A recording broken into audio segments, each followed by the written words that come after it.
a whole lot of incriminating stuffs were retrieved from him on his person, even in his house. You know that this guy is a seasoned criminal. He's a career criminal. So more like and not to put you guys, I mean, not to put you guys on the alert, but a commission láti you guys should be prepared. It won't be, that one won't be from us. It will just be the Lord taking its normal course. Because gbogbo iṣẹ́ tẹ commission fún gbogbo everything. Gbogbo ẹ̀ ni ó ti jábọ̀ fáwọn ọlọ́pàá. Gbogbo ẹ̀ ló ti sọ fún wọn bí gbogbo iṣẹ́ yẹn ṣe lọ. Àtẹ̀yin tẹ motivate, àtẹ̀yin tẹ mobilize ẹ̀, àtẹ̀yin tẹ counsel ẹ̀, àtẹ̀yin tẹ fún láwọn nǹkan tó máa sọ and everything. Àtàwọn enabler. Yes, and those of you that enabled him. I know most of you might not know how you will be wondering, no, they are what you call parties to a crime. You are as guilty, you are as liable as the person carrying out the crime itself. If you enable the person, you mobilize the person, you counsel the person, you anyway assist the person in carrying out that crime, knowing fully well what they are doing. You're a party to that crime, and you're as guilty, you're as liable as them when the law is ready to work. So you guys, eku ojulono for whatever you have coming to you. So, but for this guy, eventually ọwọ́ ọlọ́pàá tẹ̀ yẹn náà. So our méjèèjì, they've been charged. They were charged for cyberbullying, cyber stalking, for criminal defamation. And as the week goes on, there will be additional charges for them. Because currently they're investigating what they call sedition. They're investigating if this guy is really trying to do that, or if he's just being mischievous about it. So once that one is included in the charges, as it were, go back with freedom. So presently is having on similar one kirikiri on the last Friday. Because the police they have a remand custody for him. Because he's a career criminal, it's a flight risk. So for now, except another bail hearing is carried out, for now, he cannot be granted bail. He will be in the Kirikiri's custody till sentencing. Eventually, if he's found guilty, let me not say when he's found guilty, so that it doesn't look like I'm preempting the court. If he's found guilty, he will be sentenced. But until then, he's been remanded in the custody of Kirikiri prison. So Nibe Elomawa for now. And as many of you that wants to continue to counsel him or continue to advise him or even bail him or look for how he can be freed, you can go on and do that. It is it's open. The last time I told you was in Abuja, but now apparently so because whether you like it or not, there's what you call jurisdiction of crime bashele. We have jurisdiction over it, and for Lagos State jurisdiction over. I think Lagos State maybe with border of Ogun, because when they went to his apartment, he has I think about 3 places that the police through the investigation they uncovered. And that's why we keep telling people, if you feel our police they are not working or they don't know what they're doing, you are the one who don't know what you're saying, because you have intelligent people there. They were able to... Probably they are not giving them evidences, concrete evidences for them to work with. Ẹ kò lè máa lọ kọrú petition tí Aries nǹkan káàkiri yẹn. Ẹ wá máa ní àwọn police gbà bọ̀dì wọn ṣiṣẹ́. Because ìyẹn wọ́n sanwó ni. Ẹ kò bá wa threaten ẹ gbowó ẹ gba nǹkan báyìí. Yes, come a competition ni ó jí mi lómi mu kò fún mi kò fẹ́ já sọ́bẹ̀ mi. Irú àwọn petition fún yẹn. Ti dá. No. Ó sì ẹjọ́ kọ yín mú o.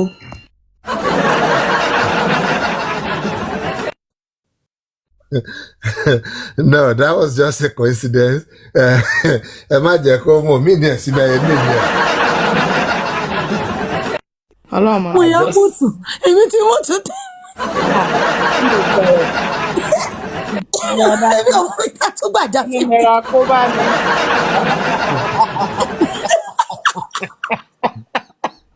God abeg. God abeg o. God abeg o. That was just a coincidence, please. Maybe no mean it that way. No, petition tí Aries tó ní wọ́n ṣe burial òun àwọn ọdún petition báyẹn. Petition náà gbé yọ̀sọ́mọ mi láyà. Irú àwọn silly, to put it nicely, irú àwọn silly petitions bẹ́ẹ̀ yẹn, it will look like they are not working because ọkọ̀ òun pé káwọn máa tún fìyà jẹun tó ń petition one otherwise. Irú àwọn yẹn ṣe lé ẹ̀kọ́ tí ọmọ ilé ọgbẹ́ yọ̀ sí ọmọ ẹ̀ láyà and so fucking what? Dẹ̀ gbé kúrò náà ń gbà tó níbẹ̀, what did you do? So, but then, if you have something actionable, something that can upset the peace of the environment, the peace of the community, irú nǹkan tí bọ̀bọ̀ sodium yẹn lọ ń ṣe kiri lẹ́yìn. Now, táwa ṣe tí wọ́n gbé kùdùsì fún wa pé no, eléyìí tẹ jẹ́ kó tẹ tán sí fún wa yìí pé eléyìí ṣe fẹ́ sọ pé ẹ̀rí eléyìí.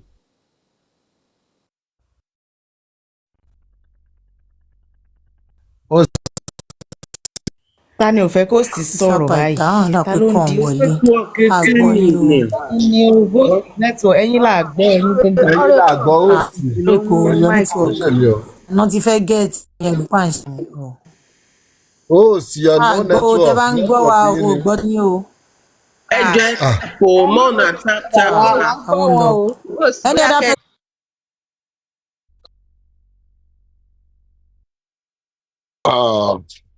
The summary of the issue is that the guy is facing the law now. He's dancing to the music.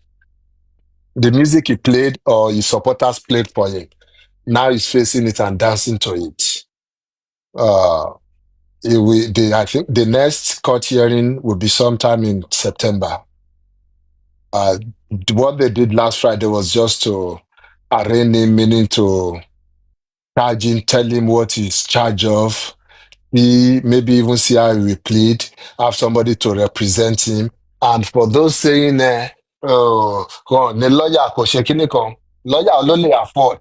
They would have interrogated him, they would have checked if he can afford a lawyer by himself or if anybody can represent him, they would have given him that chance to see if he can find a lawyer for himself. Otherwise, they're not going to wait for him. Lawyer. They'll provide him with somebody that can defend him, somebody who has the duty, somebody who has sworn an oath to defend in that circumstance, in that situation, in such a situation. Somebody like that, they would have offered him one. And that would probably be a public defense lawyer. So they would have given him one of those. And of course, with the charge, there's nothing they will really be able to do, whether most of the time, the lawyers won't even know so much about the case until after the arraignment. They go back later to study the case and put on and bring on their best defense for their client, as it were. And I think that's what was extended to him. So he's been treated. Every step of this thing has been legal, it has been lawful, it has been humane. We will not go into the gutters, we will not descend into animal kingdom like the likes of Vengeance and Comfy, Ilé Tolani. We will not descend into chaos, into such animal instincts as they have. We will not do that. Everything we've done it by the books. We have reported the case to the police, that the police should have a look at it. The police have decided that the case worth investigating. They investigated and they conducted a sting operation and they brought this guy in because they were able to know that this guy is a career criminal. It's something this guy does for a living. Blackmail people and all sorts of things, all things in the area of criminality. That's what he does for a living. Now the last cut off with him. He now needs to answer to the law. He's being remanded in the Kirikiri. Should I call it correctional facility? I think that's what we should call it for him, so that they can correct some. I think he just had some strange ideas, notions.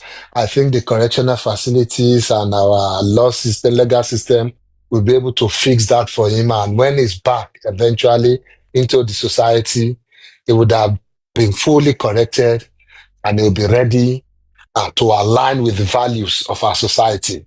Because it's not in the values of our community, the Nigeria community, of going about calling people murderer, of going about trying to defend people criminally, by stalking people.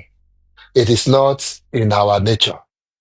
It is strange to us, and that's why we have laws that are working, laws that are meant to work against this kind of behaviors. And that's what Samsudin Abi Sodium, that's what he's facing currently. He's not been kidnapped.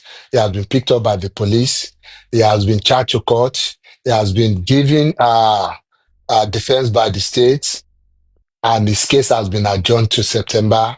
And until that time, he's being remanded in prison because it's a flight risk. If he goes now, Kosipita Mawasi. So for those who are online there, crying wolf, you can go there, try and arrange bail for him. And go and stand for him as shorty. Or take one of your family members there to stand for him as shorty. Of course, if the court feels, oh, this person can stand, let them stand. And when next they're looking for him, they can't find him. Add the family member in here, and that's fine. So it's as simple as that. If you feel he has been treated unjustly, Pápátá JK tó tiẹ̀ ń sọ pé òun ẹ̀pẹ̀ tó fún lówó tó ní kán fún òun ní kíní tèmi ẹ̀ lọ́ọ̀yà lọ́kọ ẹ̀ kó tiẹ̀ ní kọ́kọ́ ẹ̀ lọ dúró fún. yeah. Yes, I think that's a nice idea. That's a nice angle. Ó mọ̀ pé ọkọ ẹ̀ ò support orí burúkú tó ń ṣe kò lè sọrú ẹ̀ fún bọ̀bọ̀ yẹn bọ̀rú yẹn ọkọ ẹ̀ lè stand fún kán tiẹ̀ ṣe yẹn fún bọ̀bọ̀ yẹn. Ó lè kájò lẹ̀ that's ránṣẹ́ wọ́n dẹ̀ ń fún lówó. Nǹkan tó dẹ̀ ń jẹ́ justice ni àná ní láti dìde láti jà fún bọ̀bọ̀ yẹn. Àbí, and meanwhile, even not them alone, and the likes of àwọn tí wọn mọ bí kéèsì ṣe jẹ́, or should I, let me not say wọn mọ bí kéèsì ṣe jẹ́, let me just say they're just being gullible and, to put it nicely, maybe a little bit stupid, that are going about on Twitter or some other social media places saying free Samsudin. Samsudin was kidnapped, was detained illegally. You guys, I don't know. Some of you guys used to be respectable.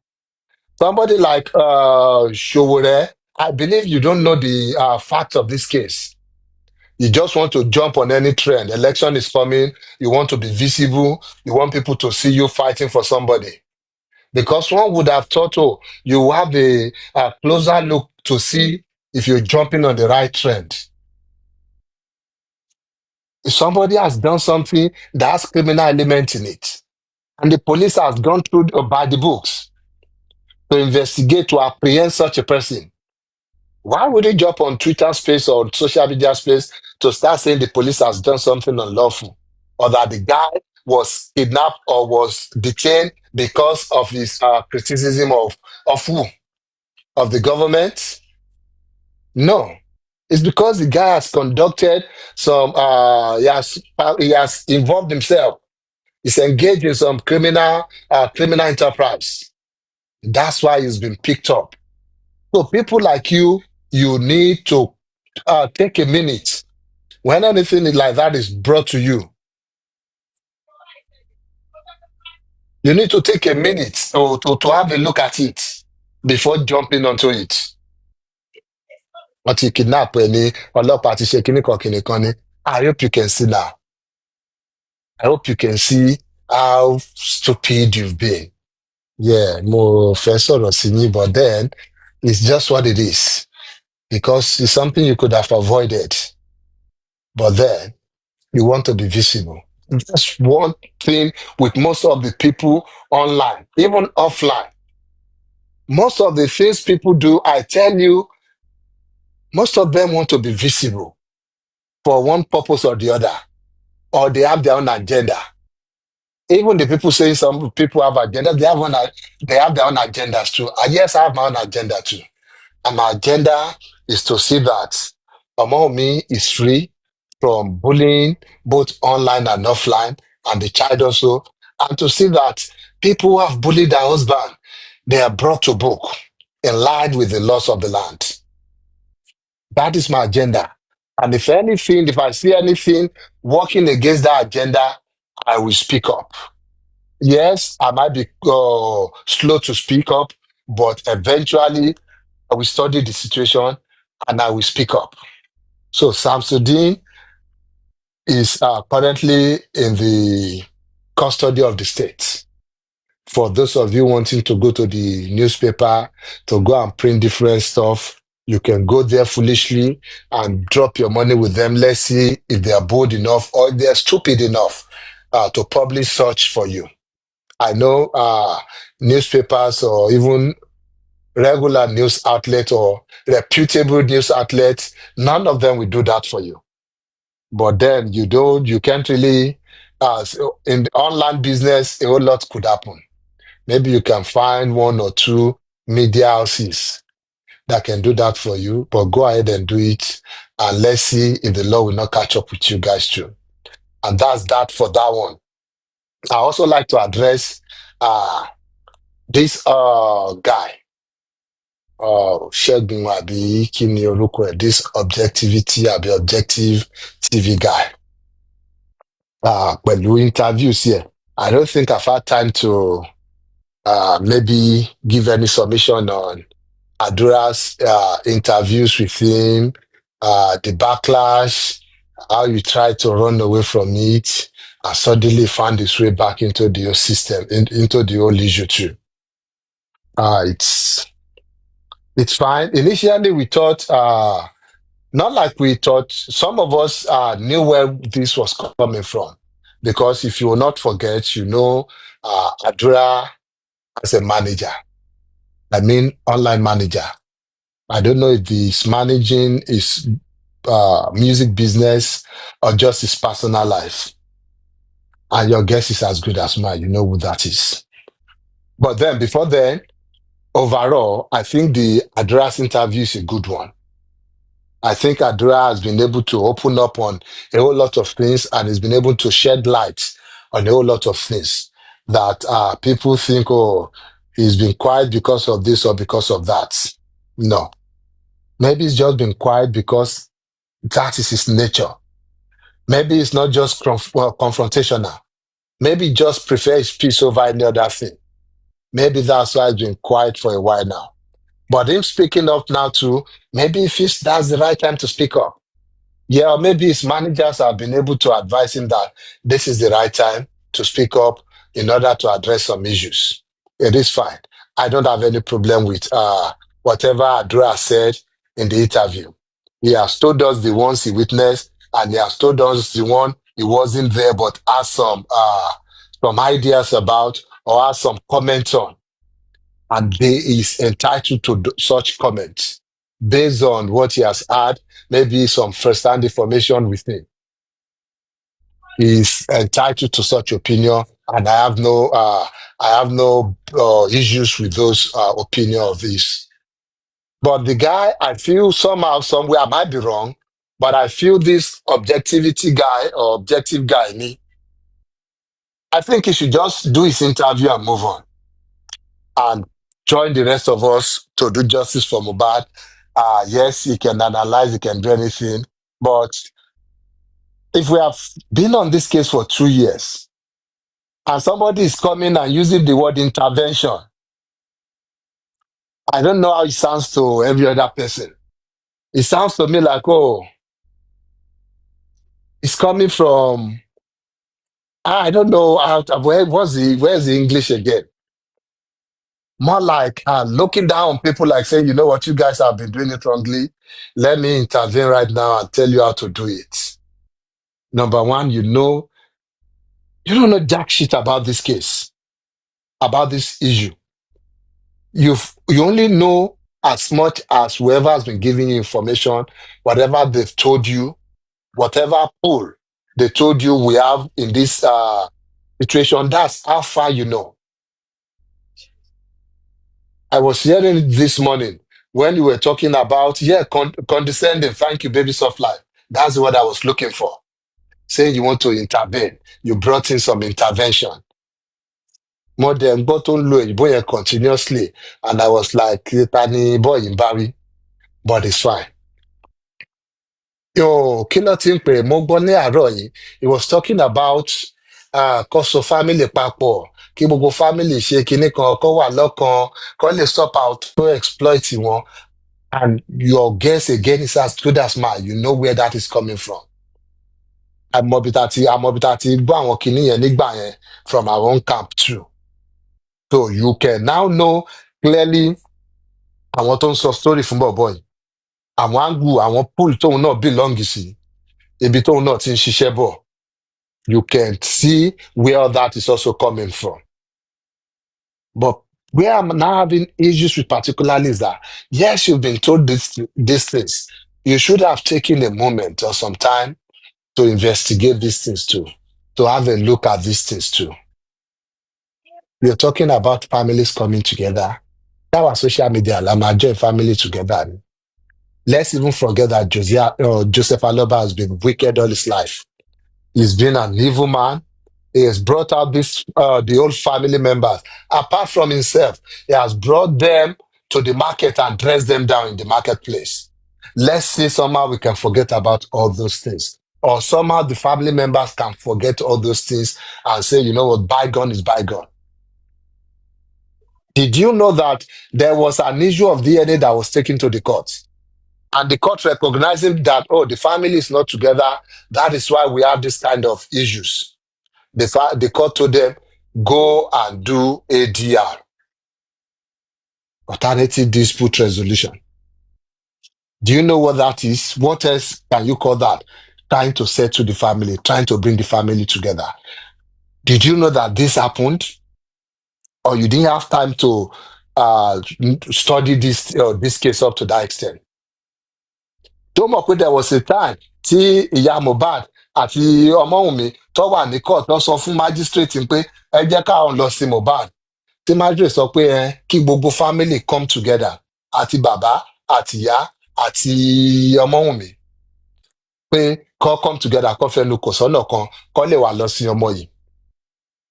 What has the judge introduced to them there? Is that not another form of settlement? Pé ẹ lọ settle. Kí ni Joseph Aloba lọ ṣe nígbà tó kúrò ní court? Kí ló lọ sí online? Kí ni àwọn supporter ẹ sọ?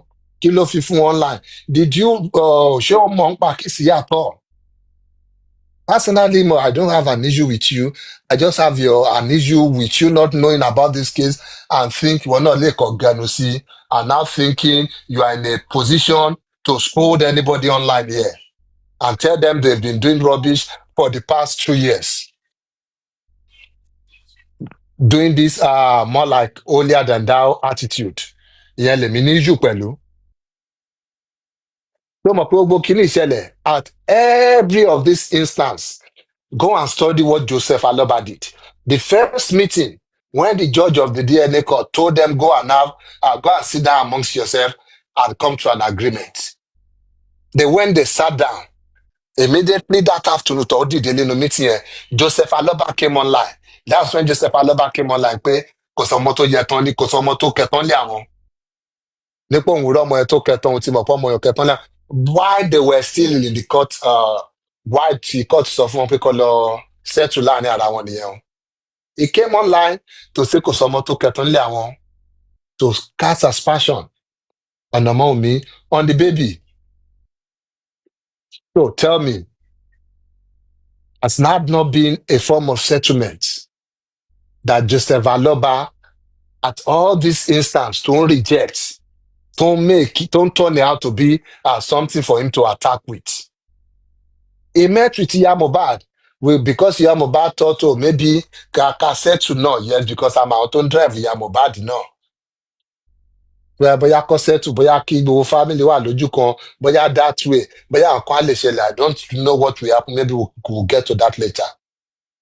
Kí ni Joseph Aloba lọ ṣe lẹ́yìn yẹn? Pé kò lọ ta story yẹn fáwọn blogger ni, pé Iya Mohbad wọ́n bọ́ òun ó kó fọ́ọ̀nù yẹn fàdá ní. Ó wá bọ́ òun ó ti miss òun gan ti ṣe oríṣi. Did we not hear gbogbo narratives tó lọ online lórí yẹn? Báwo ni kíní ẹ̀ ṣe jáde? Is it not true Joseph Aloba àtàwọn supporters yẹ? So tell me, what other form of settlement are you looking for? Kọ́ lọ dọ̀bálẹ̀ fún Josin pé kó má bínú. Start hanging them out to dry like a wet towel. So is that what you want? Is that what you're saying by settlement? Is that what you are saying? Ní gbogbo àti gbogbo ń sọ wọ́n ò apologies sí ẹlẹ́dàá Mohbad àbí ẹlẹ́dàá wọn kan kọ́ lọ tọrọ ìdáríjì ẹ̀ṣẹ̀ kọ́ lọ ṣe gbá kọ́ lọ ṣàwo. Is that what you're trying to repeat here for us again? I would suggest you take a moment, kó lọ wo gbogbo kéèsì yìí from one step, from one issue to another. Kó lọ wo bí Josi ṣe ti carry ara ẹ̀ at every point in time. So for me, which part of these family members is not ready to say, okay, tó bá dojú ẹ̀ o, we need to work together to make things better, as long as it will bring more justice? Tell me, which family member? It will be Joseph Aloba. Ó dórí DNA gan, mọ́ sọ pé kò sí wàhálà, ẹ fẹ́ ṣe DNA, ẹ fẹ́ ṣe ní abroad ni o, ẹ fẹ́ ṣe anywhere ni o. Don't worry, we'll do it. As long as we can just get this over with, as long as that one will make people focus back on justice for Mohbad, tó bá ṣe gangan. If it's the DNA that's stopping, that's dividing people, you know what? Let me get this thing done, and let us all get back to justice. Ìyá Mohbad ní òkè tó bá jẹ́ pé kí n wà pẹ̀lú bàbá yìí ló máa jẹ́ kí ọmọ mi rí justice ni. Kúnlẹ̀ fún ní kóòtù ń bẹ̀ yẹn. Láàrin bóyá snob ẹ̀ ní nínú kóòtù yẹn ni. This guy, you need to take your time to look at these things before you come online and start come here like you're a school teacher or something. Ìyá Mohbad lọ kúnlẹ̀ ní court, ó kúnlẹ̀ privately, ó kúnlẹ̀ publicly. Ṣé ẹ̀yìn ẹ̀ change anything nípa Joseph Aloba ni? No, nothing. Nothing. Ó kúnlẹ̀ gba dọ́gì náà ni. Ẹ ò jọ bẹ́ẹ̀. Ọmọ à ń kúnlẹ̀ gbà náà ni. Àbí bá lọ tilẹ̀ ṣe jù yẹn. Because ẹ náà kúnlẹ̀ privately àti publicly. So ó ti kárí. Ẹ̀yin lẹ fi coloration yẹn sí o. Ẹ má bínú, ẹ mọ̀ pé mind mi máa ń ṣiṣẹ́ fà mí Gemini. No, tell me. Who? Mind wa máa wander off. Ẹ pé má dín wá ní ẹjọ́. Tell me, who in this family, láwọn tó pè ní family member yìí, or maybe you're talking about some family members I don't know about, or most of us don't know about. Tell me which one of them you already in Tokyo, if it's to get justice for Mohbad, we will do anything. That okay, don't worry. We will, even if it's to work with somebody we don't like, we'll work with that person just to get justice for Mohbad. So your tirade or your, should I call it tirade now? Your submission or your speech should be directed at Joseph Aloba, not making it look like àwọn kan ló ń exploit wọn. No. In fact, if there's any exploitation here, I would say it's the family exploiting the public. Yes, I will say it. Bam. It is the family exploiting the public. It's as simple as that. Yes, we have evil people here and there. And the truth be told, whether there's a case of Mohbad or not, evil people like Bukky Jesse, they will still continue to make money online. Ọmọ àríkèsí mi tó máa gànù sí tó fi máa pawó. Comfy and the likes, they will continue making money online. So n pé bóyá wọ́n fi kéèsì ọmọ yín kan make owó àbí wọ́n fi kéèsì Mohbad make owó ayé láti bá go and fucking sit down. Wọ́n máa fi make owó and so fucking what? Pardon my French. And so what? Wọ́n máa fi make owó. Kéèsì ni ó dẹ̀ ti wá sí online nìyẹn. Ó ti wá sí online kí lẹ fẹ́ káwọn èèyàn ṣe sí. Wọ́n máa sọ̀rọ̀ ń pa. People will get gifts. People will even get private messages. Ẹ fún mi lákàntì mo fẹ́ send nǹkan sí. Ìtì mo sọ̀rọ̀ náà sí tó bá tẹ́dà British lọ́rùn. Ó lè sọ pé ó yá pàtà. I still dey come your side again. I like your speech. Àwọn èèyàn máa fi make owó. Wọ́n máa fi ṣe anything. That is You what know is the called. tire ni. I know the tire. Okay. I know I'll the come tire. your side nígbà náà. Temi is buying my ticket. Mo dẹ̀ ti lọ́dọ̀ Pythagoras. Mo tiẹ̀, I think it's high time tẹ́ máa stop gbogbo wọ́n fi kíní kan make owó wọ́n fòkò ọmọ 26 years old make owó ẹ fún ọdún ọmọ 50 years old àbókò ọmọ 70 years old tó máa fi make owó náà. Ẹ fún wọn ní ìyẹn tẹ́ bá fún wọn yẹn bóyá wọn á dẹ̀ lò yẹn gbà yẹn. Ibi tó bá wà nílẹ̀ lọ́ máa sọ. So I don't enjoy bóyá wọ́n exploit wọ́n exploit wọn. I'm just saying that to try to buttress the point pé they are not exploiting these people. Story tó bá wà online làwọn tó fẹ́ make owó online máa make it. You have diverse people online. You have people create their page, monetize their page for content reasons. So if they see a content in Okomo 26 years old, what do you think they should do? Or ignore Komache? No, they won't do that. They will not do that. Tell me about your content creator. If I see content, yes, I might be guided by my conscience that mo ní ṣe anything tó máa bà ní orúkọ jẹ́ àbí tó máa dá much wàhálà sílẹ̀. But if I see an opportunity to make content out of it, I will generate content out of it. Tó bá dẹ̀ fún mi lówó, so what? Pytha, what is that your òwe jàre má foko bàbá mi ṣe kinní kan? Oko ta ni? Oko.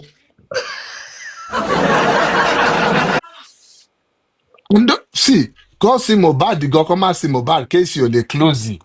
Àwọn èèyàn bá yìí rí opportunity láti fi kéèsì ìjẹ̀wọ́ online ọ máa ṣe láti fi ṣe so ẹ̀mí ọ̀dọ̀ bóyá big deal wà nù yẹn.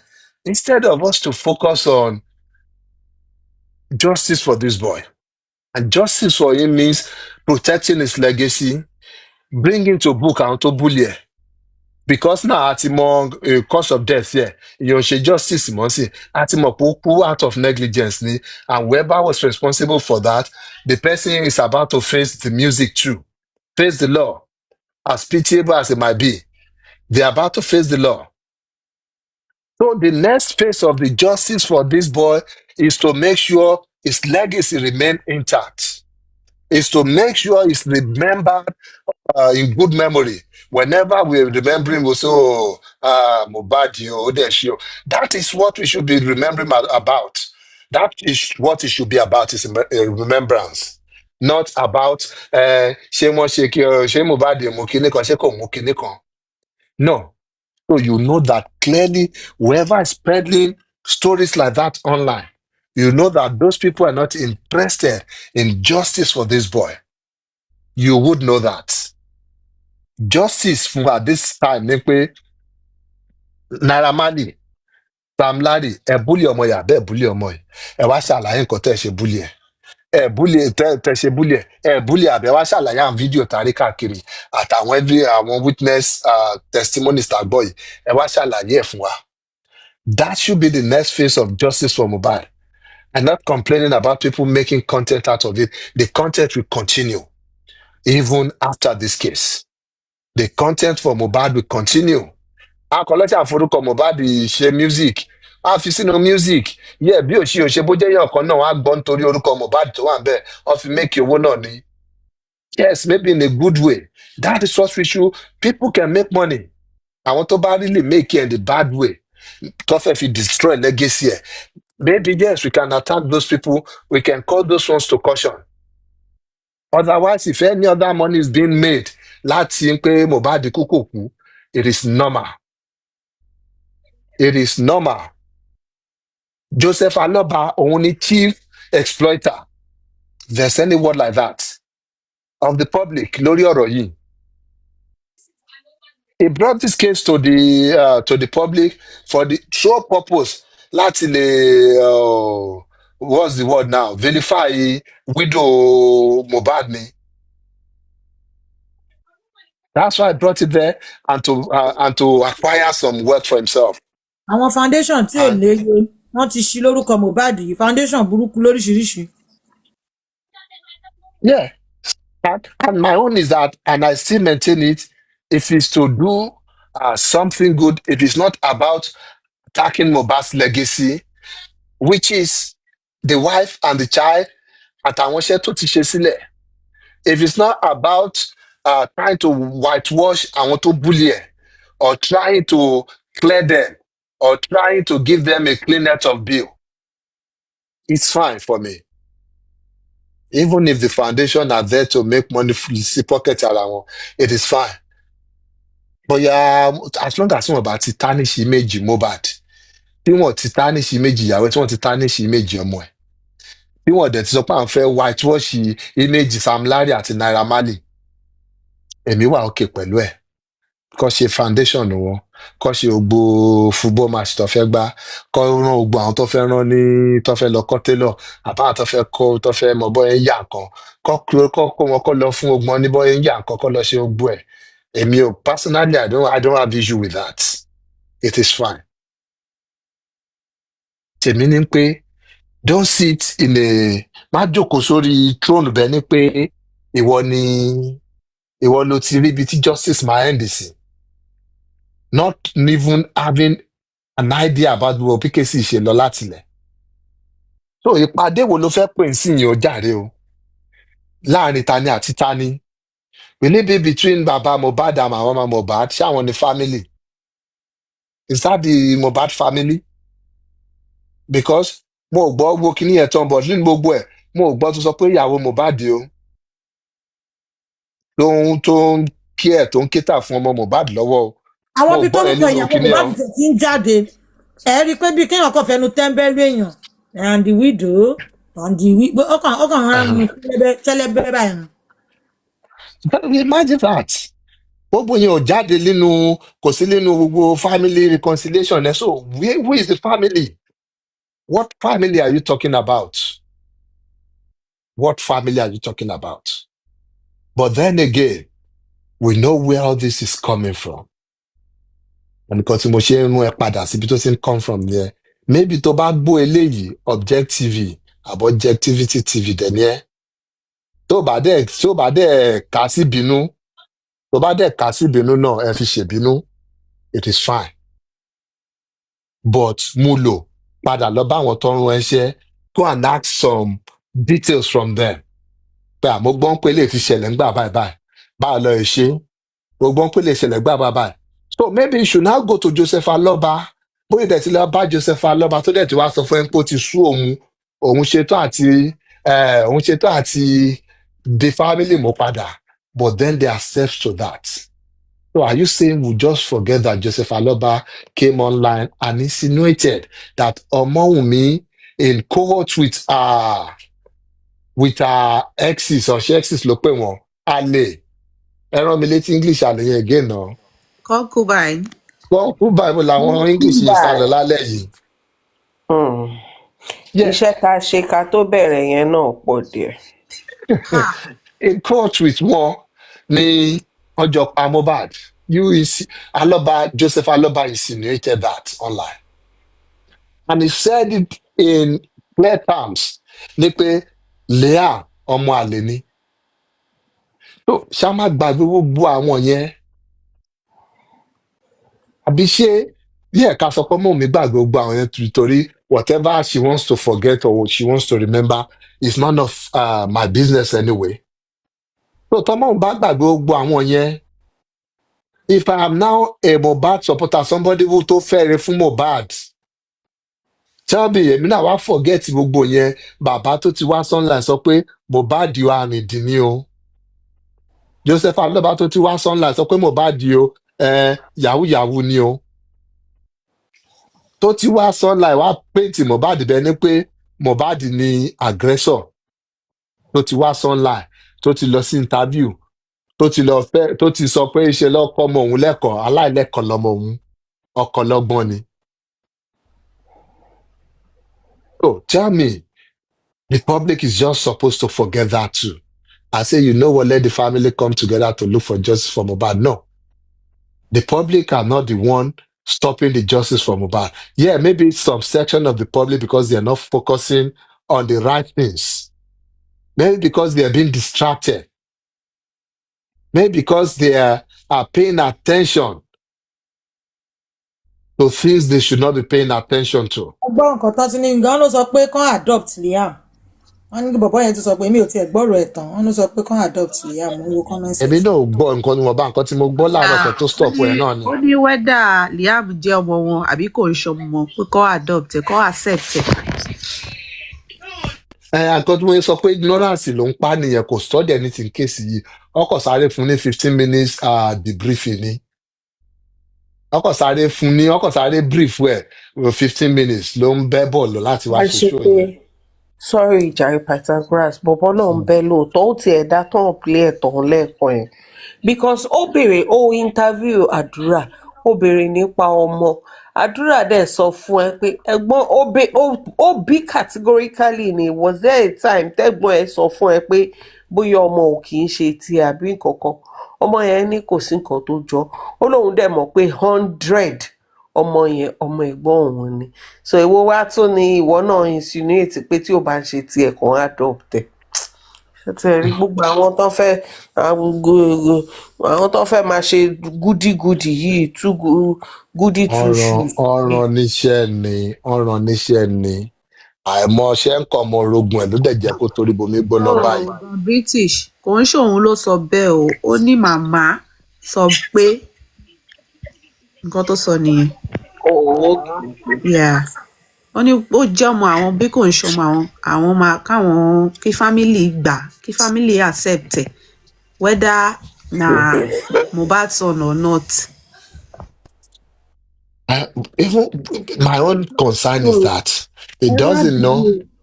Yes ma. ẹ má bínú irú ọ̀rọ̀ yẹn gan so àwọn gan ò wà ṣọ́ọ̀pọ̀ ọmọ àwọn ni irú statement yẹn.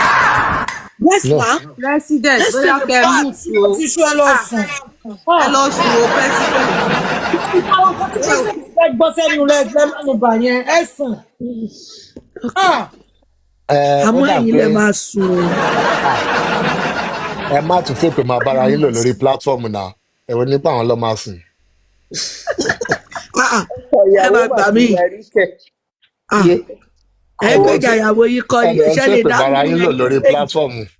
Bàbá wa ṣé Àìrọ́ ìméjèèjì lè dá mi mú ni. ẹ má sọ pé àwọn lọ́ máa sùn bẹ́ẹ̀ náà àkẹ́ àmọ́ ẹ̀yin bóyá ò gbọ́ nígbà tí ìyàwó yìí sọ pé kémi lọ sùn bàbá wa ètò ti dá báyìí. Pytha tèmi lè sùn sórí àyà Pytha o wọ́n sọ pé kí n mọ̀ pé nǹkan tó sọ nìyẹn ká kúkú fi ṣe threesome. kémi wá wà láàrin kẹ sandwich ni. wọ́n máa rí gọ́ọ̀dù Ọlọ́run. tó bá wù yín yẹn ní ká lọ́ máa gbé kiri nǹkan tó ń ṣe lórí platform tèmi nìyẹn ẹ fẹ́ kú.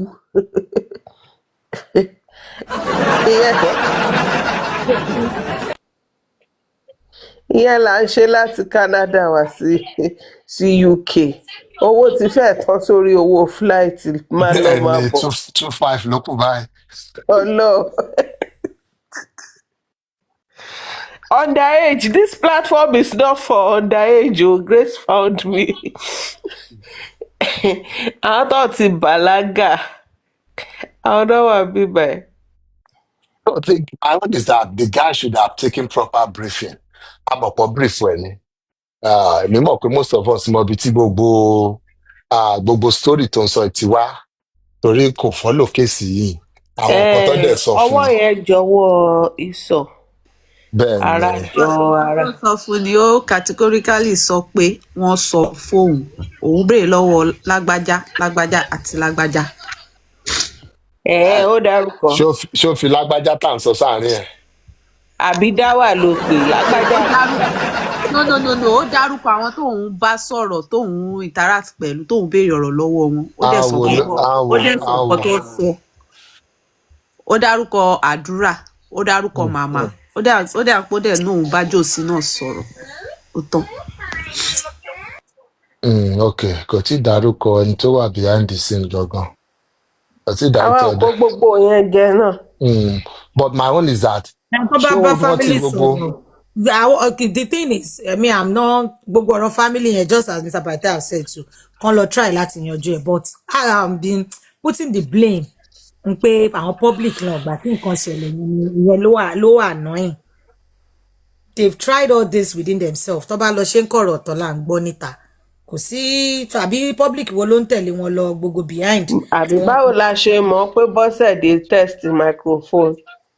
Èmi ò mọ̀ yẹn o onífóònù bíi márùn-ún kan ni mo gbọ́ ẹnu Báyọ̀jẹ́ láti gbọ́ so all these things ìjọ tó lọ náà ẹnu ẹni ọmọ ológo láti gbọ́ kò ń ṣe pé bóyá anything so all these things they are coming tó bá tó pé family versus lè kí ló kan public but him putting it on public yẹn ni nǹkan tèmi rí tó wrong gbogbo everything tó bá fẹ́ fún.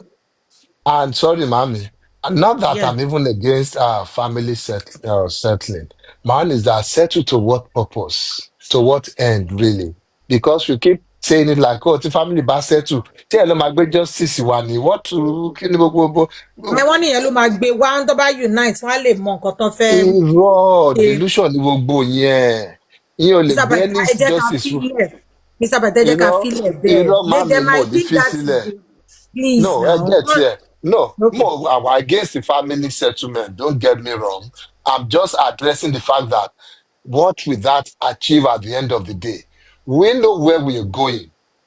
The public looking for justice, really looking for justice, they know where they are going. Family settle àbí kò settle. Did the court not come to the conclusion that Mohbad died of negligence? So now that the family has they've still not settled, has that changed anything? No. No, he is now saying the family should settle so that all this justice for Mohbad can stop. Bóyá tó bá lọ sin ọmọ, tó ṣe DNA, tó ṣe gbogbo ẹ̀. No. He's been myopic. Because whether on lọ sin ọmọ lady wọn sin ọmọ lady, that's another thing. That's what I'm saying. That's another thing entirely. That will not bring us justice for Mohbad. Joseph Aloba going into the room with Mrs. Joseph Aloba. That's Mama Mohbad. Kọjọ lọ máa sí inú room kọjọ máa jẹun nínú àwo kan náà. Kọ́ máa kúnlẹ̀ fún láràárọ̀. Kádùrá máa dọ̀bálẹ̀ fún dádì ẹ̀ lójoojúmọ́. Tóun máa kúnlẹ̀ fún bàbá ọkọ àti ìyá ọkọ ẹ̀ lójoojúmọ́. That will not give us justice for Mohbad.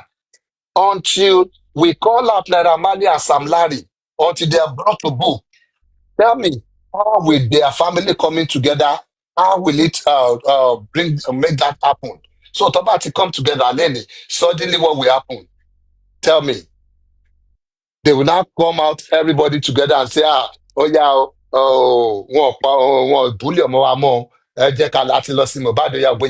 no. That is sweeping things under the carpet. Tọ́ba sí Mohbad lẹ́yìn tó sọ pé àwọn ṣe táwọn family sọ pé àwọn ṣe justice mọ́. Àgbẹ̀lẹ̀ sọ bóyá sarcasm ló ń lò fún Josie. Ó possible. I understand. Because me, I feel like he might be saying all of those things. But because he also said, Mr. Joseph Aloba reach out to me and all that. So he might be saying all of that just for him to feel. And another thing, Timothy, they might be thinking that maybe Josie is under influence of something, or probably there's a threat to him too. Because looking at Grexy and everything beside Josie, they might be feeling like there is more to him. Probably if they can bring him close, he will be able to tell the family what is going on with him. Because as long as we are concerned, he is the one backing these bullies up. Òun ló ń lò as the family member. Kó tó di pọ́n lọ mọ́ lójú túdú yẹn náà sí kó tó lọ mú yẹn náà mọ́. Òun ni instrument tí wọ́n ń lò ní member of the family. Maybe she understand anyway. I'm just trying to see from another angle like that.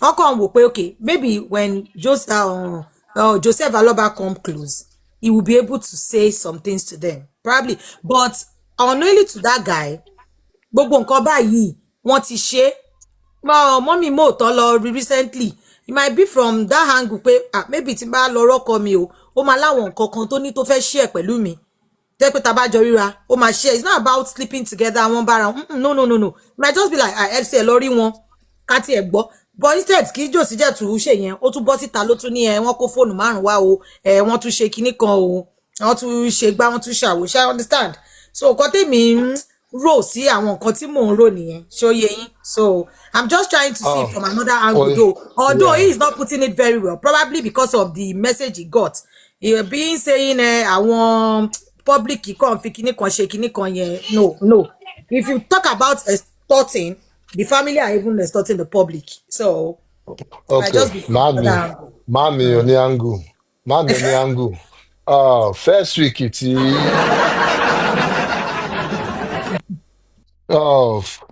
week tí Mohbad kú nígbà tí bàbá Mohbad ń pe àwọn tó rò bóyá wọ́n lè bọ́ Mọ́wùnmí sọ̀rọ̀ báwo ló yẹ bá wọn sọ̀rọ̀ in a gentleman approach right. ní pé kó sọ pé gbogbo nǹkan ọmọ òun tó bá wà lọ́wọ́ ẹ̀ pé kò kó sílẹ̀. ó fẹ́ pẹ̀lẹ́ àbí kò fẹ́ pẹ̀lẹ́. ó fi àyádọ́ díẹ̀ sí. So tell me, that's the first week tí Mohbad kú kí àwọn family kí àwọn public tó dá sí. public tó tẹ̀ dá sí ibi tẹ́mi ti ní issue pẹ̀lú ẹ̀ náà ní that public thing tó fi síbẹ̀ pé public ló ń da family kí ló kan public ṣé public ń bá wọn sùn ń bá wọn jẹ ṣáàdúrà tó lóun fẹ́ bá bàbá òun sọ̀rọ̀ tí bàbá ní kó lọ bá lọ́ọ̀yà tó jẹ́ tún sọ fún àwọn bloggers ẹ̀ pé ọmọ àwọn fẹ́ bá wọn sọ̀rọ̀ ọmọ tó pè yín lọ́gànjọ́ òru tó pè yín ní ìdajì ṣé public yìí sùn pẹ̀lú àdúrà ni gbogbo nǹkan yẹn tí jòsí ò bá gbé síta fún àwọn bloggers ẹ̀ wípàdúrà ń pe òun báwo ni public ṣe fẹ́ mọ̀ báwo ẹ̀ta ló fẹ́ sọ fún anybody pé so I understand what you're saying pé wọn ò ṣe findings wọn dáadáa before coming to say gbogbo àwọn team kinní kan ló ṣe kinní no Josie is the reason behind family ẹ̀ tí ó settle kò sí anybody tó anything láti ṣe pẹ̀lú family nǹkan tí àwọn public dúró fún is justice for Mohbad and our justice for Mohbad is to talk about the bullying tí wọ́n ṣe fún bọ̀bọ̀ yẹn and we notice that Joseph Aloba òun ló ń cover àwọn people yìí up ló ń jẹ́ kó dàbí pé àwọn people yìí ò ṣe nǹkan kan fọ́mọ ẹ̀ making Mohbad our own Mohbad just as you put it let me put it that way too making our own Mohbad to look like a dumb score kind of person àbí a junkie àwọn people yẹn sì wọ́n bọ́ síta wọ́n kàn jẹ́ sọ oríṣiríṣi ọ̀rọ̀ okay look at it from the angle of pool of blood tó sọ pé just imagination later so àwọn people yìí nǹkan tèmi ti ń problem pẹ̀lú man yẹn ni pé you are not looking at the angles tí wọ́n ti fi bà orúkọ ọmọbìnrin yìí jẹ́. This is not because we are supporting obìnrin ọkùnrin lèèyàn tó ń sọ̀rọ̀ yìí náà we talk about Mr. Pythagoras we have men among us tí for physical position tó bá jẹ́ pé àbúrò titi yín òun ni Ọmọ́wùnmí ìyàwó ìlérí olúwa pẹ̀lú gbogbo nǹkan tí Mr. Joseph Aloba ti bọ́ síta tó ti sọ lórí tó lọ sórí rédíò sórí TV wọ́n bà orúkọ ọmọ yìí jẹ́ beyond you not even talking about that one ní bínú tèmi ní o ká ní ó sọ̀rọ̀ lọ́bẹ̀ yẹn náà pé àwọn nǹkan tẹ́jẹ̀ ṣe fọ́mọ obìnrin yẹn náà ó kù díẹ̀ káàtó like making it like wọ́n ti nǹkan kan tó ṣe kíní family and forgetting that ọmọ ọlọ́mọ kan náà ló wà nínú kíní tí èèyàn kan jẹ́ ti tó bàjẹ́ tó bà lórúkọ jẹ́ tábà ní ká máa list àwọn nǹkan tó ti sọ ń pa Ọmọ́wùnmí àní kúrò ń bíbà ọ̀tọ̀ ni ó lọ dókó lílé kejì orí bíbà ìlàwà tó ti sọ I hate her orí bíbà ìlàwà tó ti ní ó máa ń fi nǹkan sóúnjẹ fọ́ọ̀mù àwọn the same him went and tell somebody ó máa ń gbé kinní kan sínú ẹrù a lot of things and not even Ọmọ́wùnmí alone looking at that innocent boy èmi believe pé tó bá tiẹ̀ máa tún speak kán tún speak fún ọmọ yẹn because abiyamọ lẹ́yìn náà ibi tí problem púpọ̀ nu wa ta ti ní issue pẹ̀lú Mr. Joseph Aloba most tó jẹ́ tó bá yẹ pé àwọn tó ń sọ fún yín tó bá jẹ́ pé wọ́n record kíní tó fẹ́ wá gbé fún yín òun ní ọ̀rọ̀ Liam ọ̀rọ̀ ọmọ yẹn ò lè jà fúnra ẹ̀ and that is why táwa kan feel pé no it's wrong absolutely wrong Mr. Joseph Aloba nígbà tó kọ́kọ́ ṣe first interview wọn náà wọn kọ́ làwọn béèrè fún DNA wọ́n ní public ló ń béèrè fún a níbi tí recording wà tí Mr. Joseph Aloba ti sọ pé ọmọ àwọn lọmọ yẹn pọ̀ ìgbà tó yẹ pé àwọn public jet ti sọ nǹkan tó sọ kàn jẹ́ káwọn lọ ṣe lẹ́yìn ìgbà yẹn lọ ní kan kú báyìí ló wọlé àwọn àlè Wùmí ló pa Mohbad kíní kan ṣé Wùmí ò ní ìyá kò ní bàbá ọmọ ọlọ́mọ ló ń ṣe ránṣẹ́ dé tòrutòru ní ìgbà tó yẹ káwọn jà fún ọmọ yìí ṣèbọn lọ ń bẹ̀bẹ̀ ni ṣebí gbogbo bullying tí gbogbo à ń jà fún yìí ṣe bójú ìgbà tọmọ wọn sì wà láyé wọn rí gbogbo bullying yẹn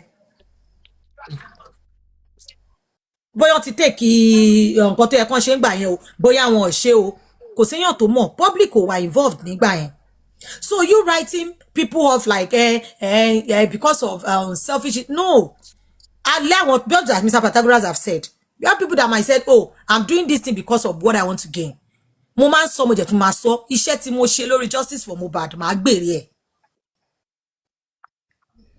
and tẹ́yìn náà bá jẹ́ speaker with your followers I hope you didn't monetize your page because if you monetize your page you are also a victim to what you're talking about if that page is monetized if it's not monetized it's okay but if that page is monetized and you are saying this thing that you're saying excuse me sir you are absolutely wrong. láti ẹ̀ ń jèrè ẹ̀ one way or the other láti nídà British lẹ́nu náà ń jèrè tèmi nínú justice for Mohbad yìí náà ni so èrè ó kàn lè pín sóríṣiríṣi from angle tí oníkálukú fi ń wò ni. oníkálukú ti gba jèrè tiẹ̀ so don't just maybe you should just do your fine it's not that 100 gbogbo nǹkan tẹ́ sọ is not right you said some things that are right there but then putting everybody together and rubbishing everybody tó bá sọ pé èèyàn extort èèyàn the family extorts the public that is one thing tí èèyàn kankan ò lè tí èèyàn anybody ò lè write off so don't write off the effort almost 100 million yes don't write off the effort of the public no don't do that àwọn jẹ kọ́ wọ́n da family rule àwọn kọ́ go and check instances tí wọ́n ti fi try even àwọn tó gbẹ́jọ́ wá báyìí gan they've tried tí anybody ò mọ̀ sí anybody ò mọ̀ bí tán ti fẹ́ parí ẹ̀ ṣé Wùmí náà ò ní ti family titi ẹ̀ náà ni ṣe bóun náà ní tẹ̀gbọ́n ẹ̀ náà tó ń bá fà ń bẹ̀ so saying the family should leave the kìíní kan èlò the public should leave no family public kan kò di family mọ́ ibi táwa face là ń lọ the little help anybody lè ṣe fún family lọ́kàn ṣe okay ọmọbìnrin yìí ọmọ 5 months lọ́kàn ẹ̀ fílẹ̀ lé lọ́wọ́ báwo ló ṣe máa tọ́jú ọmọ yìí báwo ló ṣe ń tọ́jú ẹ béèrè lọ́wọ́ jòsí 1 naira wo lọ́n ti fi ránṣẹ́ sọmọ yẹn rí if just this way tẹ́yìn ti fi address ọ̀rọ̀ yìí pé the public should leave the family ẹ̀yin ò wò lọ́kàn yín pé báwo lọ́mọ yín ò bá ṣe survive láti tọ́jú ọmọ tó gbé dání which member of the family ló pe ọmọ yìí lórí fóònù pé òkè ó yá o gbà o lénìí o a fẹ́ fún ẹ ní nǹkan a sọ pé tí ò bá sí kán lọ jí but then public did a lot tó bá ti ọ pé bóyá pé kíní they did a lot so don't write let me even put the guy under fire gangan really so now mo gbọ́ pé ní ọ̀nà from àwọn tó ń bá sọ̀rọ̀ human feeling self that ọ̀nà ti bá àdúrà sọ̀rọ̀ ti bá bọ́sẹ̀ sọ̀rọ̀ that's ìyá Mohbad òun dẹ̀ ti bá Joseph Aloba sọ̀rọ̀ ní pé and based on that òun feel that if the family comes together take kìnnì kan bá ṣe kìnnì kan tell me where's Wunmi and Liam in this picture. So you're telling me they are insignificant in this your so-called family in quotes tó lè get Mohbad justice tó lè resolve tí gbogbo ọ̀rọ̀ yìí lè tán they don't play any role torí mo gbọ́ pé bóyá o ti try láti reach ẹ o àbó tiẹ̀ ti reach ẹ o kò dá ẹ lóhùn àbí something bẹ́ẹ̀ yẹn o.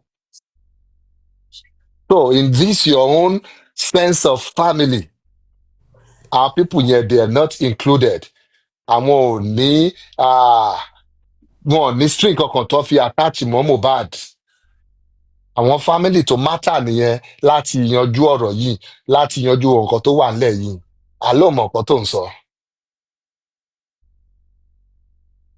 So that's why I say take a moment. Let's assume all this was just you rushing to analyze, rushing to post something on your page. because you said you were out of the case, you wanted to leave the case. It is fine, and you're coming back, it is still fine. So let's say you now want to rush láti fáwọn fans ẹ ní nǹkan jẹ ní nǹkan láti wò now subscribers and 100,000 plus subscribers ẹ bóyá sọ o fẹ́ fún wọn ní nǹkan láti wò. Why not just trade little bit of digging? Laziness yìí náà ni bẹ́ẹ̀ni púpọ̀ nù yín. That's the issue of most of you guys. Laziness, you cannot just take time to find out some things, to listen to some things, to investigate, so that when you're making your submission or your analysis, it can be from an informed perspective, not from something like our section kọ́kọ́ ní idea tiwọn of what they want the justice to look like. And I still repeat it and I maintain it.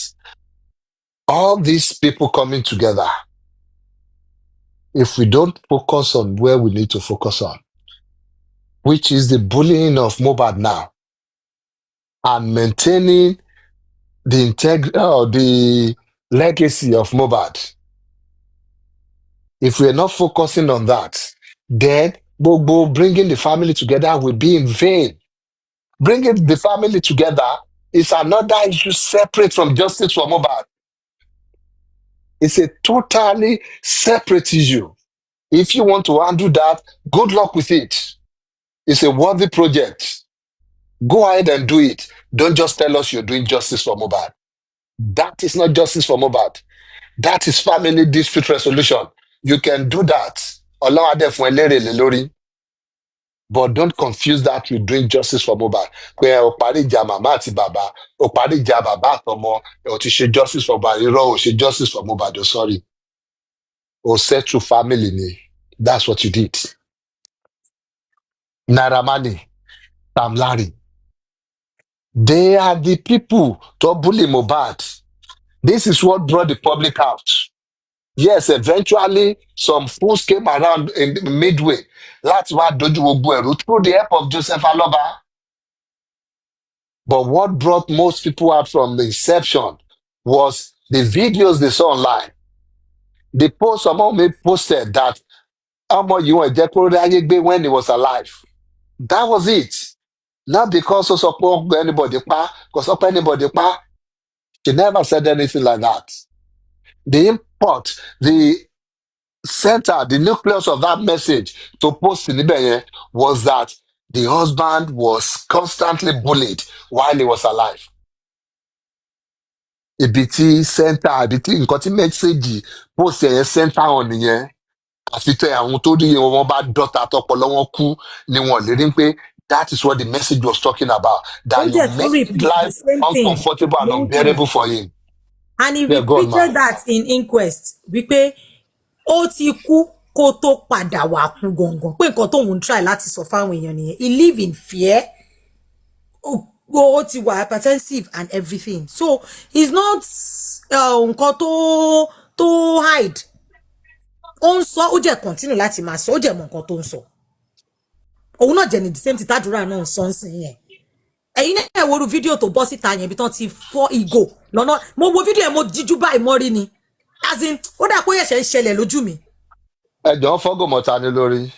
Mohbad, the video is out there. Nínú ilé Naira Marley. Àdúrà sọ náà lọ́wọ́ láìpẹ́ àdúrà. Àdúrà tún sọ pé that's Túndé. Mohbad ló wọ white yẹn tí ó fọ́ ìgò tán la ìgò mọ́ lórí. Nínú ilé Naira Marley bẹ́ẹ̀. Èmi ò tí ì rí yẹn, but I am. Ó wà ń ta láti ọjọ́ ìbọn. Ó ti gbà tó ti kú ló ti wà ń ta bọ̀ ó rà pa àkàntì ẹ̀ bọ̀gbà lánàá àbíjẹta tí àdúrà drop ẹ̀ tí mo lọ wò dáadáa mo yé ṣé mo ẹ̀ṣẹ̀ view kíní ẹ̀ dáadáa pé ṣé gò ló láàmọ́ lórí báyẹn ó ń jà ní o látẹ̀yìn báyìí ó jẹ́ ń bọ̀ ó gbé gòlè lórí Mohbad lórí ni all this while ṣé gò sí òsì lé ni. So ṣé Mohbad ya wèrè ní gbogbo gbà yẹn náà tí ò mọ̀ pé wọ́n búlì òun when the stupid very dark boy tó ń try láti create narrative pé bóyá substance àbí bóyá habit alcohol habit yẹ ló fà tó kàn fi sọ pé ilé ìfẹ́ pa òun tó ń fẹ́ pa òun. I didn't see that, but èmi wà deeply convinced nínú mi pé ẹ̀yin people yìí ẹ bully Mohbad. At least from the little videos tèmi ti rí And that's why we cannot be distracted by all these stories. Because at the end of the day, I was just going to address Shegun within 2 minutes and move to these guys, Naira Marley and Sam Larry.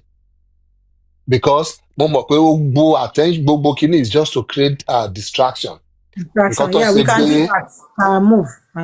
Yeah. I think it's past our message. Yeah, nǹkan tó gbé very dark boy yìí dìde nìyẹn. Kódà tó bá ti bẹ̀rẹ̀ sí ní tọwọ́ bọ eléyìí lójú tọwọ́ bọ tọ̀hún lójú eléyìí àárí àtọ̀hún àárí àt we will forget what brought us here again. Sábàtà ìjọ sáré fún mi 1 minute kẹ́ tó máa move Okay. mo dé pẹ́ tí move lọ bí tẹ̀ lẹ́jọ́ má bínú. And Yeah. mo kàn fẹ́ round ọ̀rọ̀ Mr. Shegun up. This is not a platform pé we brought gbé picture yín à sọ pé ilẹ̀ ni Liam àbá ń bully yín. This is we letting you know àwọn ibi tá ti ní issue pẹ̀lú ọ̀rọ̀ tẹ́ ń sọ. And probably àwọn nǹkan tí ẹ mọ̀ bóyá kẹ́ ṣe research yẹn díẹ̀ sí. Because tó bá pẹ́ mention pé àwọn team kan support Ọmọwùmí. Yeah, we are the team supporting Ọmọwùmí. Ó lè má jẹ́ platform yìí nìkan. We are the team supporting Ọmọwùmí, and we are supporting Ọmọwùmí because a rí pé Mr. Joseph Aloba àwọn nǹkan tó ń sọ àwọn nǹkan tó ń ṣe fún ọmọbìnrin yẹn àti ọmọ wọn tó jẹ́ ọmọ kékeré tó wà lọ́wọ́ yẹn kò dáa ó jẹ́ kù díẹ̀ káàkiri. So angle tẹ́yìn náà jẹ́ fi ń sọ̀rọ̀ òun ló sọ yẹn mo like point Mr. Pythagoras make mention pé ẹ ti reach out sí Ọmọwùmí which I believe ó yẹ kẹ́ ṣe kẹ́ tó wá síta wá sọ pé this is my own view. You're being biased by doing that. And if you're talking about family, Wùmí ò ń ṣe ọmọ tán kọ̀ wọ́n kọ̀ fún lóyún. Bó tiẹ̀ jẹ́ pé legal kíní ni introduction tó ṣe, engagement tó ṣe, ó wà legal. So ìyàwó inú ilé yẹn ni. Kẹ́ tó bọ́ síta pé kíní yẹ kẹ́ fóun náà lọ́wọ́ tiẹ̀. Ẹ̀yin náà sọ ẹ ní nǹkan tó ń bínú kẹ́ try láti gbọ́ àwọn nǹkan tóun náà tó ṣẹlẹ̀ kó tó di pé reach conclusion tẹ́ make yẹn. Your conclusion today, we've been listening to you. This is the first time we are addressing what you've been saying. Your Adura's interview and you doing the interview is superb. It's something that, in fact, àwa gan tin dúró ká gbọ́rọ̀ látẹnu Adura for long, and we are happy to hear from him. But that's your concluding part today. Ẹ má bínú sir, we are sorry sir. Wà okay pẹ̀lú 100. Although ṣé nítorí ẹ fẹ́ ká wà pẹ̀lú ẹ. Ká accept it, but try kẹ́kọ̀ọ́ akọ̀ntà láti fẹ́lẹ̀ sọ fún yín pé do more research, do more, then you will know. Ṣé mọ̀ pé me I be respectful person, ẹ fi mí lẹ̀ o. Do more research and probably by then you will understand what we two are saying here. Thank you and God bless you. Mr. Pateja move lọ sọ́dọ̀ àwọn bullies. Ẹ ṣé àdúpẹ́. Thank you.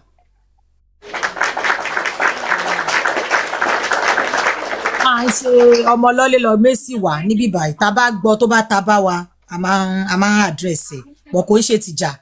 One love. Thank you.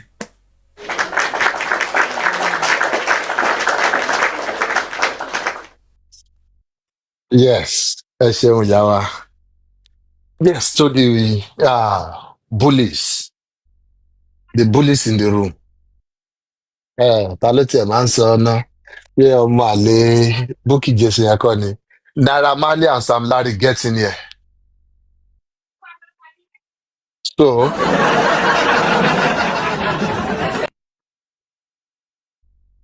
like I said, Mr. Bata ṣe máa ń sọ kínní ẹ̀ rò pé àwọn èèyàn wà ní wọ́n jẹ̀ máa wà lẹ́fọ́ ẹbí tó tán get in here ẹ bọ́ síbí. Àwọn náà kàn yìí ṣàgbọ́dẹ.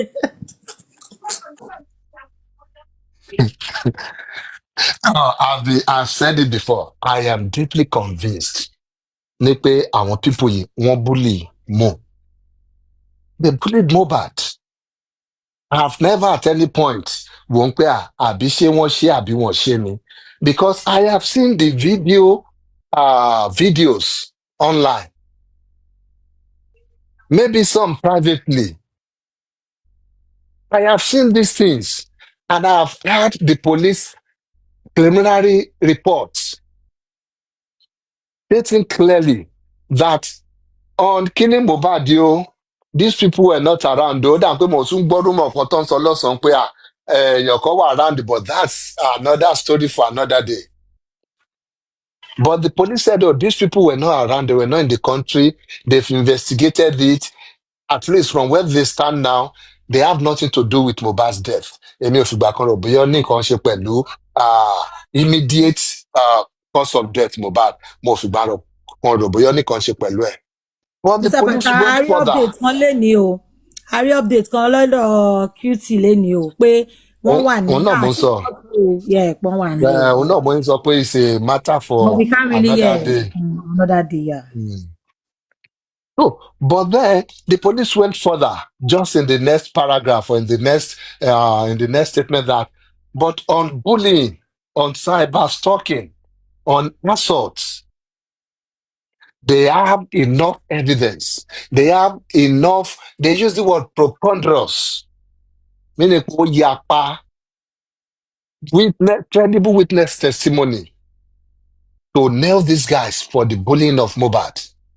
And they were going to pass the case to the case file to the DPP. That is what the police investigation. That's an authority saying it's an indictment on its own. Forget anything. Yes, they've not been charged, but they have been indicted by the authorities responsible for investigating such an issue, a crime. They have been indicted already. Nípa àwọn tí ní enough evidence láti bring you guys to book that you bullied him. So imagine how annoyed, how angered irú èmi wá wà when you know that these people have been indicted by the police. The public have seen some of these evidences táwọn police ní lọ́wọ́. Wọ́n ti rí, wọ́n ti gbọ́ gbogbo nǹkan táwọn people yìí ṣe. The public has also seen their attitude towards this case. The public has seen the way they're walking about, the way they're talking recklessly, the way they're conducting themselves, doing TikTok video for somebody like Sam Larry. Saying kò sí nǹkan tó kàn ń bẹ̀ pé ẹ̀yin lẹ mọ̀. That they are even probably even cashing out on this. Because go to Sam Larry's comment section on TikTok or go and see the likes. Somehow, somewhere, other partner man, someone to like about it, but to ye kan, I'll be commenting more how that works. So by just imagine how infuriating that would be. Nepo tún post bó ṣe wù nìyẹn, or TikTok tún sanwó lé lórí fún. So you will see that I don't care that nǹkan tó bá fẹ́ ṣẹlẹ̀ ní kò ṣẹlẹ̀. That attitude from there. And some idiots is now coming, or some of them are now coming, láti whitewash and people yìí, to now paint them as the victim, to now say àwọn ti fẹnu bà business wọn jẹ́, wọ́n ti tìtorí ẹ̀ cancel wọn, wọ́n ti torí ẹ̀ ṣe kinní kan, that like people have been unfair to them.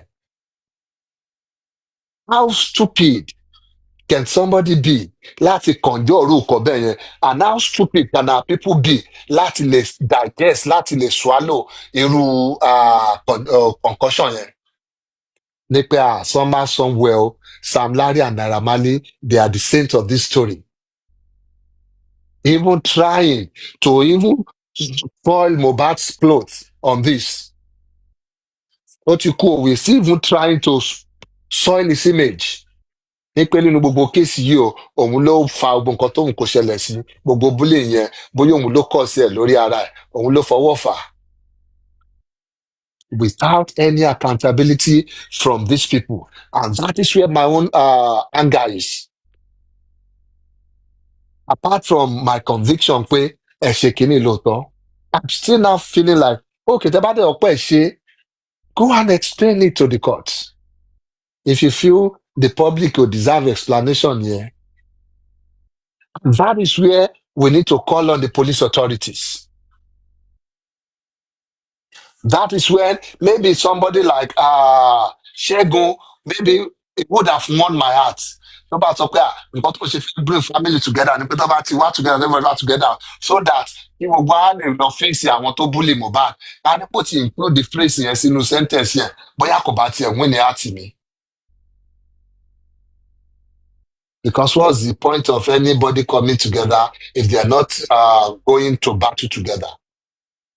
If it will be èèyàn kan tó máa pọ́ ṣe nǹkan báyìí tí kejì máa sọ pé ọkọ nílẹ̀sìn ni wọ́n ṣe anything fún, then what is the point of any coming together? There is no way Sam Larry and Naira Marley tó lè fi absorb ara wọn from gbogbo nǹkan tó wà nílẹ̀ yìí without facing the law, without facing the public to explain to us. Báwo ni mo fẹ́ mánéjà mọ́, mo fẹ́ mánéjà mọ́ ṣe máa dín pọ̀ mọ́ gbé ẹ̀jẹ̀ jáde kúrò nínú ilé? Inú ilé tó jẹ́ pé you are the lord and master of Naira Marley. Inú ilé tó jẹ́ pé wọ́n lo kọ́ àwọn boys sínú ẹ̀. More like what's the word here? Your den. You were in control. Ìwọ ni ringleader. Yes, because it's now more like a criminal enterprise. Tó bá jẹ́ pé ṣe ni kọ́ lu ẹni tó bá fẹ́ raise the objection bẹ́ẹ̀. Wọ́n lù ú bẹ́ẹ̀, he confirmed it. Adé fídíò ẹ̀ náà sí ọ̀run lọ́sọ̀pọ̀ ti gbé fídíò ẹ̀ jáde. Ibi tẹ́ ti fọ́ ìgòmọ lórí. Your boy did it, whether you did it yourself or not. You were there. You were in control of that space. What did you do during the event? Nothing. You're probably sitting down upstairs somewhere, smoking your weed or something. Or you're probably too busy with other business, in quote, business calls or something. Pé jẹ́ kó máa ná lọ́nbẹ̀ yẹn. Tó bá ti yá kọ́ lẹ́sìn ni ẹ̀bí dáadé ẹ̀ ṣe sọ nípa ẹkún kọ́ lẹ́kọ̀ọ́ ni èmi ò mọ̀ pé ẹ ti ń ràn ní school bẹ́ẹ̀ yẹn. Adult lesson. So you did nothing to prevent harm fún ọmọ yẹn.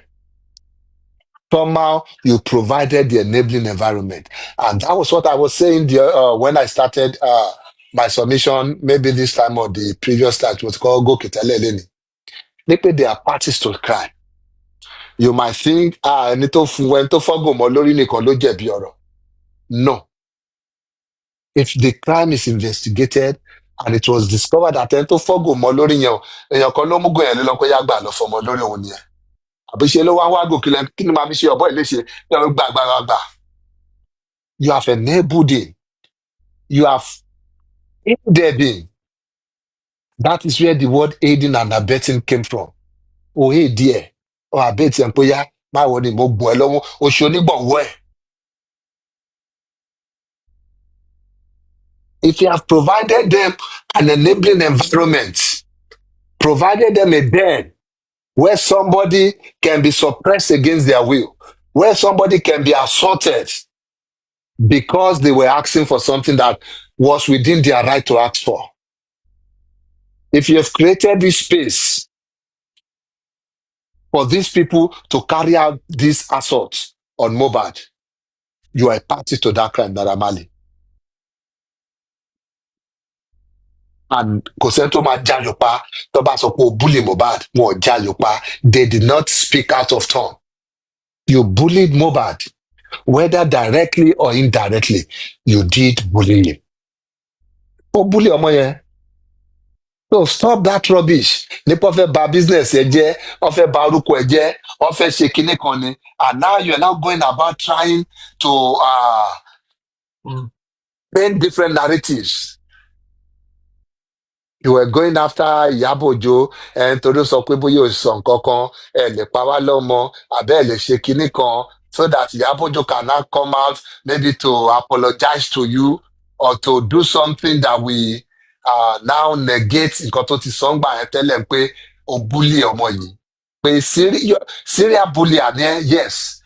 Oh boy, there's a word like that. That was coinage ni. You said it in one of your interview that we should appreciate the effort you are putting into not being a serial killer. What rubbish? How I appreciate the effort you want put into it to put a serial killer. Otherwise, kí ni ò bá ṣẹlẹ̀ jáde o.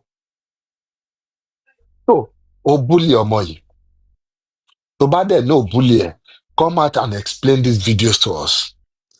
Give us an explanation why you will be at home or why within your space of influence wọ́n á bógò mọ́mọ́ ẹ̀ lórí bẹ̀ yẹn, wọ́n á nà bó ṣe lọ́nà òun yẹn, báwọn witness ṣe confam pé ṣe lọ́ọ́ lù ú ní ìlú Bàrà. Tell me, explain it to us how that will not amount to bullying. Tell me, báwo ni ẹ ṣe amount is bullying for you, Naira Marley nìyẹn? Aunty Sam Larry, your own is more pronounced, it's more obvious. Ìwọ ló ń ránṣẹ́ yẹn, and we saw one of it lójúkorojú, or maybe 2 or 3 of it tó ṣe, just suddenly left your house. You left your gbọ́n pé Mohbad wà níbì kan nínú ọ̀rọ̀ tí wọn náà nínú ẹjọ́ tó rò kàtẹ́gbà ń pò àmọ̀kò parọ́ nù ẹ̀ nínú interview ẹ̀ pẹ̀lú dirty boy yẹn. O ní bóyá o fẹ́ lọ ra aṣọ àbó fẹ́ lọ ra àkọ́kọ́ ni o fẹ́ lọ ra aṣọ ní Babish fine. Òun lọ sọ́jà tó wà ní Babish nìyẹn. O wá gbọ́n pé ó ní Mohbad ń shoot níbì kan. O wá decide pé no, o ní láti lọ rí bọ̀bọ̀ yẹn níbẹ̀ yẹn. Ó sọ lẹ́nu ara ń pò dísà ń pò fẹ́ lọ kí o kó tiẹ̀ make up pẹ̀lú gbogbo bóyá friction tó wà láàrin yín o. You decided. So nínú ọkàn ara at that moment ó ti conclude lọ́kàn ara that you're going there to commit a crime, Sam Larry. So at that point it's a predetermined predetermined effort ní gbogbo nǹkan tó ṣẹlẹ̀ yẹn. Ó ti rò ó lọ́kàn ẹ pé you are going there. Kò kàn déédéé ṣẹlẹ̀ kò kàn déédéé ní pé àìrọ́ ó kàn déédéé wá sí ẹ lọ́kàn pé àbọ̀bọ̀ ìtì ẹ̀ ń jẹ mí lówó àbí bọ̀bọ̀ ìtì ẹ̀ ṣẹ̀ mí jẹ́ ti ẹ̀ bá fà ọkàn. So ó determine lọ́kàn ara pé ṣe ìsídà kó lọ dá nǹkan tó ń ṣe yẹn rú àbí sídà kó mú bọ̀bọ̀ yẹn kó bá fa anything. Mo mọ̀ pé you can say it to stupid and foolish people like you pé ẹ ò tiẹ̀ náà. That is not the issue here. Bóyá o fọwọ́ kan, bóyá o nà ó, bóyá o yọ̀bọ̀n sí o, bóyá o yọ̀gò sí o, àbí anything o, that is immaterial here. You went there and you caused some apprehension. It was apprehensive when he saw you. You were not invited there. O lọ síbẹ̀ yẹn, o lọ bá plan ẹ̀ jẹ́. That is bullying by all standard, Sam Larry. So you cannot tell us, or maybe you can tell us, but then come and explain it well again. Go back home, cook a better story, and come and dish it to us. Let's see if it smells good. Maybe it might taste good too. So go back home, cook another story for us. Èyí tó sọ yẹn ò wọlé, kó lọ ra aṣọ lọ́jà, lọkọ̀ èdè rí, ló dẹ̀ kí wọn létà lẹ́yìn ìgbà ilẹ̀ mọ́ àmàlà tẹ lọ jàmàlà. Iṣu yẹn ń kọ́, mo rántí sọ fún àbóyọ ó padà rà àbó rà. So ó búlẹ̀ ọmọ yìí, and I feel that is where our issue should have been. In fact, that is where the issue was. Kí ẹ tó gbé stupid boy dìde láti wá ba ogun ẹ̀ jẹ́. And again, asking the lot of you guys, Comfy, Bukky Jesse, gbogbo ẹ̀yin people in that camp, how stupid do you feel again? Ẹ yẹra yín wo ẹ wo mirror. How stupid? Percentage stupidity wo lẹ fi ń pẹ́ wá sí yìí. Hearing what very dark man said whether day before yesterday or yesterday. Nípò nǹkan sọ̀rọ̀ DNA yẹn. Torí kí ló tiẹ̀ yé sọ́nà? Torí òun rí owó tó ń dá sí àkáǹtì yẹn. Òun dẹ̀ fi ń pé bóyá àríyàn kan tó ń ṣe nínú group yẹn just to stir up some things. Lòun kàn ṣe throw up the issue of DNA. Tẹ́yìn wá gbé lórí bígbà téèyàn gbé gálà lórí. Tẹ́ wá ń kiri, tẹ́ wá sì torí ẹ̀ mú ọmọ Liam yẹn sọ́wọ́ for more than a year. Kò sí orúkọ tẹ́ ẹ̀ pé tán, kò sí bully tẹ́ ẹ̀ fún tán. Just because that stupid boy woke up one day and ó dẹ̀ wọ́n pé dàpá kan plan against òun or like òun, àbọ̀ òun kàn fẹ́ da orí ẹjọ́ kan rú, àbọ̀ òun kàn fẹ́ stir up some shit somewhere. Ó dẹ̀ sọ̀rọ̀ pé whether na the wife fit be say the wife no dey loyal, na why kìnìkan. And he talked about the DNA. And you guys took it hook, line and sinker. ẹ̀dẹ̀ gba ẹ̀dẹ̀ bẹ̀rẹ̀ sí ní gbé lórí ẹ̀dẹ̀ bẹ̀rẹ̀ sí ní fi ṣe bullying online here and there. So how stupid lẹ feel by? How stupid? Tẹ̀rí pé gbogbo ibi tí ọ̀rọ̀ yìí ti wá nìyẹn. Ní pé you've been manipulated by this chief manipulator called Very Dark Boy. In fact, tábà sọ̀rọ̀ gbogbo nǹkan tí boy yìí ti ṣe in this case of justice for Mohbad, tí tábà sọ̀mọ́ ẹ̀ off, personally, èmi feel pé whatever integrity àbí whatever image tẹ́ bá ní of this guy when he was still displaying his dick in his art gallery, whatever image you still have of him, whatever respect, in quote, you still have for him then, I think it's still better than whatever he's been doing now. In my own books, I would regard him more then. Nígbà tó yìí ń fi okó ẹ̀ ṣe art gallery kiri lẹ̀. He had more honor then. Now he's a gun for hire. Kò dẹ̀ sí nǹkan tí ò lè sọ mọ́, kò sí nǹkan tí ò lè ṣe mọ́. Now look at what he's doing now. Ó ti gbé ẹjọ́ according to him, ó fẹ́ revive justice for Mohbad. No. Ó fẹ́ whitewash Sam Larry àti Naira Marley. But ó ti wá ṣe dáàrin kan, ẹjọ́ ti wá dàrú mọ́ lójú. Kí ló kù? Personal attack to people. So that á di gbọ́mi sí omi òtó. Kò ń ṣe bẹ́ẹ̀. Bẹ́ẹ̀ ni wọ́n á máa sọ yẹn lọ. Neglecting the real issue here of the bullying of Mohbad, championed by Sam Larry and Naira Marley. Báwo bí the nǹkan tó fẹ́ ká neglect ẹ yẹn. jẹ́ má bínú sá ṣe rí ẹ̀yin tẹ́ ń stream wa tẹ́ ń àtàkì bàbá wa tó ń sọ̀rọ̀ ikú pa yín o ikú pa yín. ẹ àti ẹ̀gbọ́n wọn àrí wọn pé wọ́n ti ń ṣe nǹkan kan. exist bíbẹ ṣe sọ ìyá àti ẹ̀mọ̀ páwọn. òkú ayé nìyí tí ò bá ṣe pé lórí burúkú ni tó yẹ pé gbogbo ọmọ tó bá jáde látara yín Naira Marley tẹ́ ń sọ́pọ̀tì àwọn ló máa ṣekú pa wọ́n. àmì Ọlọ́run. wọ́n ní amúkú ẹrù ẹ wọ́ àti ìsàlẹ̀ kan ló ti wọ́ wa torí ẹ̀yìn ẹ̀ ń sọ̀rọ̀ olórí burúkú pé wọn ò sọ̀rọ̀ bó ṣe pa ọ̀ ń sọ̀rọ̀ lórí búlì ẹjọ́ ṣé búlì ṣé nǹkan kékeré ni nínú ayé ẹ̀dá lágbára Ọlọ́run bí búlì bó ṣe wá jẹ́ nǹkan kékeré nínú ayé yín gbogbo ọmọ yìí gbogbo generation yìí pátá ló máa tẹ̀sí ẹ̀kọ́ tó jáde láyé. Àṣẹ màámi ẹ jẹ́ ká fi wọ́n sílẹ̀. olórí burúkú òun nìyí àníkà ṣé ó ṣe dáadáa ní London tó wà ló sá wá sí Nàìjíríà ẹ̀yin olórí burúkú olóṣẹ́ ní òfò. kò sáwá wọn. ẹ máa sọpọ́tì ìwà dọ̀tí. kò sáwá o wọ́n lè wálé ní kò jẹ́ wọ́n lè wálé ní náà tí ó ṣe dáadáa ní London lọ lè wá sílé. ẹ jẹ́ ká filẹ̀ ká ẹ̀yin olórí burúkú. àti ẹ̀rí wọn. mo kàn kẹ́kẹ́ ò mọ̀ pé a gbọ́ gbogbo orí burúkú tẹ̀ sọ bá a ní fún yín ní relevance òkú ayé nìyí ẹ̀yin àti ẹ̀sọ̀ ga yín bẹ́ẹ̀ ṣe ṣẹ̀sín lálákọ̀ọ́kọ́ náà nìyẹn ìwà òṣì tẹ̀ ń sọ́pọ̀tì ẹ̀ ó ẹ̀ padà ṣẹ̀sín ni ẹ̀yin olórí burúkú aláìnojú tí a tó kú má tó kú amọ̀nà ọ̀run ẹ̀yin àgbà òfò oníjẹkújẹ onídọ̀tí. ẹ má bínú bàbá wa kọ́kọ́ mọ̀ pé agbórí burúkú tó ń ṣe ni. Kò sí wàhálà ẹ jẹ́ àtúbọ̀ máa gún wọn lábẹ́rẹ́ yẹn lọ. Whether you like it or not, the court has made a verdict on what killed Mohbad. You will either be stupid, foolish, mischievous, or just evil for you to now still say Oshinwaku tó pa Mohbad. If you are still in that place, mo kí yín kú oríbú o, ẹ kú oríbú lọ́tùn lósì. If that is where you are still, Onwaku tó pa Mohbad, Ọlọ́run á fún yín rí. Àwa ti rí kú tó pa Mohbad, negligence ló ń pè, òun ni kú tó pa Mohbad. Meanwhile, at this point, we need to move on with àwọn tó bully Mohbad. Torí nǹkan tó gbé most people jáde nìyẹn.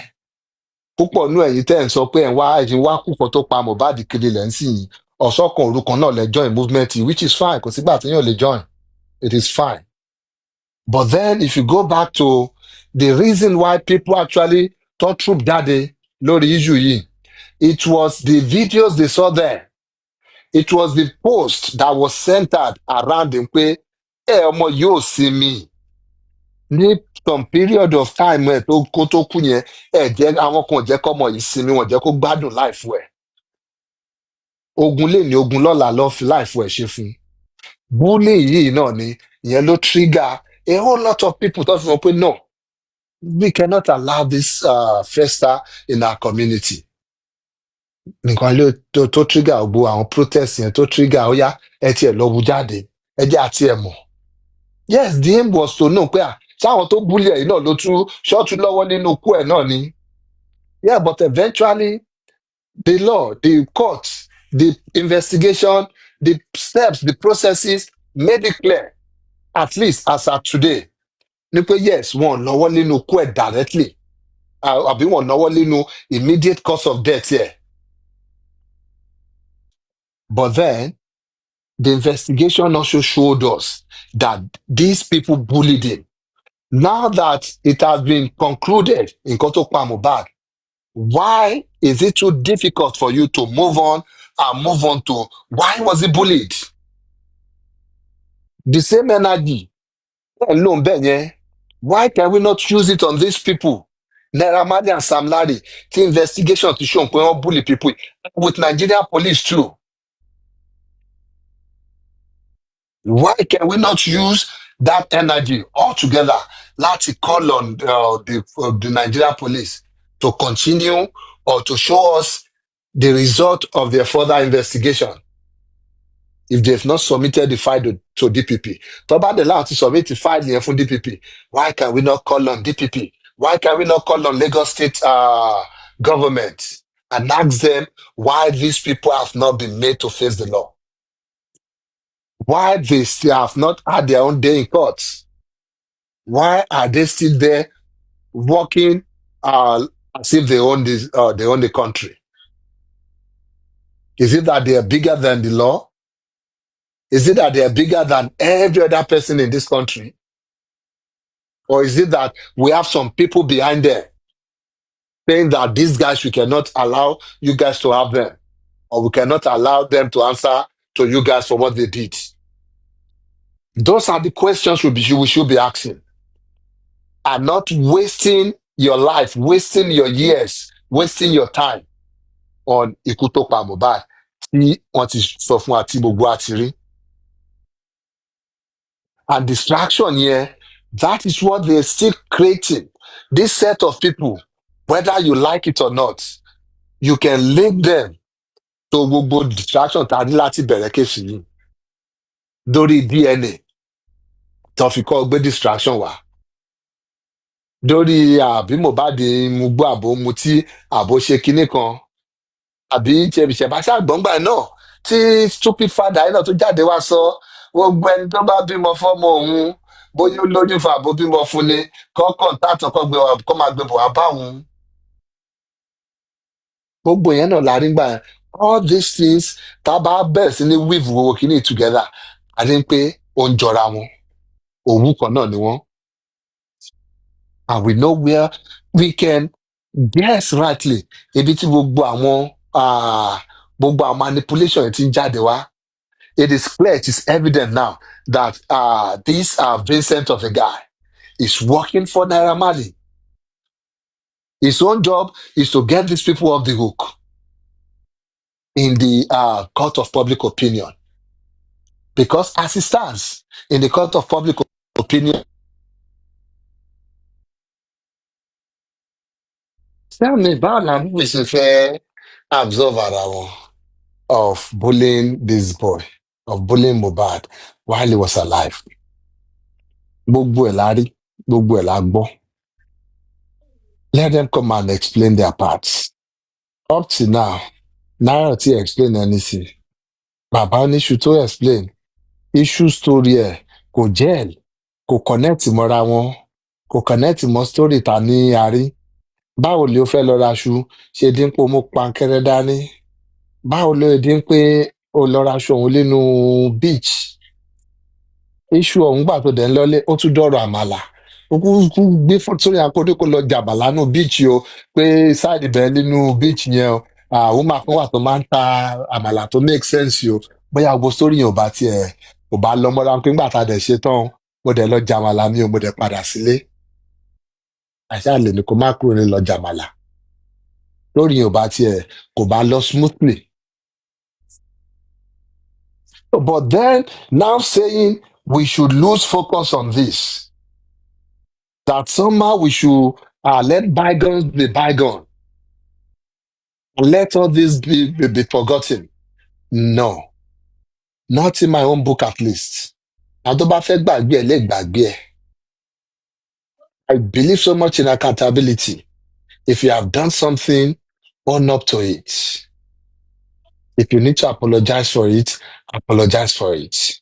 If you need to give an explanation, give an explanation.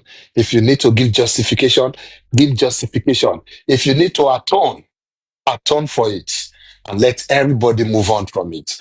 But that we will sweep it under the carpet, not in my books, and not when I still have my voice to speak. That's why every day I come on this platform, Baba Shiogbe, Tafe Shita Soboro, Tafe So, I will not forget to touch on this.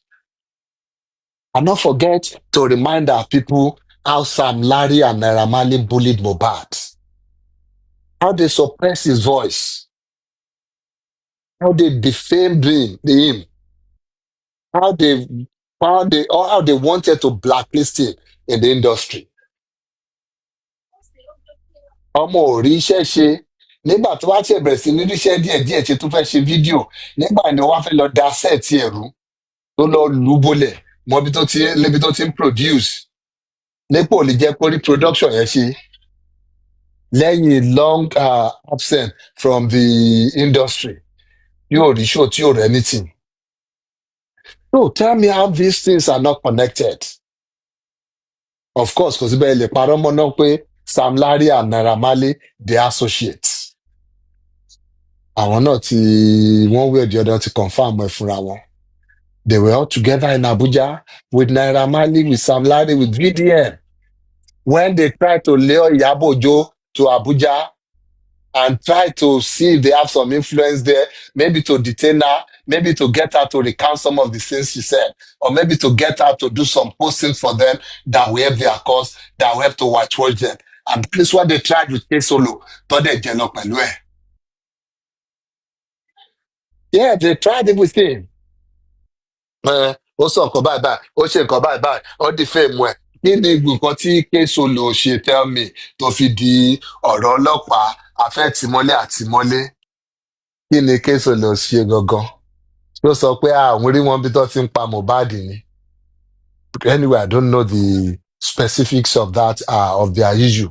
Tó fi ń dọ̀rọ̀ pé ọlọ́pàá ń detain or not. At best, it will be a civil issue. Gbogbo èyí tó ń sọ pẹ̀lú Naira Marley tó ń sọ pẹ̀lú Ìyábọ̀ Òjó náà, it will be a civil issue. Ìyábọ̀ Òjó sọ nǹkan tó tánìṣì méje àbí tó tánìṣì tí ò jẹ́ kí business ẹ move dáadáa or something. It's a civil issue. Pé Ìyábọ̀ Òjó pè ẹ́ ní murderer ni, yóò pè ẹ́ lápàyàn ni. Maybe bóyá ó sọ bẹ́ẹ̀ but show us, jẹ́ ká rí ká mọ̀ pókè bóyá nǹkan tó sọ yìí lóòótọ́, and I'm sure pé tí Ìyábọ̀ Òjó bá sọ bẹ́ẹ̀, I don't think she will take her time to apologize for that and take it back. Pé àkọ́ṣe nǹkan tí mo mean at that time yẹn, this is what I meant. Nǹkan tó that most of the time, nǹkan tí èèyàn máa, that's how some of these cases are resolved. Tí bá bọ̀ pé ìwọ báyìí báyìí apààyàn, if I did it innocently or I did it out of maybe the spur of the moment or something, maybe anger or something. Yes, tó bá lọ fẹjọ́ mi sọ ọlọ́pàá tó bá pè mí, they will call me. Ó sọ ọkọ báyìí. All I need to do to them is explanation. Mo dẹ̀ wá mí ní ẹ̀ kó má bínú. Ṣó fẹ́ kí n apologize ní àbí kí ló fẹ́ kí n ṣe? Wọn ò lè ti anybody mẹ́wọ̀n fún yẹn. So gbogbo bragado tó ń ṣe yẹn is just to show off. Thinking that maybe Iyábọ̀ Òjó will be scared. And Iyábọ̀ Òjó will come out like K-Solo. Ẹ̀yin Naira Marley kíní kan ẹ má bínú o. Mọ̀ mọ́ àṣẹ kíní kan. Àmúgbà tí mo dẹ̀ ń rá àwọn fídíò yẹn, mo dẹ̀ wà disappointed. Even pẹ̀lú Fáyọ̀ṣe náà, wí ló máa tiẹ̀ ń ṣe ẹ̀yin pípù yìí náà náà. Tó yẹ pé you people are just wear belle face. Ẹ̀mọ̀tàn gbà tá à ń play ball gbà yẹn. Wọ́n á ní àyàn gbá ṣọ́ọ̀tì síbi tí ikùn ẹ̀ face. That is what most of these people online, àwọn tó pera ní influencer báwọn so-called, should I even call them celebrity or let me call them celebrity? That is what most of them do now. Wear belle face. Ibi tó bá jọ bẹ́ẹ̀ nípa ayé fẹ́ kọjú sí, tó bá jọ bẹ́ẹ̀ ní pé àǹkan tó ń gbà lélẹ̀ trend lélẹ̀ yìí o, tó bá lọ ṣe kinní kan, ó lè lọ affect yẹ o. So that is it. Nǹkan tó try àti ṣe nìyẹn láti make sure pé òkè o, ẹ wá bring àwọn èèyàn kó wá máa recount àbí kó wá try láti whitewash yín. You tried it with Iyabo Ojo, it didn't work. Then you commission VDM. Ẹgbẹ́ VDM dìde lẹ́sẹ̀kẹsẹ̀. But to try it because that was the period tí VDM bẹ̀rẹ̀ interview with ẹ̀ tó bẹ̀rẹ̀ òun fẹ́ revive justice for Mohbad. It was the period tó pe Iyabo Ojo sí Abuja ni láti find a settlement for them. Láti wò bóyá they can do some things to máa help image àwọn. But because it didn't work, you brought out VDM. You paid VDM. VDM was probably there in the police station with Naira Marley, with Sam Larry, and Iyabo Ojo.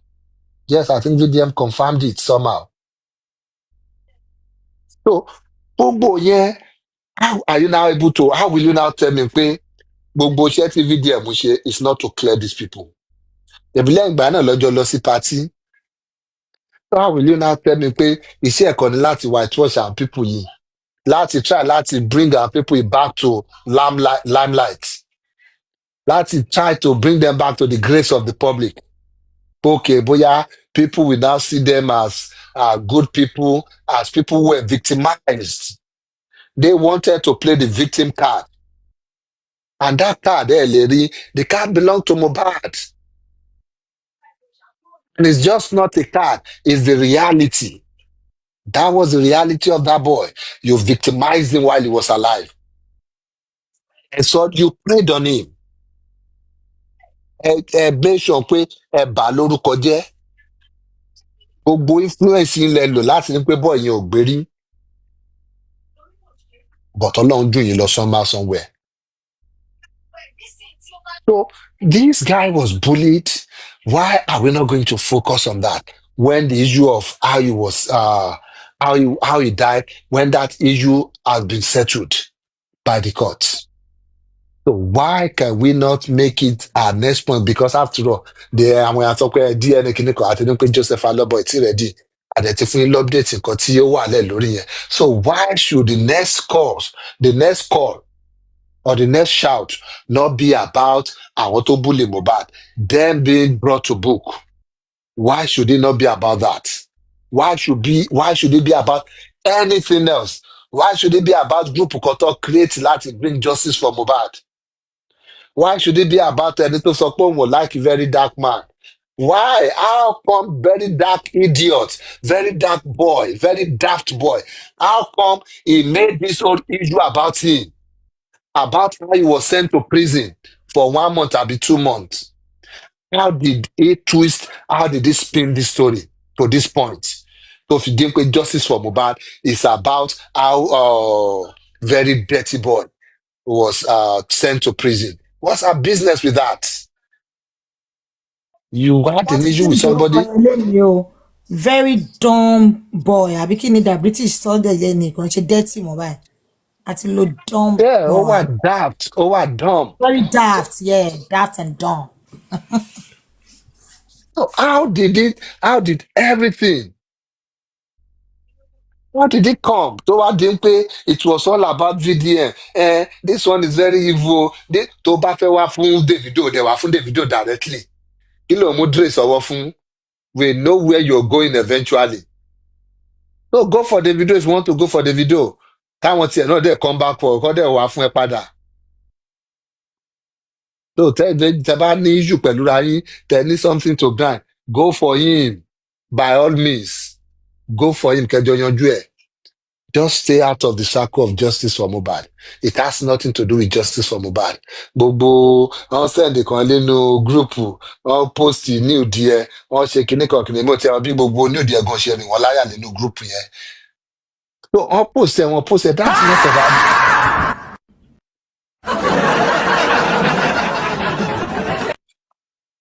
So that's not our business. Well, tó sọ̀rọ̀ justice for Mohbad, ó dẹ̀ ń twist, ó dẹ̀ ń yí lọ dédé pé ó ti wá di justice for very dark man. Mo dẹ̀ ti ń kọjá lórí platform kan, wetin dey do that dark man? People wey dey speak true for this country. Kí ló ń ṣe ẹ̀yin èèyàn wa? Ṣé ó ní yín òkùnkùn pinnu mọ́ náà ni? Ẹ̀dẹ̀ lo last brain tó kùnú yín, ẹ̀dẹ̀ lo the little tó bá kùnú brain yín, kẹ́ fi rí kíní yìí true now. Ní pé kíní yóò kàn wá. Àwọn tó bá rún ẹ lọ sẹ́wọ̀n, tó bá jẹ́ pọ́n rún ẹ lọ sẹ́wọ̀n láìmọ̀dí, ó ṣáà ní lọ́ọ̀yà tó jìjàgbara. You have the money, àwọn èèyàn fún ẹ donation, ó ní charity, àbí NGO ló dẹ̀ pé. Oh, take it up. If there's been any malicious prosecution on your case or anything, take it up with the police or take it up with ẹni tó bá rún ẹ lọ sẹ́wọ̀n. How that got anything to do with justice for Mohbad? Or group tó try láti tó set up for justice for Mohbad? You want to make it all messy. You were there saying, tẹ́lẹ̀ bá ní kíní kan kó ṣe screen record kó post ẹ̀. Títàn bá ní kó ṣe screen record kí ló ṣẹlẹ̀ àkàndúmù wọ lọ́wọ́ ni. Ṣèbó náà ní gbogbo chat yìí lọ́wọ́. Kí létí wò ṣe screen record ẹ̀ kò dẹ̀ post ẹ̀. Tó bá jẹ́ pò ń jà, if you're truly fighting for the people, if you're truly an activist, if you're truly somebody who wants to expose the truth, and if you truly you have integrity, because you told us clearly that you have this chat with you, gbogbo recording, gbogbo chatting, you told us you have it. So why are you still keeping it? Why have you not done the screen recording of everything and post it online? Why have you not done that? Ó fẹ́ máa yin jẹ díẹ̀ àbí?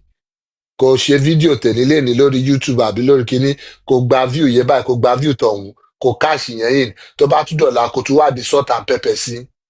Kò tún twist gbogbo ọ̀rọ̀ tó wà ń bẹ̀ and make it all about you and nothing about justice for Mohbad.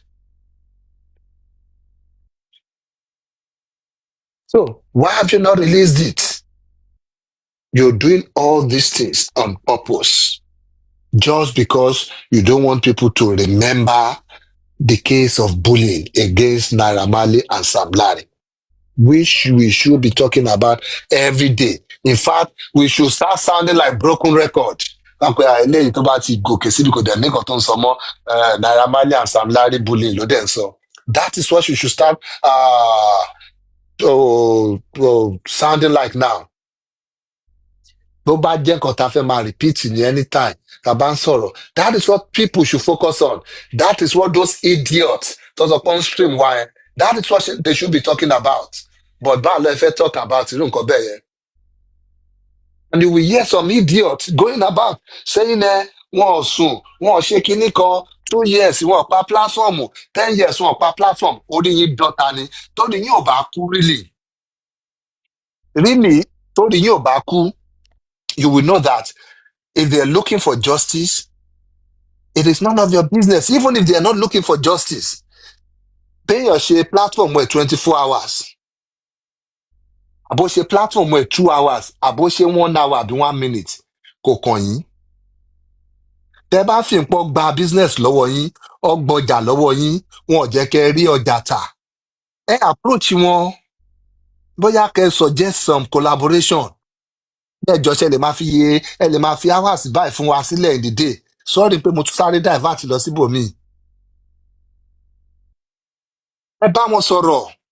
Ká ṣe lè fi 1 hour sílẹ̀ fún wa in the day ká sáré fi pàtẹ, ká sáré tajà wa, ká ta nǹkan tá a máa tà ká wọlé. Because some of you people, ẹlẹ́nu méjì nìyí. And yes, it's understandable because of the line of business tẹ́ wà nínú ẹ̀. Yes, your business kò ó ní ṣe pẹ̀lú kẹ́ máa ní ọ̀tá kan forever, kẹ́ máa ná rẹ̀ kan forever, kẹ́ máa jó from here from to there. Some of you do that. And there are bloggers tó ní integrity tó bá stand, they will stand. Yes, they might have this issue lónìí kan tó stand fún, but you will know that they are still standing for what they are standing for. Torí ká má lọ mix here together pé báwọn bloggers ṣe máa ń ṣe nẹ. No. We have bloggers who know what they stand for, who know what they want to blog. This is the part of this story I want to blog. Not because they cannot blog any other side, but because it's not in tandem with their with what they stand for. They will choose a stand, and that is what they will blog about. And if there is no story on that side of their where they're standing, they'll rather not blog anything. And there we have some of you. Yes, bloggers, let you know. You just want to make story, you just want to make money, you just want to be out there. You want to have your own platform, which is fine. It's fine, láti dream, it is fine, láti ní aspiration, but not trying to put other people in bad light. Ẹ̀rọ Mohbad yẹn, wọn ò fi sílẹ̀, wọn ò jẹ́ lẹ́nu ṣáwàlá dìímú, àfisílẹ̀ náà nìyẹn. Ẹ ṣe ìfẹ́nu yín sí. Ẹ ṣe ìfẹ́nu yín sí, wọn ò fi sílẹ̀ nìyẹn. Àní di ọ̀tá ara yín. You come, and that's why we have to be careful. Bí o spirit èmi ní bóyá máa ń ṣiṣẹ́ one way or the other, èmi ò ń tètè yọ̀ mọ́ àwọn nǹkan mi, mo ń tètè yọ̀ mọ́ ẹlòmíì, because somehow I try to read people. Okay, kí ni intention ẹ? Especially lóru course tá à ń ṣe, tó bá jẹ́ ń pa àkọ́jọ́ ń ṣeré náà máa bá ń catch cruise, kò sẹ́ni tẹ́mi ò lè bá catch cruise. Kò sí platform tẹ́mi ò lè ọtún mo sì lè catch cruise pé kakọ̀ ká. But if you're talking about something serious, nígbà míì, we need to be careful. Yes, ó dá láti get more people to support, open our arms for everybody. While we're doing that, ẹ jẹ́ ká wà careful. Some of these people just want the good part of it. Yes, some of the good part is that you come up here, you do submission, one tag in the comment section. You will look like you are the next thing, the best thing that happened after bread and butter. And some people, what take care, gbogbo accolade yẹn, wọn mọ boy ma handle ẹ lórí wọn. They feel okay, ó ti tó ká náà ṣe platform. And then their real intention comes out. Because you'll be wondering, somebody who has been supporting on the side, somebody who you think you know where they stand on. When you're now hearing some things, some utterances from them, you now be wondering, ìjẹ́ ní báyìí ló ń sọ̀rọ̀ yẹn, ó dà ń pé mistake ni o. You now go and check again. Àmọ́ pé ọ̀rọ̀ báyìí lè jáde lẹ́nu títí yín. Have you come to a realization of what actually happened? Nothing. It's because that is who they've been all along. They were just looking for a platform to be heard on. They're just looking for one or two follows that will make them be able to open their own platforms too. And they'll now turn around and say, our platform conscious 24/7. Oh, fẹ́ kúrò lórí justice for Mohbad. Later you saw justice for Mohbad.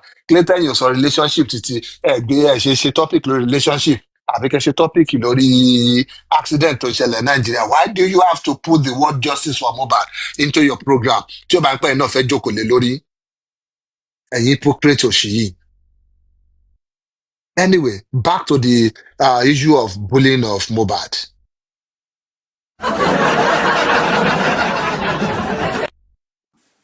Ẹ tún ti parí ń bolẹ̀ lọ tẹ́lẹ̀. Mo sáré jáde ni. Láàrín tún ní pàtó, ó gbé bolẹ̀ lọ tẹ́lẹ̀. Sàpàtà, ẹ continue. Mo pé recording lọ bí mo ṣe wà, ẹ ṣe máa ń bínú. Ọ̀dà wà o. So, ẹ jọ̀ọ́ ẹ má fẹ́ adájọ́ lọ́kọ o, ó ní reason o. Ẹ má fẹ́ adájọ́ lọ́kọ o, ọ̀rọ̀ ń sún adájọ́ o, ìjọ́gẹ̀wà ẹ̀. Mo kàn ní advice àwọn tèmi ní wà lára àwọn ẹ̀kọ́ tá à ń kọ́ lórí TikTok. Ẹ mú ilé lọlé kẹ́ lọ fi jẹun. Ẹ má fi jẹun sorry, ẹ má fẹ́ adájọ́ lọ́kọ. Wọ́n má fàdá lọ́kọ sí àwọn oníkádájọ́ wá fẹ́. Káwọn adájọ́ ti fadá àbí bóyá ká púpọ̀ àwọn fadá kọ́dà adájọ́. Irọ́ káwọn adájọ́ lọ fáwọn oníròyìn, wọ́n jọ má ṣe ara wọn.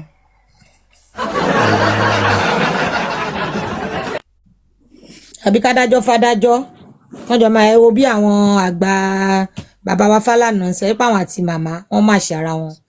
Iná lè ṣèlú nǹkan báyìí. Kádájọ́ fẹ́ VDM àbí kí ni prof ń sọ?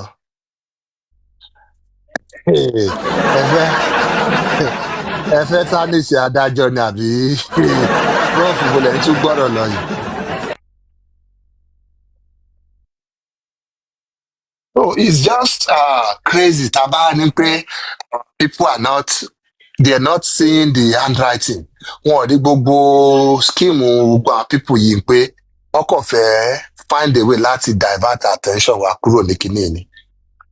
Because as far as I'm concerned, ibi tí justice for Mohbad láìsí nìyẹn.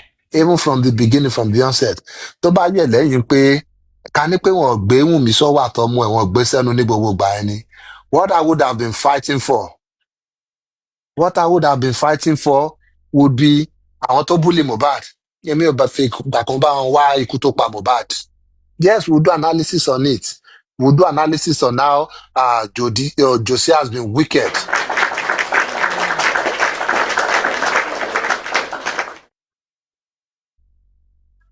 Take a round up, Lenzoni. Rárá pé àwákú tó pa Mohbad ni a ti mọ nǹkan tó àwa mọ nǹkan tó pa Mohbad bullying làwa gbé bá bọ́ta. Mo kí yín Exactly. lẹ́yìn. Yeah. Exactly. Right on, baby. Thank you, babe.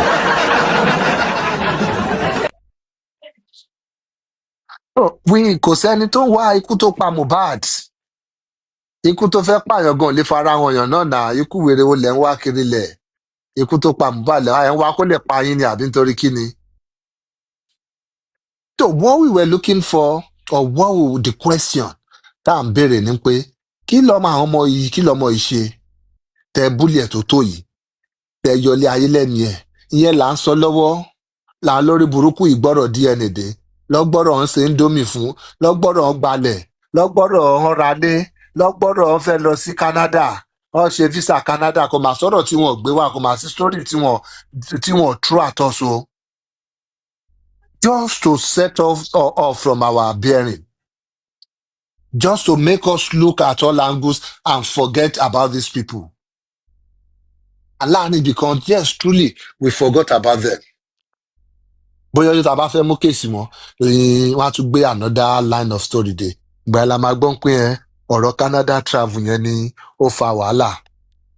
Mohbad ṣe Canada, kò ṣe fún Wùnmí, ó ṣe fún Liam.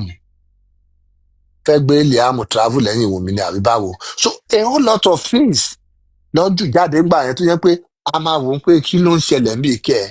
Is it more than what we are thinking? Tó yẹ pé we started even buying into some of those conspiracies ńgbà bíi pé àbáwọn gọ́ọ̀mẹ̀ntì kan ló ṣe kinní kan ni àbáwọn gọ́ọ̀mẹ̀ntì kan ló pa Mohbad ni. A whole lot of things. And what was the end goal of that? Just to forget about Naira Marley and Sam Larry. Nígbà tó rí pé wọ́n ti dẹ́jọ́ ẹjọ́ ti tán wọ́n ti rí pé nọ́ọ̀sì àti bọ̀bọ́ yìí lọ́ọ́ máa wà culpable o. Wọ́n wò pé people will come back to them. Torí wọ́n wò pé the next thing táwọn èèyàn máa sọ bóyá àwọn wèrè sáìdì tí wọ́n á sọ DNA ńkọ́ Wùmí ò lóyà. Wọ́n dẹ̀ ti mọ̀ pé DNA yẹn máa ṣe wọ́n bóyá wọ́n fẹ́ ọkọ̀ and they know what the result will be. Wọ́n pé these people máa kọjú sí wa o. We need to have plan B. Plan B wọn lọ deploy pẹ̀lú very daft boy yẹn. Because he's so daft, he didn't even think it through. Ó kàn take care one day at a time ni, one story to spin at a time. And òun ti gbàgbé pé ó ní láti connect gbogbo story yìí together. Torí at the end of the day, prime boy máa wá sọ̀rọ̀ kan, spending máa padà dé, ó máa vacate stand the prime boy. Nígbà tí driver bá fi máa dé, driver vacate gbogbo stand wọn á impeach gbogbo nǹkan táwọn yẹn sọ. Nígbà tí eléyìí bá fi máa dé, ìyẹn náà tún gbà another narrative wá gbogbo ẹ̀ wá join together mọ́. Meanwhile, you will say maybe kò mọ nǹkan tó ń ṣe. No, ó mọ nǹkan tó ń ṣe. Ó máa throw gbogbo different story sórí láàpù yín. Ó yá oníkálukú mú tiẹ̀ mọ́ lélẹ̀ ni ó yẹ kó nǹkan tó ń sọ fún yín nìyẹn. Wọ́n ti lé story Mohbad ń fa bàálù Mohbad ṣe kinní kan wọ́n ti lé yẹn sílẹ̀ níbì kan. Wọ́n ti lé story àbí kan ṣe Mohbad lọ́pọlọ ni wọ́n ti lé yẹn sílẹ̀ níbì kan. Ọmọ Wùnmí yẹn náà ṣe gbọ́ wọ́n ti lé story yẹn náà sílẹ̀ níbì kan. Wọ́n ti lé story ìyá Mohbad fọ aṣọ ẹlẹ́jẹ̀ wọ́n ti lé yẹn sẹ́gbẹ́ kan náà. Wọ́n máa lé gbogbo story yẹn sílẹ̀ ní báṣíbáṣí ni bóyì tó bá jẹ́ tiẹ̀ ló ń sọ fún ẹ oníkálukú a máa analyze ẹ̀ àwọn tó wà against Mohbad ọ̀yá fún wa evidence àbí ìwọ ló fún evidence ìwọ ló pe evidence ìwọ ló sí evidence wọ́n wá lé gbogbo story yẹn sílẹ̀ oníkálukú àwa mú tí àwa bẹ̀rẹ̀ sí ní analyse for the next few months ká tó tún rántí pé orí ìgbà ta la ti kó story ẹja àdá padà ká lọ gbé nǹkan tá a fi exchange bẹ́ẹ̀. And what are we exchanging this for is àwọn tó bully Mohbad lágbélẹ̀ sí wọn lọ́wọ́ táwọn dẹ̀ máa lọ gbo time yẹn láti whitewash wọn lọ. Before you know it, these people will start coming out. They'll start doing some tours. They'll start doing some charity again. They'll start sending some, maybe releasing singles again. They'll start promoting it from some people who wants to make money online. And they won't be wrong to collect their money and maybe promote their song for them. Agbewarapa jáde, dance jáde, wọ́n máa bẹ̀rẹ̀ sí ní tì sí wọn lára díẹ̀díẹ̀ bẹ́ẹ̀ yẹn. It's a long game they are playing. And I'm not saying they shouldn't have a business to run. I'm not saying they shouldn't have a life, a means of livelihood. I'm just saying, in Kotetishe, you still need to account for that. You need to account for that. Because if they try to account for Fukini, more business then say, this thing will still continue to hang over your head. Come up and let's talk about these things. Come, let us reason together. Even though your sins red as scarlet. Yes, we might not be able to wash you to be white as snow. But once we reason together, once we see your justification for bullying Mohbad, your reasons for bullying him, your excuses for bullying him, or for not, or if you can deny not bullying him, and you give explanation to it. The law will decide, okay, wọ́n ṣe o, tó bá ṣe o, ẹ jẹ́ ká fún wọn ní punishment báyìí, ẹ jẹ́ kó apologize, àbẹ́ jẹ́ kó ṣe báyìí. We will see that, and I can tell you for free, Nigerians are, ìgbà míì, they are unpredictable. You can still be the next thing after Asake again. Oh, she lè blow, music she lè blow, everybody she lè blow. Bọ́n pé bóyá ẹ máa sá lọ fún kinní ẹ máa torí yín bọlẹ̀ bí ostrich. No, àwọn ò lè aláwọ̀ ẹ̀. Gbogbo òdín tó yọ síta yẹn, àbẹ̀rẹ̀ sí, a máa fi píìnì gun. A máa fi píìnì gun àti tẹ́ bá yọrí yín kúrò nínú sand. And we talk about this issue. I'm talking about it, I don't mean just us on social media. In fact, not even us on social media. You need to face the law. And another part of that is calling out the government too. What is the Nigerian police doing on this case of bullying of Mohbad? Is it that they cannot proceed with the case because Mohbad is no longer alive? No, they should be able to proceed with the case. Is it that they have some witnesses they said they had that are now recounting or that are not ready to testify anymore? The Nigerian police, they need to tell us too. They cannot just make it look like, oh, it's business as usual. No. We need a closure on this. This boy was evidently bullied. We need some explanation from some people. And if you've gotten the explanation, explain to the public, Nigeria police or Lagos state government. Explain to the public that, oh, yes, on this issue, we have actually investigated it. We're sorry we made a mistake with our preliminary report. These people, maybe they didn't do it, or this is the extent to their liability on this. We'll make them face the law, or they have faced the law. If you've done it, if you've made a deal with them, maybe to probation or even to throw away the case, just let us know. And maybe then, that and only then, ni àwọn èèyàn máa sọ pé bóyá justice for Mohbad ti tán. It's not when you bring the family together. It's not when tí gbogbo bá lọ bẹ̀ Joseph Aloba. It's not when Tadra bá lọ bẹ̀ Naira Marley. That is not when the case will be over. Because gbogbo yẹn náà let it propose in the past. Tadra lọ bẹ̀ Gbá kó lọ bẹ̀ Àwo. Kó lè fi kéèsì sílẹ̀ kí gbogbo ẹ̀ lè lọ.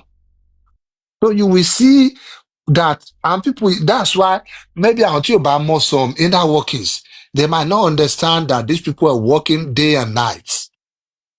Láti lè wọ aṣọ funfun sórí aṣọ dúdú tí behaviour wọn tí attitude wọn ti wọ̀ wọ́n yẹn. Èmi Naira Marley and Sam Larry ìfádùmọ̀ ni pé bóyá káwọn kan lọ bẹ Naira Marley from the family. Wọ́n lọ bẹ̀ for what? Wọ́n lọ bẹ̀ for what? Gùrẹ́sì ó máa ṣe ẹ̀wọ̀n ẹlẹ́yẹ ni o. Ó máa ṣe ẹ̀wọ̀n ẹlẹ́yẹ ni. No, for what purpose? Tó máa lọ bẹ̀ pé má bínú pé ọmọ wa mú ẹ bínú tẹ́ fi nà án. Àbí báwo ni bíbẹ̀ ń ṣe máa lọ? Ẹ má bínú pé we've caused you this much stress. Ikú ọmọ àwọn ti cause you this much stress.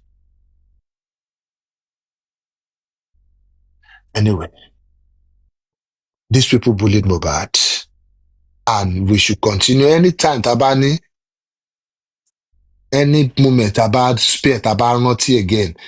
Mo mọ̀ pé cruise la dẹ̀ ṣe ń tiwa, but then we're still very much interested in getting justice for Mohbad against these bullies. Anytime tá bá rántí, let us call them out. Naira Marley, Sam Larry, the Nigerian police, the Lagos state government. These are the 4 people that can give us answers to how the Mohbad bullying went down. And we need those answers.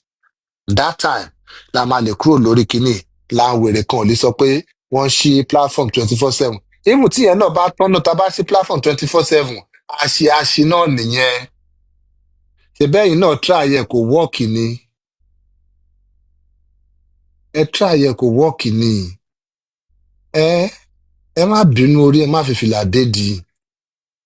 Ẹ wá, there are different initiatives. It's because you're not thinking right. It's because you're not thinking deep. That's why you can't find a way to maybe grow your own platform, a way to make people come to you, programs to do to generate traffic. Instead, what you want to do is antagonize, is call the people doing justice for Mohbad, call them bad names.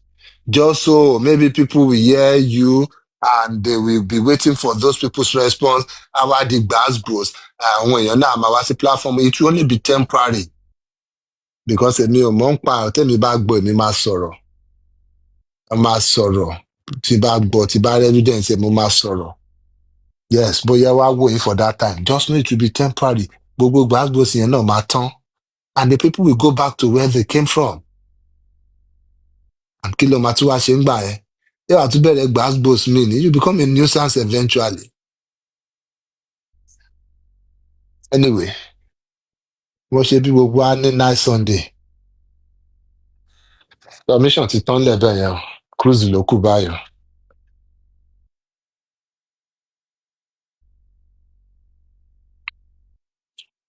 Host, are you there?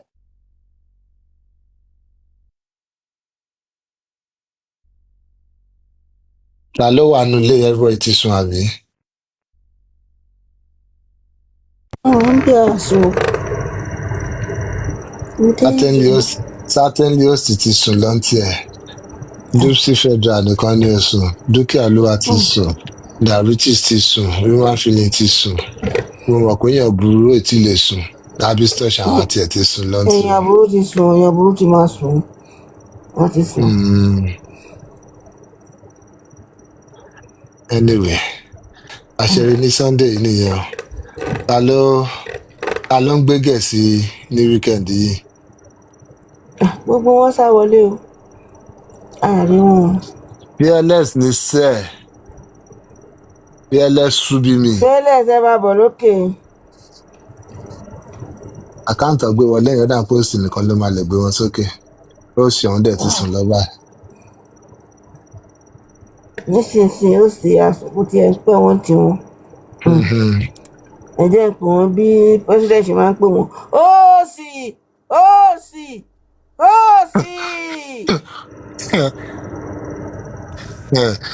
Wọ́n ti wà ní my 12 ẹ̀ wà bẹ́ẹ̀. Ó dà pé ohun tèmi ò kí tó.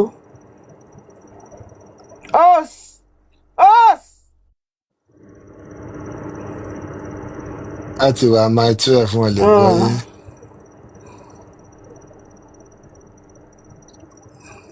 Anyways. Àwọn sacrosanct kọ Yomi kó tọ́jọ́ mẹ́ta tí mo gbọ́ ń kó jáde. Ṣé kò jáde ni? Yomi wo ni ò jáde? Yomi jẹ́ta mẹ́ta ló jáde. Àná náà dápẹ́ méjì ló jáde. Yomi báwo? Ó ṣòṣì mẹ́. Kí ni Yomi ṣì wá, kí ni nǹkan tó tún gbé fún wọn sí, kí ni story tó fún wọn? Story tó sọ lánàá, story kí ló sọ lánàá yẹn? Ó padà sẹ́yìn. Ó lè ṣe máa ní Yomi ń tiẹ̀. Yomi ò bá wọn dá sí Samsudeen tó gbé, kò já activism ẹ̀ débẹ̀ yẹn. Kò sọ̀rọ̀ ń pẹ̀ rárá sẹ̀.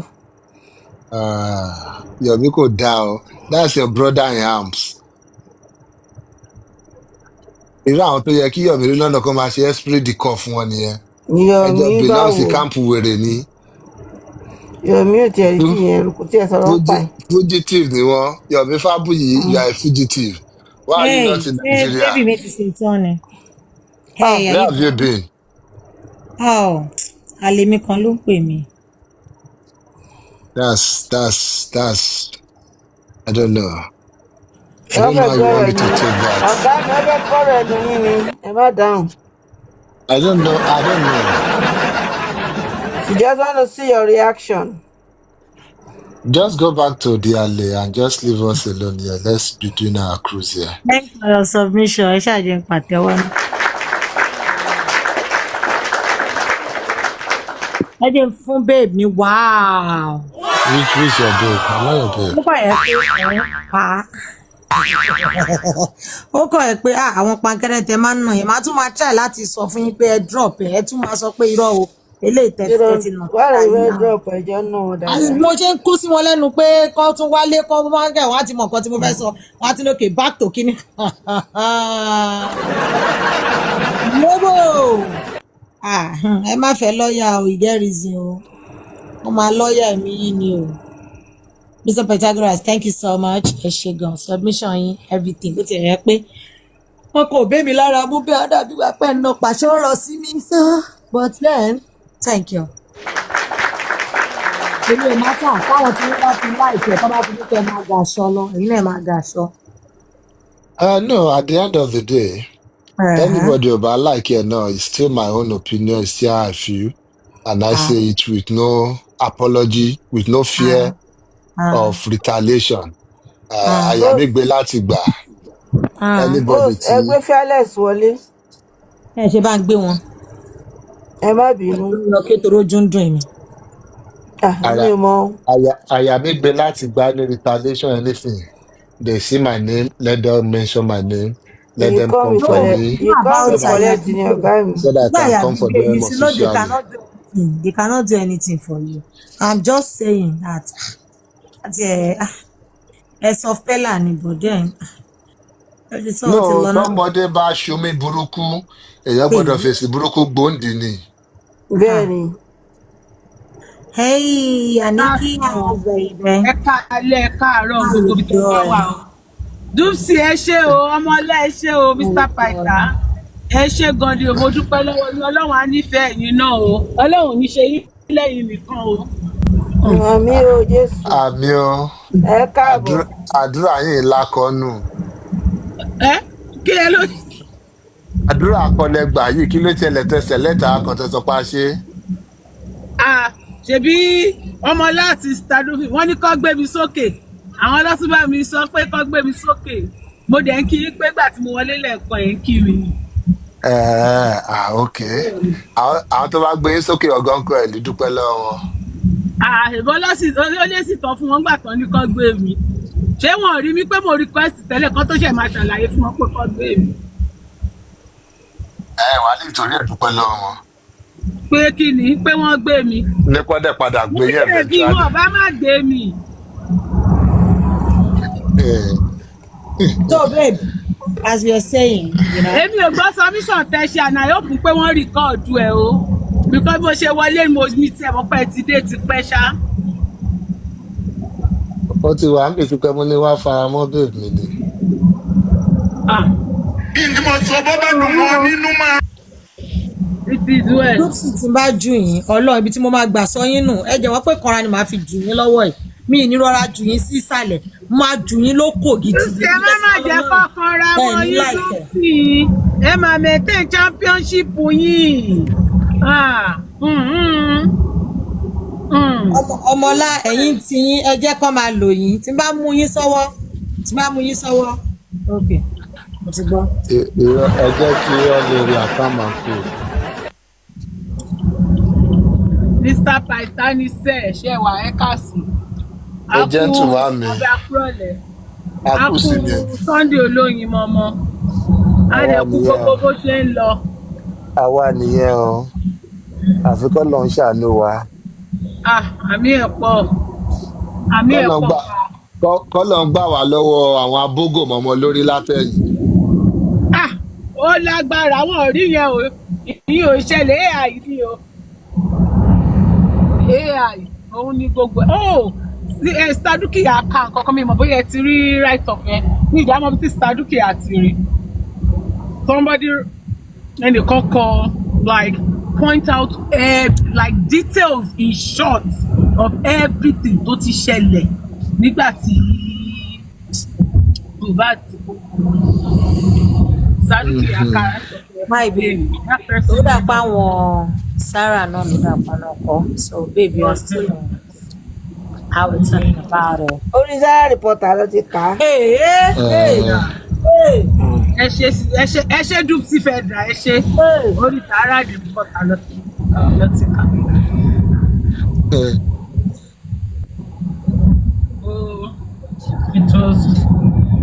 It was. Mami létí kí lẹ ṣe ẹ máa sọ nǹkan tẹ ṣe kí lẹ ṣe tẹ fi sọ sọrí kí ló ṣe yín tẹ down mo ní kẹ máa down lórí platform yìí ẹ ti kọjá kẹ máa down ẹ jọ our mental health and everything is important also. I know sometimes it feels hot but please when you feel like that you can take a break or get a cold water pour on your head relax everything is gonna be alright. Wọ́n polówó ọmọ yín fún ẹ má worry you will get there. Because the type yẹn ó tọ̀ọ̀tì á just believe in God. Okay ẹ̀yin lẹ́ ń kọ̀ọ̀kan pa Ìyábọ̀ I understand it's just it's for their good ẹ má rí bí anything ṣẹ gbọ́ ẹ má rí bí anything lẹ́yìn náà ṣe ń kọ́ yẹn àwọn èèyàn míì máa feel back on so just see it as is a face and they will all overcome lágbára Ọlọ́run as long as nǹkan tó ń ṣe nǹkan rere ni wọ́n ṣe nǹkan burúkú me I'm not bothered nǹkan tí ọba ṣáà ti ṣe tó bá ti jẹ́ kò sí bó ṣe lè gbógun wọ́n máa fi lift èèyàn yẹn up kúrò ní level tó wà sí another level ni so that's my own belief anyway and that is how I see things. Èwo ló ń bóyin nu yín justice is coming soon for Mohbad ṣé ta ló mú dání tẹ́lẹ̀ please let it come fast.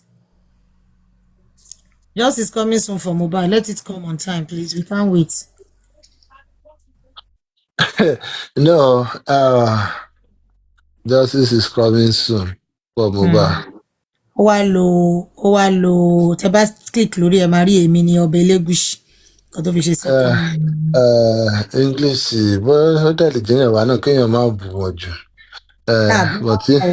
Rárá o. English yín bóyá kẹtùn kan bóyá dẹ̀ wọ́n mọ̀ kọ́ bẹ́ẹ̀ náà ní anyway. Justice is coming soon for Mohbad. It's more like big that ẹ̀ ń sọ pé Mohbad máa tó face justice soon. Instead, what you wanted to say is justice for Mohbad is coming soon. That would have been the right construction, not justice is coming soon for Mohbad. Lè wá máa sọ pé ara wa ni wọn àwọn ará wa orí wọn ò dọ́ta tó yìí náà anybody tó torí ẹ̀ dọ́ta ti reconstruct ọ̀rọ̀ báyìí ní so kò yẹ kẹ́ sọ pé ara wa no. There's nothing like that. Àwọn ò léèyàn tó èèyàn tó dọ́ta báyìí nínú group wa ń bà nà.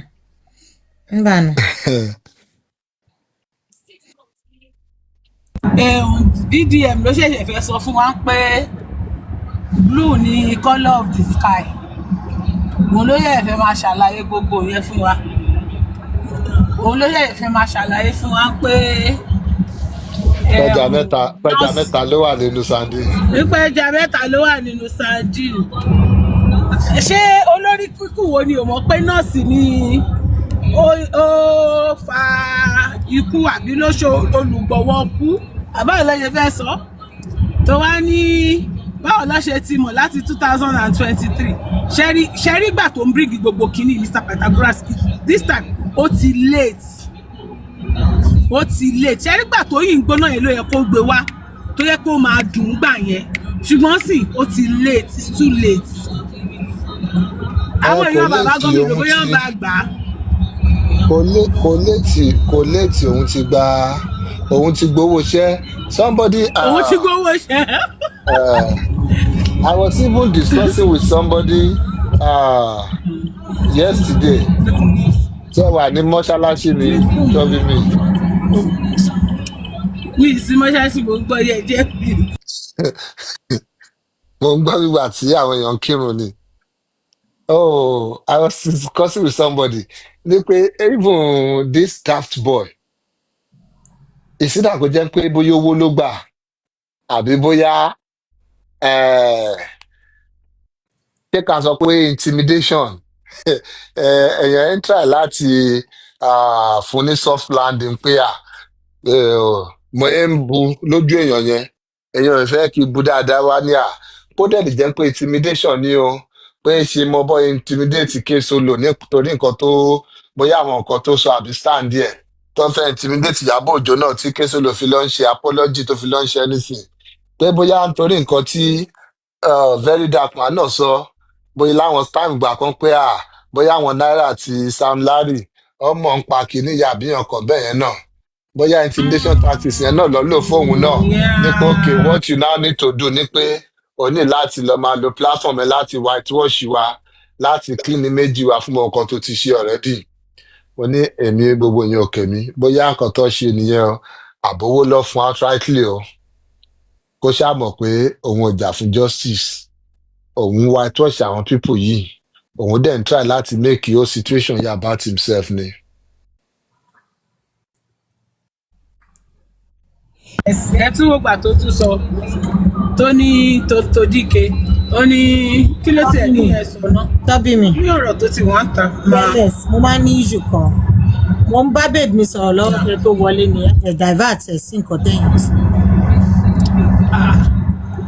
ṣé ibi kọ́lẹ̀ ti jọ wà látẹ̀kọ́ tẹ́lẹ̀ nígbà tí wọ́n lé Mr. Pythagoras wọ́n pariwo wọ́n pariwo everybody kò séèyàn kankan tó dá wọn lọ. I was not here. Nobody gbogbo yìí ti sùn lọ. No, I was not here and I said it when I got here that I've been. Ẹ wá ìtẹ́ ṣe wà ń bí ibà nígbà tẹ́rí kọ̀ọ̀kan yín wà lórí ìjókòó. He was actually giving a submission and I get. Jẹ́ kí ló tẹ̀ ṣe wá lísì sí kọ̀tọ́kọ̀ yín sọ. Àwọn tó jókòó síbi tọkọ yín ti ń sọ̀rọ̀. What is happening right now? That I was actually. What is happening from where? Why did you see that when you are problem for those that said I should pick you up? Why? Like Dupsy word, like Ola that said I should pick you up, pick you up. Why didn't you sit I down know you there? are My coming husband was talking. intervening what we are discussing about. Intervening what? What are you intervening on? Ọmọdé ẹ̀ṣọ́ ìbò sọ, what are you intervening on? Ẹni sùúrù ẹ̀jẹ̀ bá yín sẹ́tù ẹ̀. Ẹ má bínú Mr. Pythagoras. Bákan èèyàn bá sọ èèyàn máa ń jókòó ni. Bójú omi lẹgbẹ́ dání, ẹ máa gbómi yẹn dání síbẹ̀. Ká máa fi bẹ̀rẹ̀ ọ̀rọ̀, ká máa fi parí ọ̀rọ̀ yẹn ni. Bí ìyàwó ṣe máa ń ṣe nìyẹn. Ìyàwó ò ní kúrò níbi tọ́kọ bá ti sọ̀rọ̀ láyé. Ẹ jẹ́ kí n bá yín dá sọ̀rọ̀ yẹn. Ó yẹ bá wa dá sí ká wo bí tẹ fẹ́ gbà lórí ọ̀rọ̀ yìí mò ń gbọ́ yìí.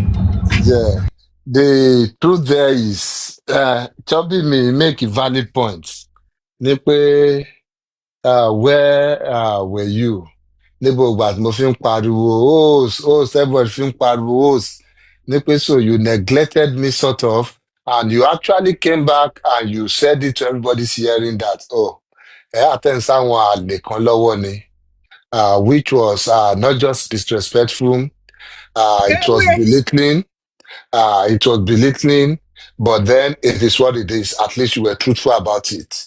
But then again, Chubby me, host was also right because the issue was Mumba, baby mi sọ̀rọ̀ lọ́wọ́ ni, kẹ́tó wọlé, kẹ́tó divert here. That is the fact of the matter, and that is what was happening. It was the issue was not about kí ló dé tí ẹ fi Mr. Pythagoras let ẹ lọ ṣe nǹkan mi. If that was the issue, I would have sided with you 100%. Yes, That was the issue. But the issue was, Mombeni Soro. Mombeni Soro Keto Woleni. That was the issue. And that's why we side with her 100% here because, and that was the truth. Not to, not to be Otumba. Sọ pé bóyá tí ìyá kankan bá ṣe ẹni a máa fún ìyàwó ní permission láti bójú ìyá ọkọ jẹ́. So on this one too, èmi náà lè fún ìyàwó ní permission pé kí ìyá ọkọ bá ṣe ẹni bóyá kẹsàrè bójú ìyá ọkọ jẹ́ for just 2 minutes. Mr. Pythagoras bó o disagree pẹ̀lú ìgbà tẹ̀ ń pariwo ká ní pé ẹ lè gbé mi ká ní pé mi ò sí ní private ẹ gbé mi sókè àjọ máa ní conversation ẹ má bínú mọ́ mi dúpẹ́ ẹ fi wọ́n lẹ̀ ẹgbọ́n tó ń sọ pé wọ́n ní àkáǹtì tí chọ́bí wọn lò wọlé àwọn ò lè gbé mi torí private ni mo wà host nìkan ni ó pẹ́ kí host náà tó lè dé gan wá gbé mi sókè bọ̀bọ̀ kí comment section èmi mo jẹ́ kí kẹ máa sọ̀rọ̀ ìjókòó mẹ́ta pé yìí nìkan lẹ dá wà níbí báyìí ẹni tó fi yín lẹ̀ lórí ìjókòó tó tún sọ fún yín pé àwọn lọ bá àwọn lọ dá àwọn àlè lò wọ́n tún wá padà wá bá yín rojọ́. That's another issue entirely, Chobi. But the issue she raised is that mo ń bẹ́ ni sọ̀rọ̀ lọ́wọ́ mo ń sọ ẹ̀dùn ọkàn mi fún. kí ló máa yín sẹ́ni ọ̀pá kankan tó ń bá yín sọ irọ́ ẹ̀dùn ọkàn wọn ni. Mọ́mí Yétì tó tún wà comment section lọ sọ fún pé kọ́ máa sọ orí nípa àkọ́ tó ṣẹlẹ̀ sometimes we are all ṣé ẹ̀yin tún ni Mọ́mí Yétì tó pa wọ́n wà dáhùn. Oh yeah, let her tell me whatever is going on because that's what she was about to tell me. Oh yeah, tell us, we are listening. Tami Ara Oluwa. No, don't use that word. That's insultive. What do you mean?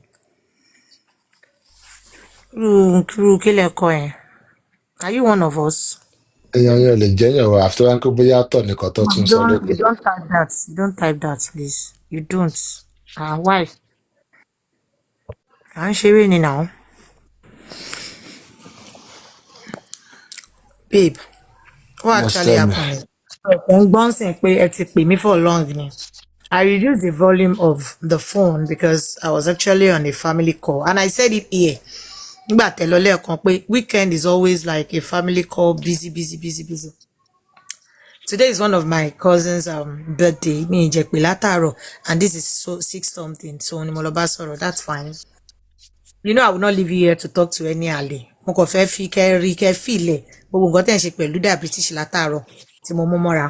So is you sanctioned it now? So Omola gets in wo comment section Omola ni mo fi tan yin wo ke le ri bo se ri ni. So that was what happened. So I didn't even know that everybody have been calling me. No, that's in fact me gbok me because the phone was on silent and I was on call with another phone. You know? So me coming back to say the truth, me ti mo pa won gan ti wà ní comment section ti pẹ́. Kò yẹ kẹ́ tún lò yẹn against me. You know? You don't do that. You actually understand what this woman has done. Like egbe mi. Ebi fẹ́ sọ̀rọ̀ ẹnu mi tó because mo tó bá ṣe wọlé yẹn. Baba ní ọ̀nà tèmi àti yín ò fi ní máa sọ̀rọ̀ lórí platform mi wọ́n máa ti ṣe. You know she stands for that one thing. You know. So me I was actually feel like this woman is here. Let me finish. Ẹ má parọ́ mọ́ mi o. Mo lẹ́lẹ́dàá tèmi o. Ẹ má parọ́ mọ́ mi o. I didn't even know she has been there for long. But let me just finish what I need to say. Nǹkan tó yẹ kí mú dupsi sọ́wọ́ àti odidi àná tó fún mi lọ́mọ méjì. Nítorí títí wọn kí n tó lè tún mú àná mi tí mo fẹ́ gbọ́mọ méjì lọ́wọ́ wọn láì sanwó. Kí n tó tún mú wọn sọ́wọ́ kẹ́ lè mọ̀ pé mo mọ̀. Èmi àti máa nǹkan tájọ́ ń fà lórí kan nìyí. Kò ń ṣe nǹkan kékeré rárá. Ẹ̀yin náà jẹ́ mọ̀. So mo ti expect kẹ́ sọ pé can I hear you babe? Ẹ̀yin náà kọ́ jẹ́ ń flow lọ. Ẹ kò fi mí sílẹ̀ ẹ tún máa wá dá Johnson kọ́kọ́ dá ti wọn dáadáa kẹ́ tó wá padà sọ́dọ̀ mi kò sí problem. Báyìí bẹ́ẹ̀ ṣe fẹ́ máa ṣe nìyẹn kò sí wàhálà. No, now. I was also waiting you in case you would have noticed that I muted you.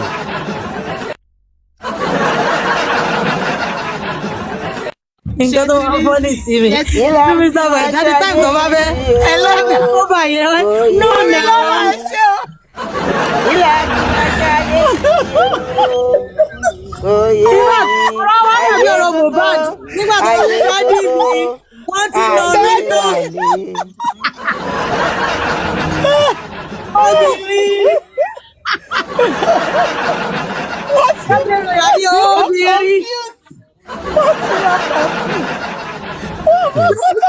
What they get the way it be for my body? No, now. Yeah. Mo kó ikùn kan mi, inú kan mi. Mr. Pythagoras yẹ̀wò lóbìnrin èwo ni kí ló ṣẹlẹ̀? Kí ni mo ti ṣe? Kí ni mo sọ? My gender. Mọ̀mí ẹ̀pátá líṣọ̀sì ní my gender. Ẹ̀yin náà lọ́wọ́ ẹ̀dá mi láìpẹ́ máa sáàdù báyẹn. Ó má dàbí ìgbà pé wọ́n ti gbé gbálẹ̀ yín lórí mi ìdẹ̀kí láìpẹ́. Mi ò láìpẹ́ kí wọ́n sáàdù bí gbá lọ. àwọn tó gbé gbálẹ̀ lórí Inú kan mi. Ọ̀rẹ́ yẹn kó máa ń jọ ọmọdé. Ó ga o. I know. Ṣẹ́ni tí mo fi dára ti kọ́kọ́ dún. There's nothing like that. Me, I would not take that for my baby. Mọ́mí lára ti kọ́kọ́ dún. Mo ní. Ẹ sọ ìrẹ̀gẹ̀.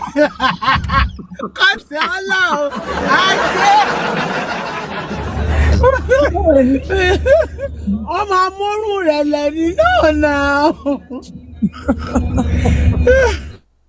Oh my goodness. Pẹ̀sẹ̀ má dá wọn. Yeah. All right, to TY for life. My Thank God. you. Mr. Pythagoras. Mr. Pythagoras. Okay, now. So tell me. Sound like that. Sound cool, you know. No, complete man ni mo fẹ́. Mi ìfẹ́ kọ́ máa rò pé láwọn ti parí iṣẹ́. Sí yóò tún lè fi ti iṣẹ́ rí. Bébí yín tún kàsì yín. Wọ́n tún kàsì yín pé ohun rẹ̀ lẹ́tẹ́ tún fi ṣiṣẹ́ ti rí. Adéyẹ̀ mo ń gbọ́ yín o.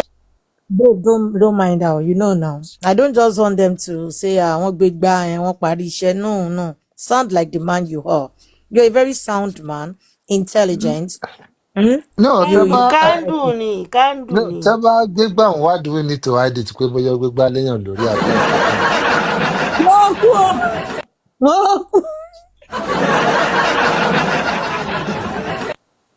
Babe, but ti return candle yín fún yín now. So you should be more. I didn't get it. Wọ́n deliver to return them to sender. You don't no. No má yẹ kí candle yẹn sọ ló máa léwọ́. Ó máa bad gan tó bá sọ nù. Wọ́n má tiẹ̀ lọ bọ́ sọ́wọ́. Wọ́n wá lọ bọ́ sọ́wọ́ rọ́ngà láàrin ọ̀nà. Tó bá sọnù kò sí. Tó bá lọ bọ́ sọ́wọ́ Aries yín bá yín nù. Àbí tó bá lọ bọ́ sọ́wọ́ Beauty by Ismail. Ìyẹn ni mi ò ní gbà o kó má bọ́ sọ́wọ́ yẹn o. Má bọ́ sọ́wọ́ wọn di ọmọ Bọ́lá o. Mi ò ní gbà o.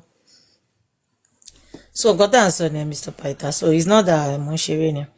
Náà kọ́ sáré lọ attend sí 1 or 2 things ni. And also business, business. Mo ti láwọn message kan tí mo ti ní. For your pockets. Okay, I trust you. Thank you, baby.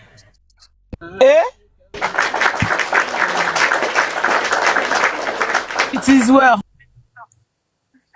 So kí ló ń bọ̀?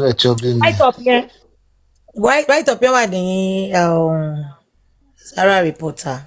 So I think you should try and read it. And okay. Aṣọ tó kù ṣá. No wala. Wọ́n ní bo lẹ́tọ́ ju Yomi pamọ́ sí. Our people too are trying to play some game. I mean the Zara, the Keneka. Nonsense game kan láàrin, and it's not for bad. I think it's just a plan and a good thing. Let me just say that way. Bí mo ṣe rò ṣá, but I'll talk to you. Okay. Láti wọ nǹkan tí mò ń sọ. Meanwhile, ìka tó tiẹ̀ tó fọ̀rọ̀ lẹ̀ sọ̀rọ̀. Hope our people are turning up. I know I told them the last time we need help to get some things done. Ṣé on turn up? Some people do. Mo ti send àwọn nǹkan tí mo send receipt ẹ̀sìn yẹn. So, ẹjọ́ èèyàn wa ẹ̀yin tẹ́ bá ti turn up, please, whatever, kò kéré jù. Wọ́n jó sí àìmọye kinní kan lára gbọ̀nsìn lẹ́ni àbí ẹ̀jọ́ ẹ̀sọ̀díwùkẹ́. Ṣé máa mú gbogbo ẹ̀yin tẹ sọ̀díwùkẹ́ yẹn kí wọ́n sọ pé kẹsàn owó ojó tẹjọ́. Bóyá yẹn ni mi bá tiẹ̀ ṣe fún yín pé ìwọ náà ti jó. Bóyá ẹ̀sán owó ojó tẹjọ́. Irú àwọn ojó bẹ́ẹ̀ la fẹ́ máa jó lọ every week. bó ṣe máa rí tí nìyẹn. a bá lè ṣe Ẹjọ́ Lágbára èmi ẹ tẹ kò Ọlọ́run. bá tiẹ̀ tí èmi kò tí get to mi tí lọ bá wọn tó yẹ ká lọ bá ṣùgbọ́n Àwọn wo? èmi náà ṣe ti Àwọn tèmi wo ló yẹ kẹ́ ẹjọ́ lọ bá? ẹ̀yin èèyàn ẹ Mr.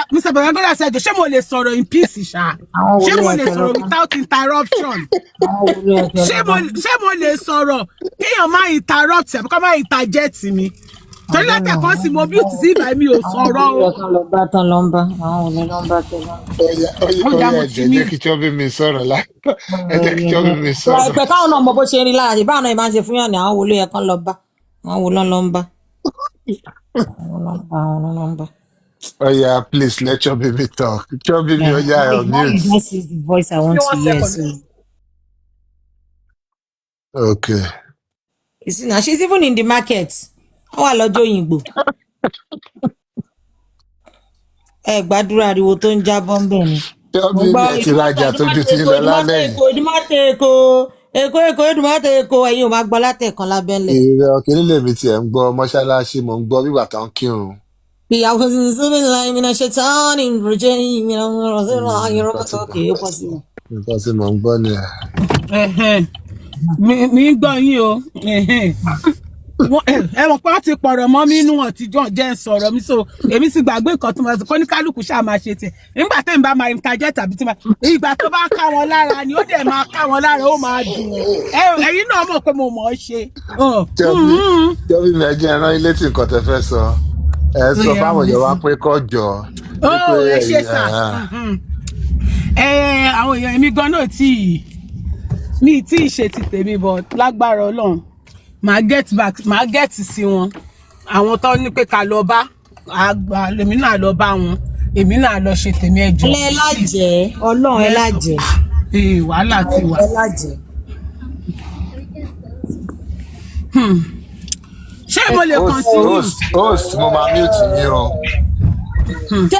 Jesus is Lord ṣe ti kúrò ní church àbẹ ti kúrò ní lesson. Ẹ kalẹ́ o. Jesus is Lord. Jesus is Lord mo ti mute yín ẹ jẹ́ kí Fearless sọ̀rọ̀ tán ẹ jọ. Ẹ ṣé o bàbá wa bí àṣà president ẹ ṣé o bàbá wa ẹ jọ̀ọ́ ẹ̀yin èèyàn wa. Thank you for all your support. We really appreciate everybody fún gbogbo support tí ẹ ń fún wa. Ẹ jẹ́ kó sún yín, ẹ jẹ́ kó rẹ̀yìn. In fact, ẹ ṣé gan ni ọpẹ́ náà la máa dún. Ọlọ́run á dẹ̀ máa wà pẹ̀lú ẹni rógun dààmú, ẹni rí wàhálà. Ẹ jọ̀ọ́, anything tẹ́ bá ní ẹ continue láti máa support wa ẹ jọ̀ọ́. I appreciate it. We really appreciate everybody.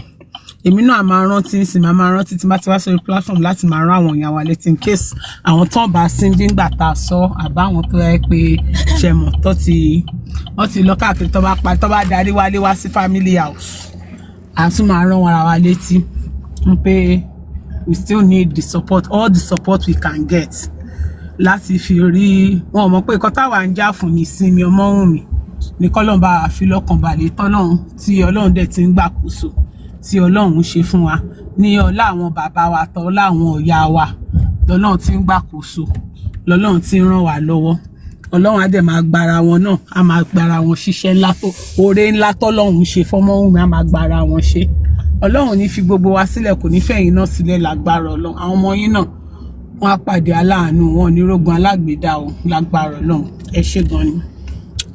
Ẹ ṣé gan ni ẹ kú ìtọ́jú wa amóore. Ṣé mo lè kọrin mi tán? Yes ma. Bóyá ẹ jẹ́ kọ́kọ́ tán. Ó yẹ ẹ sọ̀rọ̀ ẹ sọ tẹnu yín ẹ sọ kára yín fúyẹ́. Mr. Bàtà títọ́ lórí oko yẹn kí la conclude sí bọ̀bí bóyá kàjẹ́ sọ ṣé pépà yẹn náà ni àbí placing I don't know mi mọ̀ bóyá ti sọ̀rọ̀ lẹ́yìn ọkùnrin bọ̀ tí. Okay. Kí ni ó yẹ kí wọ́n ti get back sí wa dé. Ọgbẹ́ bá mi drop message àárọ̀ Monday àwọn pípẹ́ yẹn pé tàbá sọ̀rọ̀ wọn ni. Okay. Àti ti di wèrè tó wà ń ta yìí náà. Okay. Yeah. Ẹ ṣé.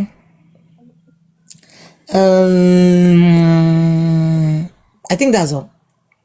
mo rò bí atọ́bí mi fẹ́ kọ ni wọlá màmá tí mo tara wọn jáde àmì ọlá bàbá tí mo tara wọn jáde. àmì wọ́n jẹ́lọ́sì kú wọ́n tún bá mi kọrin wọ́n tún fohùn sí wọ́n jẹ́lọ́sì dànù. gbogbo orin tẹ̀yìn kọ́kọ́ ní ìtọ́kọ yìí náà. mo ti mute. ọ̀tọ̀ lórin tó kọ náà orin tí bébì mi kọ ni mo kọ náà. ẹ bá wọn kọ ṣé mo ṣe àti ẹ̀ ti dákẹ́ fún yín ó yẹ kọ́. mi ò kú bá yín gbé irin yín mo kú forin yín lẹ̀ fún yín ìtí bébì mi gbé ni mo gbé. ọ̀rẹ́ ogun tẹ̀mí kejì wá ṣe lọ́sàn-án yìí. kò yé mi o kò yé mi téèyàn bá ti ṣe nǹkan tí ò dáa fọkọ ẹ̀ ìṣẹ kọkọ máa kọ bẹ̀bẹ̀ èmi yìí lọ máa ṣáà èmi lọ máa lọ gbogbo ẹ̀ mọ́ lọ́rùn èmi lọ máa lọ mọ́ lọ́rùn lọ máa fi yí lára. báyìí àwọn ìyàwó ṣe rí nìyẹn ẹ pẹ̀lẹ́ jà ìṣálẹ̀. ẹ bẹ̀bẹ̀ straight èmi ni jọ́bí mi ló ṣe kinní kan ṣe àgbẹ̀dẹ jọ́bí mi ò sọ̀rọ̀ ní ṣe wọ́n tó mi ò ní kinní kan. ẹ má jókòó rẹ ṣe ti gbọ́ ẹ má jókòó. ṣe àwọn tí jọ́bí mi ò bá sọ̀rọ̀ ni ṣe àwọn pé kinní kan ni ṣe àwọn pé gbà kan ni ṣe àwọn pé àwòkọ́ ìṣẹ̀kọ́ bẹ̀bẹ̀ oh I'm so sorry in fact mo gà carry the way ni mo lọ ṣe nǹkan ni ẹ má bínú ó ti tán irọ́ ni. ṣe pé bí jọ́bí mi ṣe sọ̀rọ̀ yẹn níṣe ni mo gbàgbé pé wà lórí seat mo gbàgbé pé ẹ sọ̀rọ̀ lọ́wọ́ mi ti ẹ̀ rántí mọ́ ṣé mo tún lọ dáyàn nìkan ló mo tún lọ ṣe kinní kan torí jọ́bí mi mo rí tó ń sọ̀rọ̀ ni. ó tún padà sí ọ̀rọ̀ yìí again ni. mo sọ̀rọ̀ mi ni o mo ṣàlàyé ọ̀rọ̀ mi ni o mo ṣàlàyé ọ̀rọ̀ ara mi jẹ́jẹ́ ni mo ṣàlàyé ṣé mo ẹjọ́ ẹ̀yin èèyàn ẹ má fàbòsí sí comment section. sàtẹ́mì mi ò ṣe àbòsí ó yẹ kẹ́ ẹ mọ̀ kọ́ọ̀rọ̀ àwọn ìyá ọkọ wọn alátẹnumọ́ wọ́n máa ń látẹnumọ́ àwọn ìyá ọkọ wọ́n máa ń látẹnumọ́. kí lè ṣọ́ra yìí o ta ni mo bá wí bíbà yìí sí ẹ ṣọ́ra yìí o kíra ẹ ṣọ́ra yìí o now I understand why just this want to kick you out. tọ́bí mi ẹ̀jẹ̀ kí bébì mi sìn mí. ṣé mo mú bébì yìí dání báyìí sí ṣé mo ní kọ́ máa sìn mí ní báyìí. wàhálà ti wá ṣẹlẹ̀ báyìí sí ogun ti wá wọ̀lú bìlísì ya aṣọ.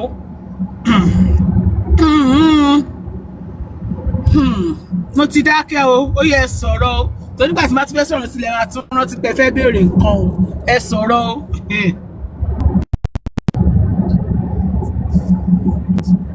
nẹ́tíwọ̀kì yóò ní gbádùn. nẹ́tíwọ̀kì mi dà kò sí kankan tó ṣe mo dákẹ́ fún yín ni kò sí kankan tó ṣe nẹ́tíwọ̀kì mi mo dákẹ́ fún yín pé kẹ́ lè sọ̀rọ̀. ẹ gbọ́ yẹn Mr. Pythagoras ẹ gbọ́ o. Anjola Olúwa alábòsí alábòsí. Kíra tí bá mú yín sábíyá èmi náà máa mọ̀ ipa máa mọ̀ dá mi dúró èmi náà mọ̀ pé wọ́n máa mọ̀ dá mi dúró ní tọ́kì fẹ́ gbé èmi náà mọ̀ mi mọ̀ I know that.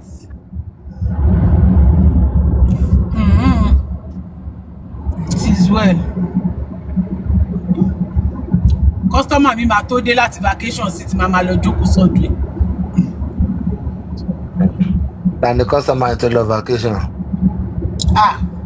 ó ti dé o ọmọ ńlá ó ti ń ṣe ṣó látàárọ̀ báyìí mọ́ mọ́ òun àti ìgbòho ní. kí ló sọ òdòdó àwọn yẹn ṣáà ń táìpì pé ó ti ń ṣe ó ti mọ́ mọ́ òun sọ̀wọ́ ó yẹ̀ṣẹ̀ ń reply voice note ó yẹ̀ṣẹ̀ farabalẹ̀ gbé dáadáa. Really? Máa lọ́wọ́ bí tó máa gé síbi ìsílọ́lá ìlátàárọ̀. Really? Olóbùkún àsìdẹ. Ó lọ ro bóun ṣe fẹ́ dáhùn ni, ó lọ wo bóun ṣe fẹ́ gbé kalẹ̀, àti wo gbogbo oṣù àti wo báwo lòun ṣe fẹ́ sùn. Ẹ̀gbọ́n ló sọ pé òun ti ra dé.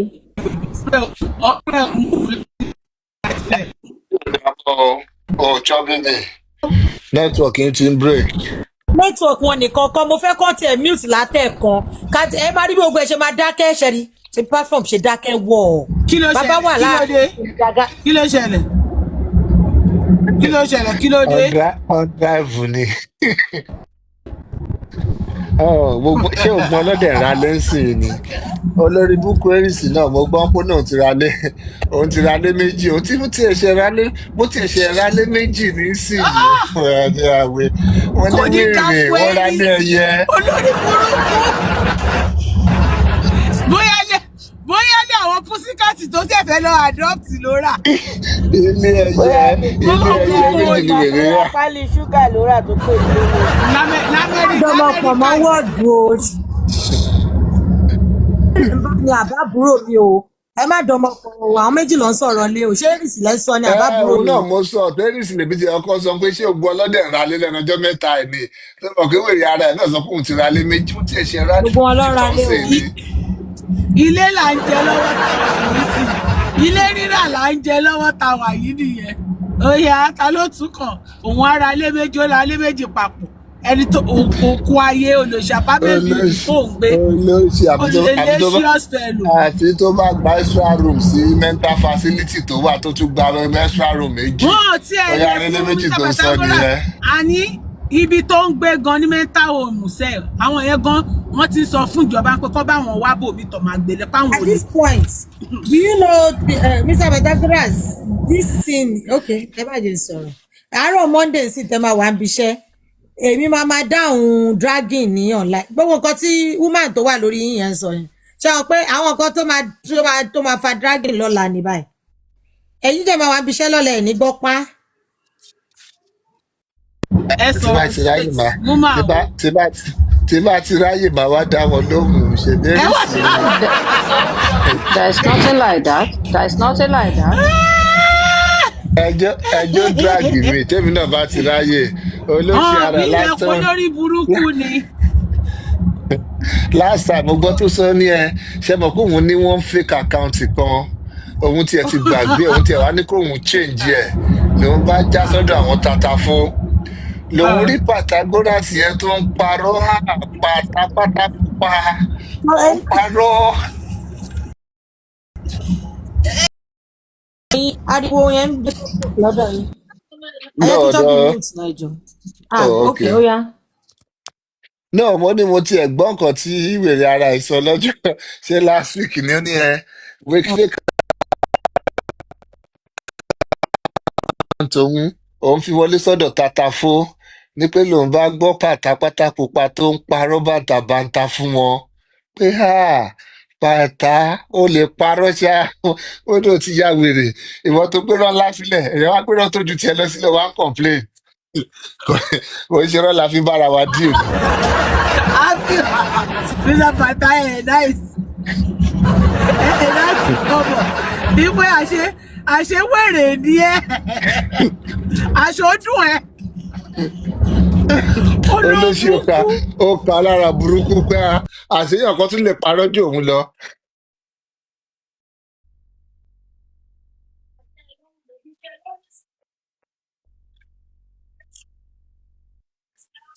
tó ẹ má wọrí òsì tó bá dàgì mi tí bá ti gbọ́ tó bá ti jẹ́ ètò tó ń fèsì fún màá fún lésì ẹ̀. Yes, séèyàn tó lẹ́mìí dragging yín babe kò séèyàn tó lẹ́mìí kí ló ń tún kí ló ń kí Aries máa sọ wá ní ẹ fẹ́ bọ́ pátá tèmi ṣojú yẹn lọ ni kò lọ́rọ̀ ẹni ló ti ẹ̀kọ́ olóṣì ara tó bọ́ pátá tèmi náà ń kọ́.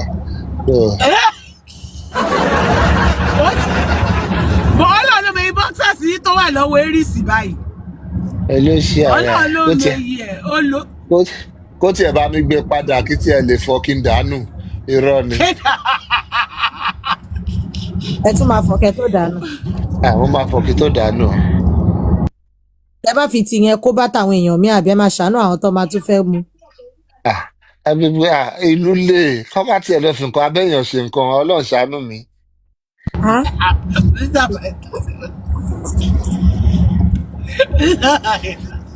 Kí ló ṣẹlẹ̀ gangan? Ó yẹ kó ti fi ọ̀rọ̀ yín sílẹ̀ lórí ikọ̀ pé máa yẹn ṣàrà fílẹ̀ láyé tí. Ọmọ. kì í kọ̀lá irọ́ láti kékeré lọ ti jẹ́ ká mọ̀ oúnjẹ bá lo pátá tó lò mọ́ ó gbọ́dọ̀ fọ́ tó sọnù ó dáṣọ gan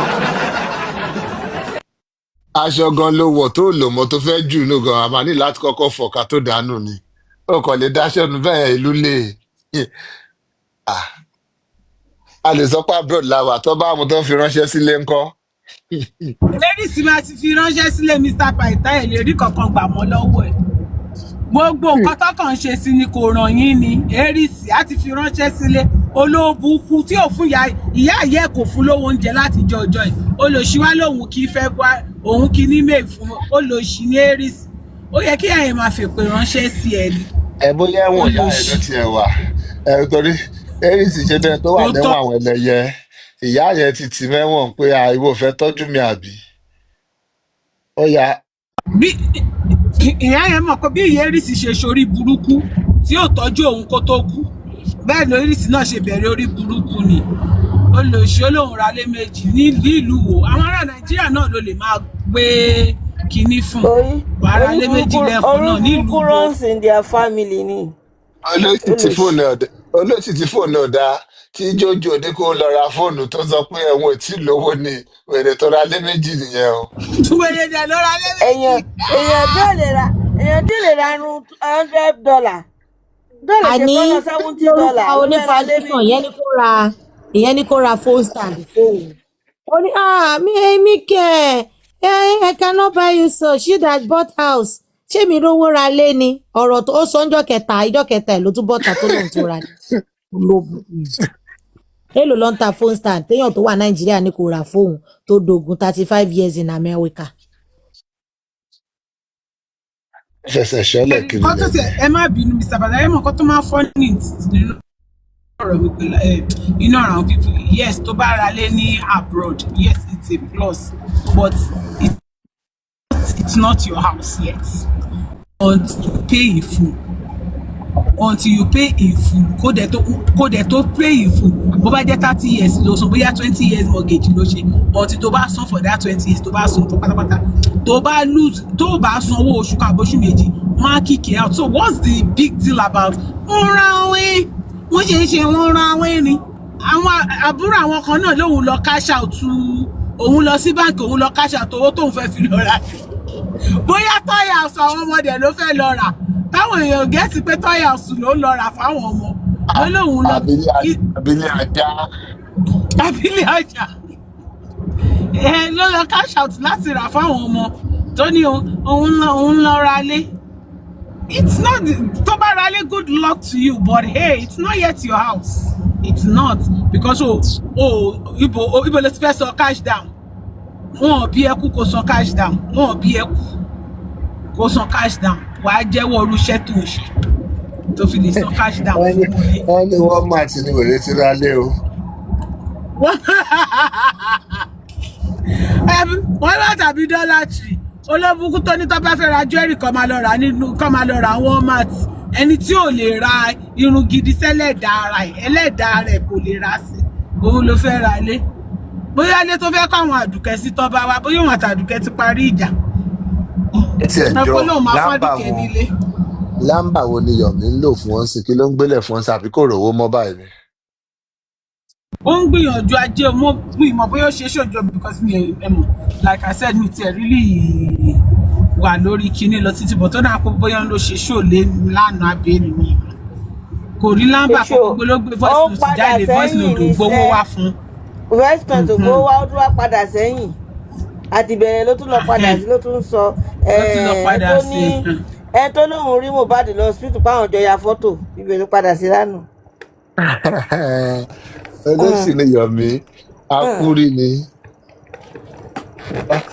ọpọlọ ẹ̀ ó yòrò ó dà ń pa àwọn alájọ Ṣómólú tiẹ̀ yìí lọ́pọlọ àwọn ti Bàrígà yẹn lọ́pọlọ wọn dọ́ta díẹ̀ ọpọlọ Yomi dọ́ta ju alájọ Bàrígà lọ ó ṣe à ń wá bóyá máa spin yẹn ẹ bá tà ti rí Yomi lẹ́níwì ẹ̀ ẹ sọ pé kó máa bọ̀ Nàìjíríà ilé làbọ̀ síbi oko ó ti lọ sóko tọkọ̀ bá dẹ̀ ròkun rọ̀ṣà á ṣàforídé bùté ẹni kí Yomi máa bọ̀ nílé alọ́rọ̀ tá a fẹ́ bá a sọ nílé ọ̀rọ̀ ẹ ti fàbójútó báyìí a ní láti mójútó ọ̀rọ̀ ẹ̀ Yomi we need you home here this is where the fight is this is where the justice is. wọ́n ló sọ pé Temi Python kò ní bàjẹ́ at large nínú ẹ̀yìn àtẹ̀tà ló wà at large wèrè. Yomi kò lè dáa fún ẹ tí wọ́n kò sọ bẹ́ẹ̀ lóòótọ́ ni. Ta ló wà láì wọ́n ló wà láàjì ìwọ máa bọ̀ nílé tó bá tó bẹ́ẹ̀ Yomi. Yomi àmì Nàìjíríà tó bá ti tó bẹ́ẹ̀ tó bá mọ̀ pé ó tó bẹ́ẹ̀ o máa bọ̀ nílé. Ibi ní ìjà yẹn wà ẹ jẹ́ ká wá ja justice yẹn bí. Ẹ jẹ́ ká pa inú pọ̀ ká let us join resources, let us join forces together. Let's fight justice for Mohbad here. Máa bọ̀ nílé. Gbogbo àwọn ọkùnrin mẹ́ta tó pariwo Mohbad is dead yẹn Nàìjíríà ni gbogbo wọn wà a máa wá wọn kàn nínú Lẹ́kì yẹn. So come home, let's do this thing together. Má wulẹ̀ sásẹ́ ní corner of your room láti máa ṣe everything. Kò máa parun pọ́ mọ́ ẹ báyìí lójú jẹ́. Ìwọ gan báà náà lójú jẹ́. Báà lọmọ òṣèlú ṣe bẹ́ẹ̀ fún ẹ. Ìwọ tó bá báyìí lójú jẹ́. Wàá ní kọ́ ọmọ má báyìí lójú jẹ́. Mental abasuro bà lójú jẹ́. Àwọn friends yóò bà wọ́n lójú jẹ́. Ó wá ń complain pọ́ mọ́ báyìí lójú jẹ́. So come on, Yomi Fabi, come on. Let's see what we can do to help you on this quest for justice. But one thing, Mr. Pythagoras, ẹ má bẹ̀ kó wálé. Ẹ jẹ́ kó di 6 months and 1 minute. Tán bá ní gbé wálé. Ológun kó sì di legal immigrant. ẹ má máa sọ yẹn. Ẹ má máa sọ yẹn. Yẹn á máa sá mọ́ ọ lọ́wọ́ ni o. Níbo wọ́n á wá tó bá ẹran kó tẹ̀ bá ní fídí rìpọ́tì èèyàn. Wọ́n ní gbé wálé bọ̀ tíjọ́ tó bá tún padà dé Nàìjíríà kò lè rí físà gbà mọ́ ni. Wọ́n ní gbé wá irọ́ o wọ́n ṣe ní gbé wálé èèyàn wà illegal nínú ìlú nìyẹn náà. Ó ti di legal immigrant nínú ìlú yẹn. Bóyá Congo dẹ̀ lọ máa gbé lọ.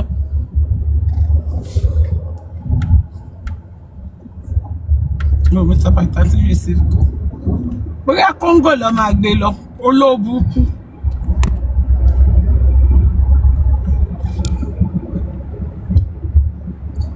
Olóbùkú àwọn ayé bá ṣe. Òun tó yẹ pé ó ti fẹnu wú kọjá géètì gan Nàìjíríà.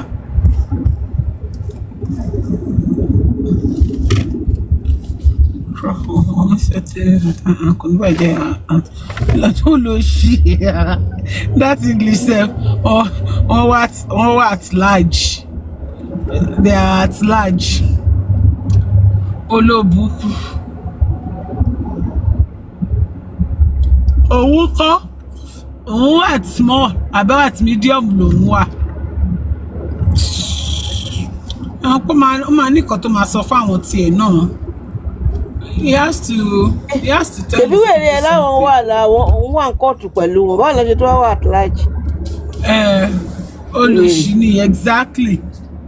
Ẹgbẹ́ fídíò kò ní bàjẹ́ kan ló ń gbé kiri sí tó ní kò ní bàjẹ́ sọ pé kíní kan. Yomi ó dẹ̀ sọ pé òun fẹ́ tọ́ àwọn pípù yìí sọ́nà. Ó dẹ̀ sọ pé ó fẹ́ tọ́ wọn sọ́nà ó fẹ́ jẹ́ kọ́ mọ how to really fight for justice. Jọ́bí mi ọmọ ní kò ń tán nínú igba ọ̀sùn kọ́ má rí fi pọ̀mọ́ lára ó ti tán nínú igba ọ̀sùn Yomi. Gbogbo nǹkan tó work well fún Yomi ti parẹ́ pátápátá. Everything good is over. What Yomi is now doing is just looking for scrap. He's looking for anything to go by. Any fucking story that anybody bá gbé síta lọ́tẹ̀ yìí. Ó bá jẹ́ story ó ṣe bẹ́ẹ̀ di ọmọ ò ṣe dáadáa. Yomi will bring a story out of Mohbad from it. Yomi ò kí ẹ̀ mọ́ at this point. Yomi ti lose everything. Ó ti lose ilé náà, ó ti lose everything. Yomi ò lè wọ Nàìjíríà mọ́. Tó bá dé sọ pé òun lè wọ Nàìjíríà kó máa bọ̀ nílé. Yomi cannot do anything again. So at this point, in fact, Yomi is very deadly now. Yomi ń ṣòro burúkú lọ́wọ́ yìí. Nǹkan tó bá Yomi, àwọn nọ́mbà tó bá lára tó yìí tiẹ̀. Yomi mọ̀ pé yes, òun dọ́kọdé lè dání mọ́. So right now, the only thing you expect from Yomi is just to keep throwing tantrums. Anything, any story tẹ́ bá feed Yomi, tí Yomi bá ṣí life ẹ lọ sí life ẹ̀, kẹ́kọ̀ọ́ sọ pé ìjọ mọ̀ pé Wùnmí lọ kí bàbá Mohbad lánàá. Anything, just say any story, anything tó kàn jọmọ́ justice, Yomi will bring something out of it. He has nothing else he's doing. Nothing else. Like, kò ó ti ṣiṣẹ́ lose ẹ̀ tán. kí Gédé Ọlọ́run wà bẹ́ẹ̀ yẹn, kó má ṣe kan kó má ṣàbọ̀, kó jẹ́ pé ó máa jókòó lórí justice for Mohbad láti máa ra pátá, láti máa jẹun. Tell me, how does that work for any responsible person? He cannot even provide for Korede tó ló ń for bojú one òun jẹ́. year kò ṣiṣẹ́ kankan wọ́n good díẹ̀ èmi ò ṣe ẹni iṣẹ́. Oh, tell me.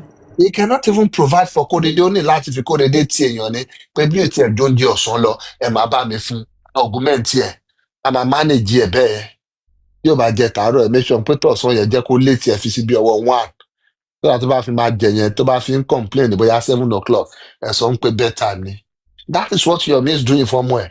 Tí ó wá ń complain pé ọmọ bẹ́ẹ̀ yẹn báyìí lójú jẹ́, ó bojú ẹ̀ jẹ́.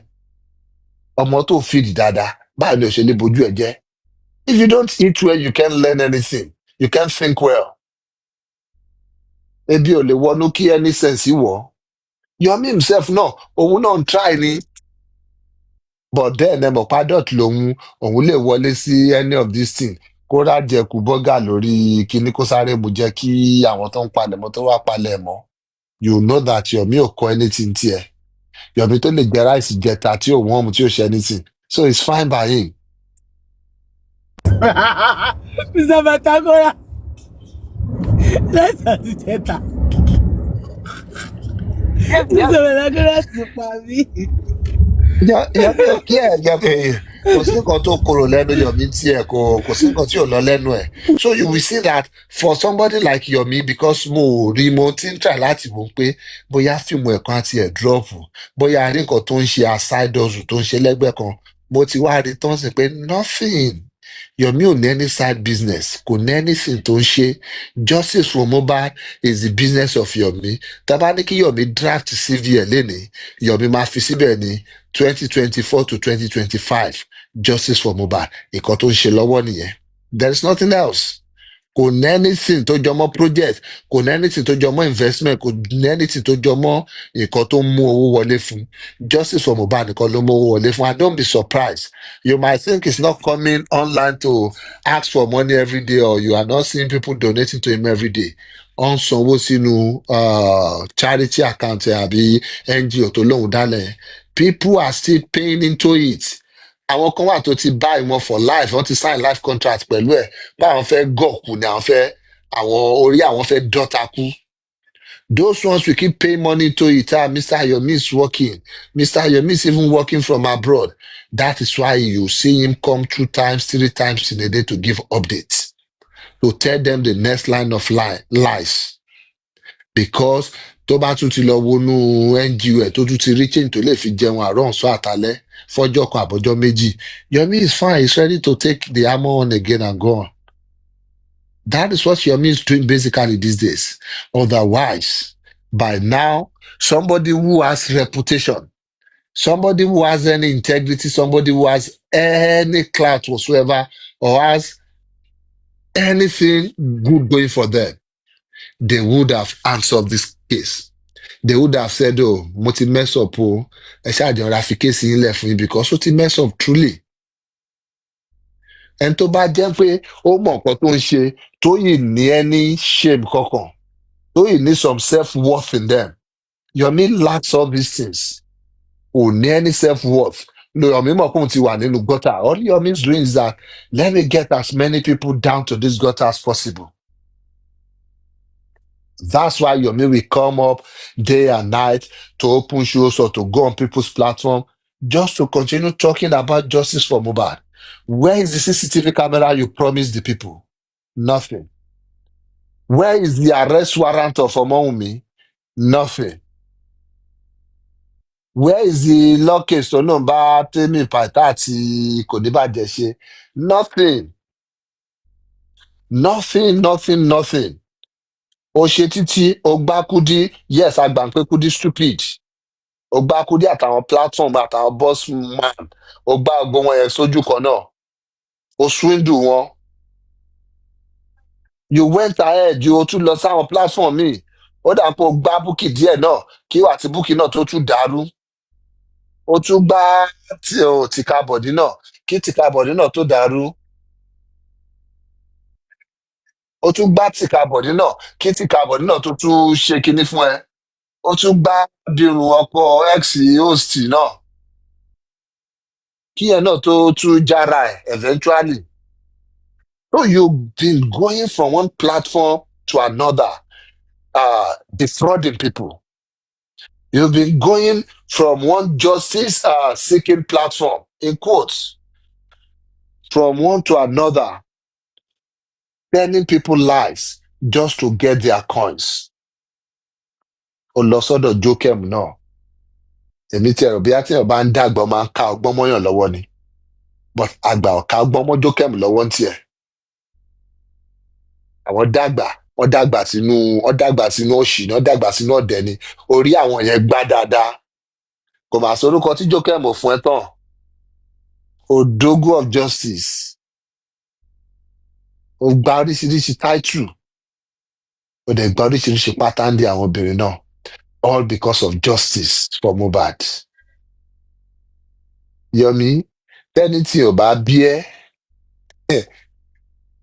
ẹlẹ́dàá àwọn obìnrin tó gba pátá wọn yẹn á bí ẹ́ on this justice. Ẹlẹ́dàá wọn máa bí ẹ́. Because èmi ò rí justice tó wà nínú pátá àwọn ẹ̀ tó lé kiri. But then, let's leave that. If you somebody like that, yóò ti gbá gbogbo platform tó ṣe ń gbá the other day náà, ó tún sáré gba platform mi lọ láti tún lọ parọ́ fáwọn èèyàn. Àwọn èèyàn wá tí wá ká ẹ mọ́bẹ̀ pé rọ́ṣẹ́ òsùn lè gbà wọ́n new people. And now, you cannot even now come out and apologize pé má bínú gbogbo gbígbà tí mo gbá yín láti jọjọ́ ẹ̀. I don't have any CCTV. I don't have any arrest warrant. Oh, sọ yẹn. The same irọ́ òṣì tó pa ẹ náà, spin-off ẹ náà ni late Eris náà ń pa lọ́wọ́. Wọ́n ti invite Wùnmí sí kinní kan tí ò bá ti lọ síbẹ̀, wọ́n máa declare wanted. Bọ́lá ti wò ó pé playbook ó dà ń pọ̀ jáwó. Òun làá náà fẹ́ lòun sí láti fi play again. Kò dẹ̀ ń ṣẹ̀bi ẹ̀bi àwọn stupid people tó ń dáwó fún yín ni. But Yomi, ó jọ bẹ́ẹ̀ ni pé owó yẹn ti fẹ́ gbẹ báyìí. If there's if you still have any self-worth, any at all,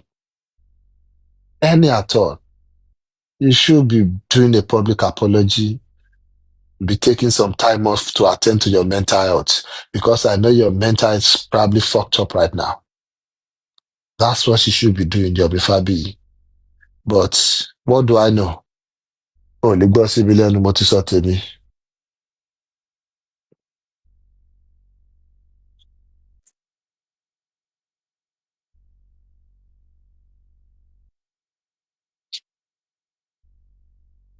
Mr. Pythagoras kò sówó kankan mọ́ lọ́wọ́ ẹ̀, kò sí kankan mọ́ tó fẹ́ sọ fún àwọn èèyàn Hey, mọ́, baby. kò sí anything. Ẹ jẹ́ mute o, torí gbà náà máa tún náà fẹ́ bá ọkàn sọ̀rọ̀ mọ́ tó ẹ jẹ́ mute. No, àwọn ló pè mí, wọ́n ní kí n bọ́ síbí and I'm here. Mo fẹ́ kẹ́ bọ́ síbí ni. Èmi ti ṣe early shift lẹ́ni nìyẹn. Mo fẹ́ retire nìyẹn. Bọ̀ Mami Kubi ṣì ń bá yín sọ̀rọ̀, some public. Yes. Àbí kí wọ́n ẹni kò sówó tó fẹ́ gbà mọ́ ẹ á máa rò bẹ́ẹ̀. Àwèrè kọ́ máa wà níbi kan tó yàn máa dáwó fún díẹ̀díẹ̀ àbí kí lẹ́yìn fi. Nǹkan tẹ́ sọ yìí sì, ó jẹ́ kí n rò bẹ́ẹ̀ pé maybe àwọn kan wà lóòótọ́ ló ṣe wá ń fún wọn love date. Yes, ìsídà káwọn kan wà bí kò ti rí àwọn target market kan pé àwọn eléyìí jẹ́ tún parọ́ kan mọ́ ọ̀rọ̀ kan. Ó dà pé àwọn eléyìí máa wọṣẹ́, ó lè máa process àwọn mágà kan lọ́wọ́. Àbí kó jẹ́ pé àwọn mágà kan sì wà tó ń sanwó fún. And then bóyá owó yẹn ò tówó, kò tó nǹkan tó fi nǹkan yẹ kó jẹ́, wọ́n pípẹ́ kọ́kọ́ jù yẹn lọ. Ẹ jẹ́ change network. Yeah, tí Mr. Pythagoras bá ṣe tẹ̀ yín tẹ́ fẹ́ wo baby shower Priscilla, ẹ kàn máa fún mi stress ni, I can show it to you then. But, Kò lówó yẹn bó ṣe tó. ọ̀rọ̀ yẹn bó ṣe tó bó ṣe fi ìpò yẹ kó jẹ́ ṣé nǹkan tó yìí ju Yọ̀mí ni pé kò rí kì í ṣe owó yẹn gbà báwọn kan ti ṣe gbà kó tó dé so ó ń ka lára burúkú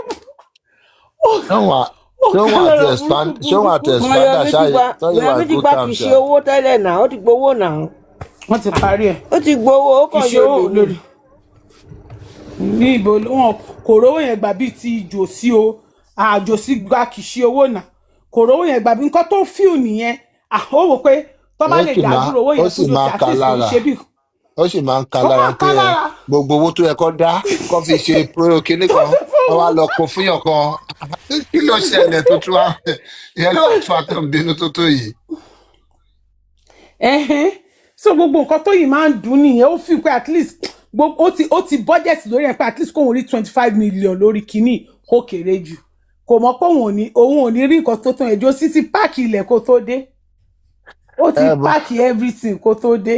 but then ó yẹ kó yìí máa dúpẹ́ lọ́wọ́ Ọlọ́run nínú gbogbo ká máa dúpẹ́ fọ́lọ́run bó ti yẹ kó ń ṣorí burúkú lọ́wọ́ náà ni ó ní láti máa dúpẹ́ fọ́lọ́run náà ni because nínú justice for Mohbad yìí ó travel lọ sí UK lẹ́ẹ̀mejì ọmọ dání nínú justice for Mohbad yìí ó ra boxer ó ra pátá ó jẹ jollof rice lóríṣiríṣi. Mr. Pythagoras ẹ wo ó tún ra aṣọ òkìlì Mr. Pythagoras ojú tì mí níjọ́ tí Yọ̀mí ń sọ kínní yẹn jáde ojú dẹ̀ ń tì mí ìpè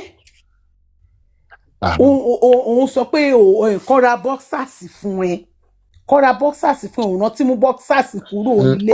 ó dẹ̀ tún dá sí rọ́ọ̀fù ni òun kúrò lé kíníkan owó ọdẹ boxers. aláìlójútì boxers nínú gbogbo nǹkan. olóòtú ẹ lè kú jẹ pé i'm sure pé kò wọ boxers débẹ̀ yẹn náà. kò wọ irọ́ ni kò ra boxers gangan níjọ́ mi wò ló ń wọ boxers.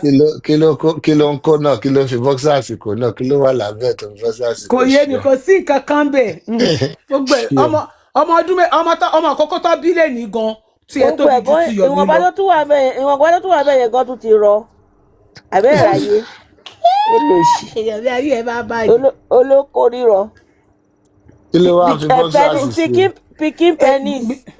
Mr. Pythagoras but why tó ṣe lè mú Yọ̀mí fún child abuse kí ló tó ń fi ọmọ yẹn há káàkiri kí ló tó ń fi ọmọ yẹn há káàkiri ọmọ yẹn ò free ẹ̀rí tó bá ń ṣe ṣó ọmọ yẹn ò free ọmọ yẹn ò lè lórí burúkú ni ẹ ò Yọ̀mí. ṣéèyàn máa gbàdúrà ní kọ́nà má dà wá sírun àwọn wèrè bóyá bọ́nà ṣe dáràn tí wọ́n nìyẹn ọmọ yẹn ò dẹ̀ lẹ́sẹ̀ lọ́rùn but then kí lèèyàn fẹ́ ṣe kí ló fẹ́ bọ́lọ̀ ń fà kọ́tọ́lọ̀ lójú tiẹ̀ máa rí lórí yẹn bọ́lọ̀ ń bẹ̀ ṣe bàbá ẹ̀ṣẹ̀ bàbá ẹ̀ ló ń jẹ lọ́mọ bóyá ọgbó ojú Yọ̀mí tó ń ráre yìí náà bóyá ẹ̀ṣẹ̀ bàbá Yọ̀mí lọ́lọ́run bẹ́ẹ̀ wò lára Yọ̀mí náà fúnra ẹ̀ torójú ẹ̀ ráre ó lóun nílé sábẹ́ òkúta kò lè gbélé ilé ògbà ọ̀nà ògbà. olé ògbà olé ò lè gbọ́ ọ̀nà ò lè gbà wèrè olùsìta ló fẹ́ ra wọn ò lè ra ilé ẹ̀ 1 million owó tó ilé tó kọ́ sínú bẹ́ẹ̀. ilé ìwọ uncompleted náà ni. ó ní gbogbo ìgbà tóun ti bẹ̀rẹ̀ justice ilé òun ti oko ti wà ń bẹ̀ ká ló wá kàn ìwọ nǹkan ló máa kọ́kọ́ jẹ justice ní àbáwọn kọ́kọ́ ló bá lẹ́nu ẹ̀ ni. olóṣù tó kó bá wà bẹ́ẹ̀ kọ́ tóun bá wà well to do kò ní gbà wọn tó máa lọ ró tóun ló máa ró lára rẹ. exactly wọ́n máa gba wọn tó máa ró ni nà ẹni tí ò jẹun ká nínú pé kò tí ì yò dépò tó fẹ́ sanwó àwọn tó máa bá roko. ọmọ àlékún lè jẹ́ nǹkan tó máa ń mú Kóredé ṣe nìyẹn ó yá use your hand to pull that grass there ọmọ ìlà máa fọwọ́ tú oko káàkiri. ó tọ́ dẹ̀ ni olóbùkún ni Yọ̀mí ò láǹkùrì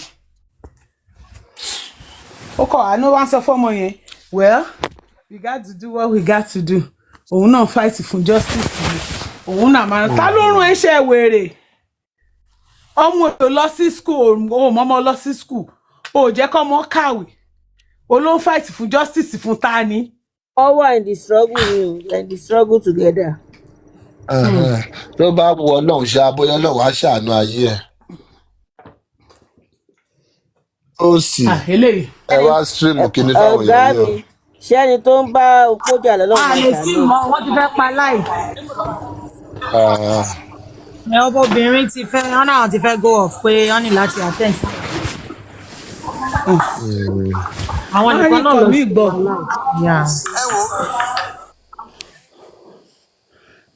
ìyá ìyàwó àti ìrò. I'm tired. I'm tired. I swear, so tired. Ṣe gbé síbì kan ṣẹ́yìn ọmọ bó ṣe ń ṣe náà ẹ̀dẹ̀ lọ gbé ẹ̀gbọ́n fáìlì wọn kan gbé lérò síbì ti kan. pọ̀ jù àwọn ò háǹgì kìíní wọ́n ń gbé káàkiri ni wọ́n lérò ti pọ̀ jù.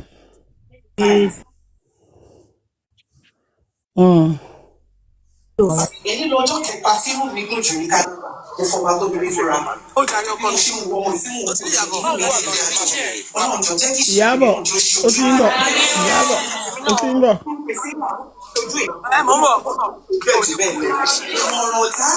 Ìyábọ̀ you So are I think it's blessed. ọba obìnrin dà wọ́n rà kọ́ bá ọ̀dọ̀ ọba obìnrin náà ti host baby shower yẹn so àwọn lọ́wọ́ organize so I think Kọ́ gbé busy sórí she needs to ìkànnà attend àwọn to wọ́n lérò ti pọ̀ jù èrò ti pọ̀ jù pé àwọn ò tẹ̀ wọ́n káwọn fẹ́ yẹ nǹkan tó ń sọ nìyẹn wọ́n lérò ti pọ̀ jù ẹjọ́ jẹ́ kí n máa lọ́wọ́ mi kẹ́ wo gbogbo ẹ̀ bọ̀ ti tẹ́tí wo yẹn náà ó dẹ̀ yàn tẹ́ ń sáwọn èèyàn tó ṣẹ̀ṣẹ̀ ń dé Mr. Pythagoras where is Muyiwa ẹ lọ bèèrè lọ́wọ́ brother yẹn. nígbà tẹ́yìn ará Èkìtì wa béèrè mú ìwà lọ́wọ́ àwọn àmì ìbàṣẹ́ ò ṣe pẹ́ ń sùn aráàlú yín kọ́ ni. Yeah, what's up?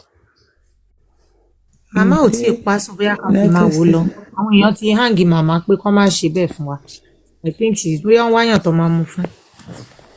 No, I see you. Oh, thank you so much. We appreciate you. You know, I got you always. I am tired. I didn't pan. Fatherless advice and prayer from you. Thank you. Yes, sir. Ladies and gentlemen. Wọ́n bá tún jù.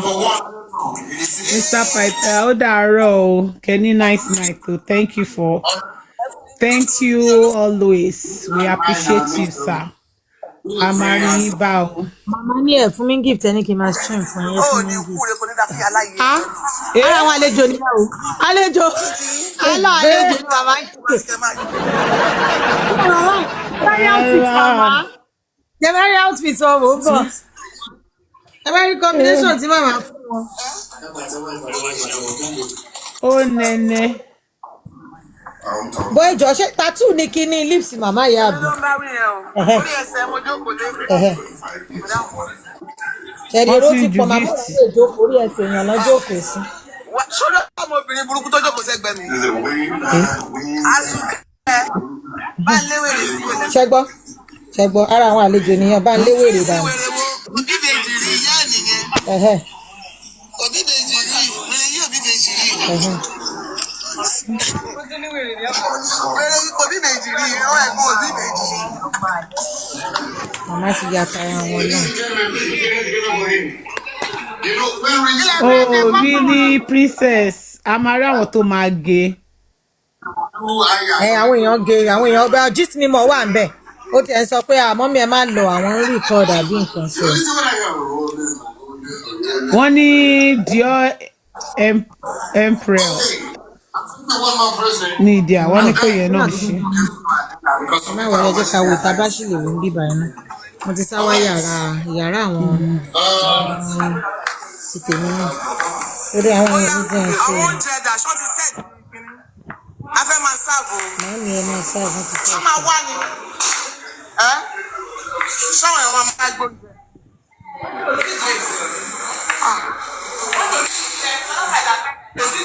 Ẹyin tó wá wà ń lẹ̀ka fún wọn ẹ̀ náà máa la ń kọ́ àyọ̀ká. ọjọ́ ìṣe ìsìkà tó lè gbọ́ pé ẹ̀rọ. Ṣé láti iná sọ? Bí mo làṣà ni wá wà á.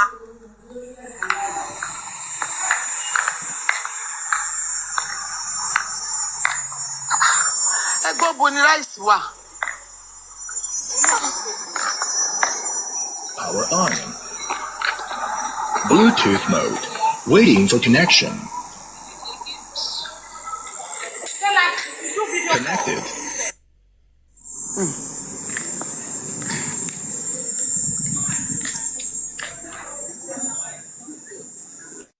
Ẹ wo. A ti gba ma serve the food well ẹ má worry. Ẹ má worry. Ẹ̀wẹ̀ tí mò ń wá. No, Àṣànídà. Àṣàní mo ṣe bí ṣá. Àṣàní ni mo ń wà, ó náà ń wà ń ta èmi ò rí dán pẹ̀lú àwọn ọmọ mi ń kọ. Àwọn èèyàn lọ tún rọ́dé yẹn o. Wọ́n lérò ti pọ̀ ju tó táwọn expect. Ẹ jẹ́ ká fi nọ́ọ̀sì tó bá wà. Ok. Ìgbọ́sà ti sọ fún ọ pé kán.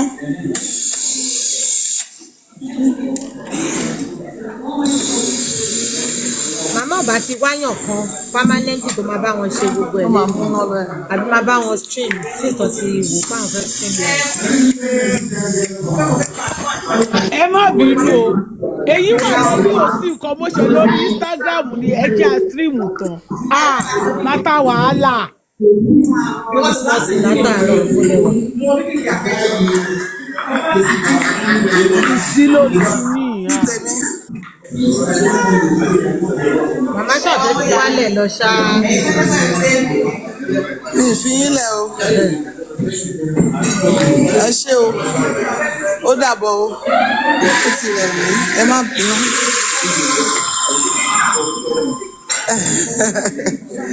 Ẹ ṣé. Ẹ ṣé o. Ó ti dìde. Màmá ti padà lọ o. Wẹ́lò. Màmá ti lọ o. Dupsy ẹ wá láwọn èèyàn ò yọjú wọn ọ̀bọ ta.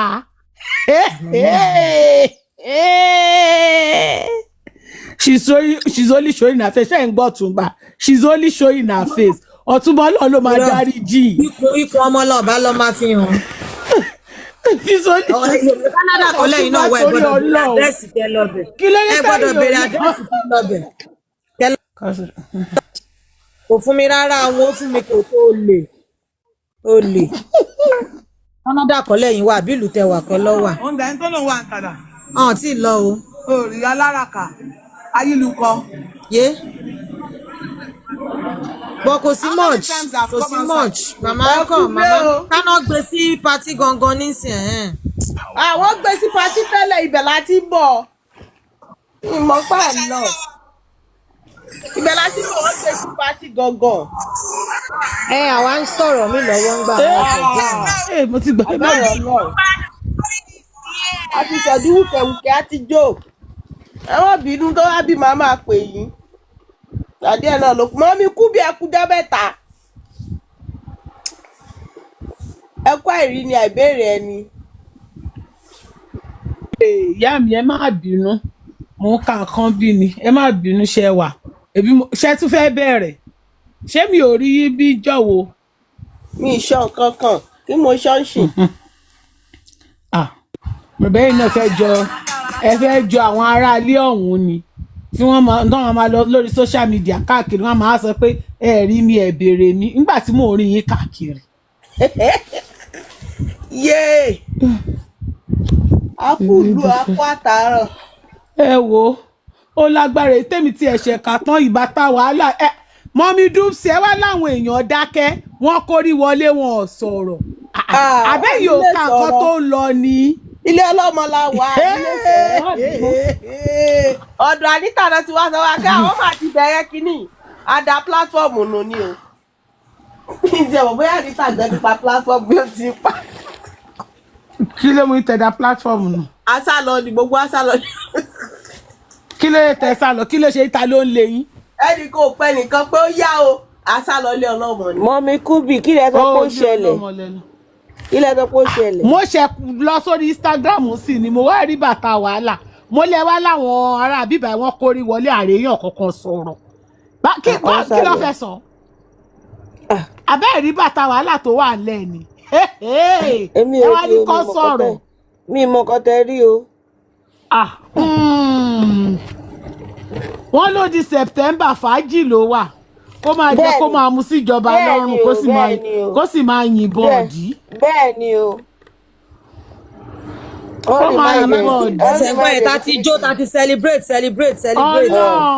Ó ní Mr. Python submission tó wá give kọ̀ọ̀kan tó tún fún wọn dáadáa. Ní ìgbọ́ submission wọn náà. Òun ní kọ́kọ́ lọ tún mú. Wọ́n tún gbà tán bá délé ẹ̀ ọ̀rẹ́ tó tún wà bẹ́ẹ̀ tó mú mọ́. wọ́n tún gbé yẹn bọ̀. mo ti bẹ evidence ń bẹ tóun náà jẹ́ wà nínú ilé yẹn pẹ̀lú ẹ̀ so. Nàìjíríà ṣe bọ́ lọ́wọ́ wa ṣèbí kò yí lọ́lọ́wà kí ló tẹ wálé wa kí lè ṣe rè. ó ṣe ń retí kan sọ pé mo kidnap lọ́la bá nínú newspaper.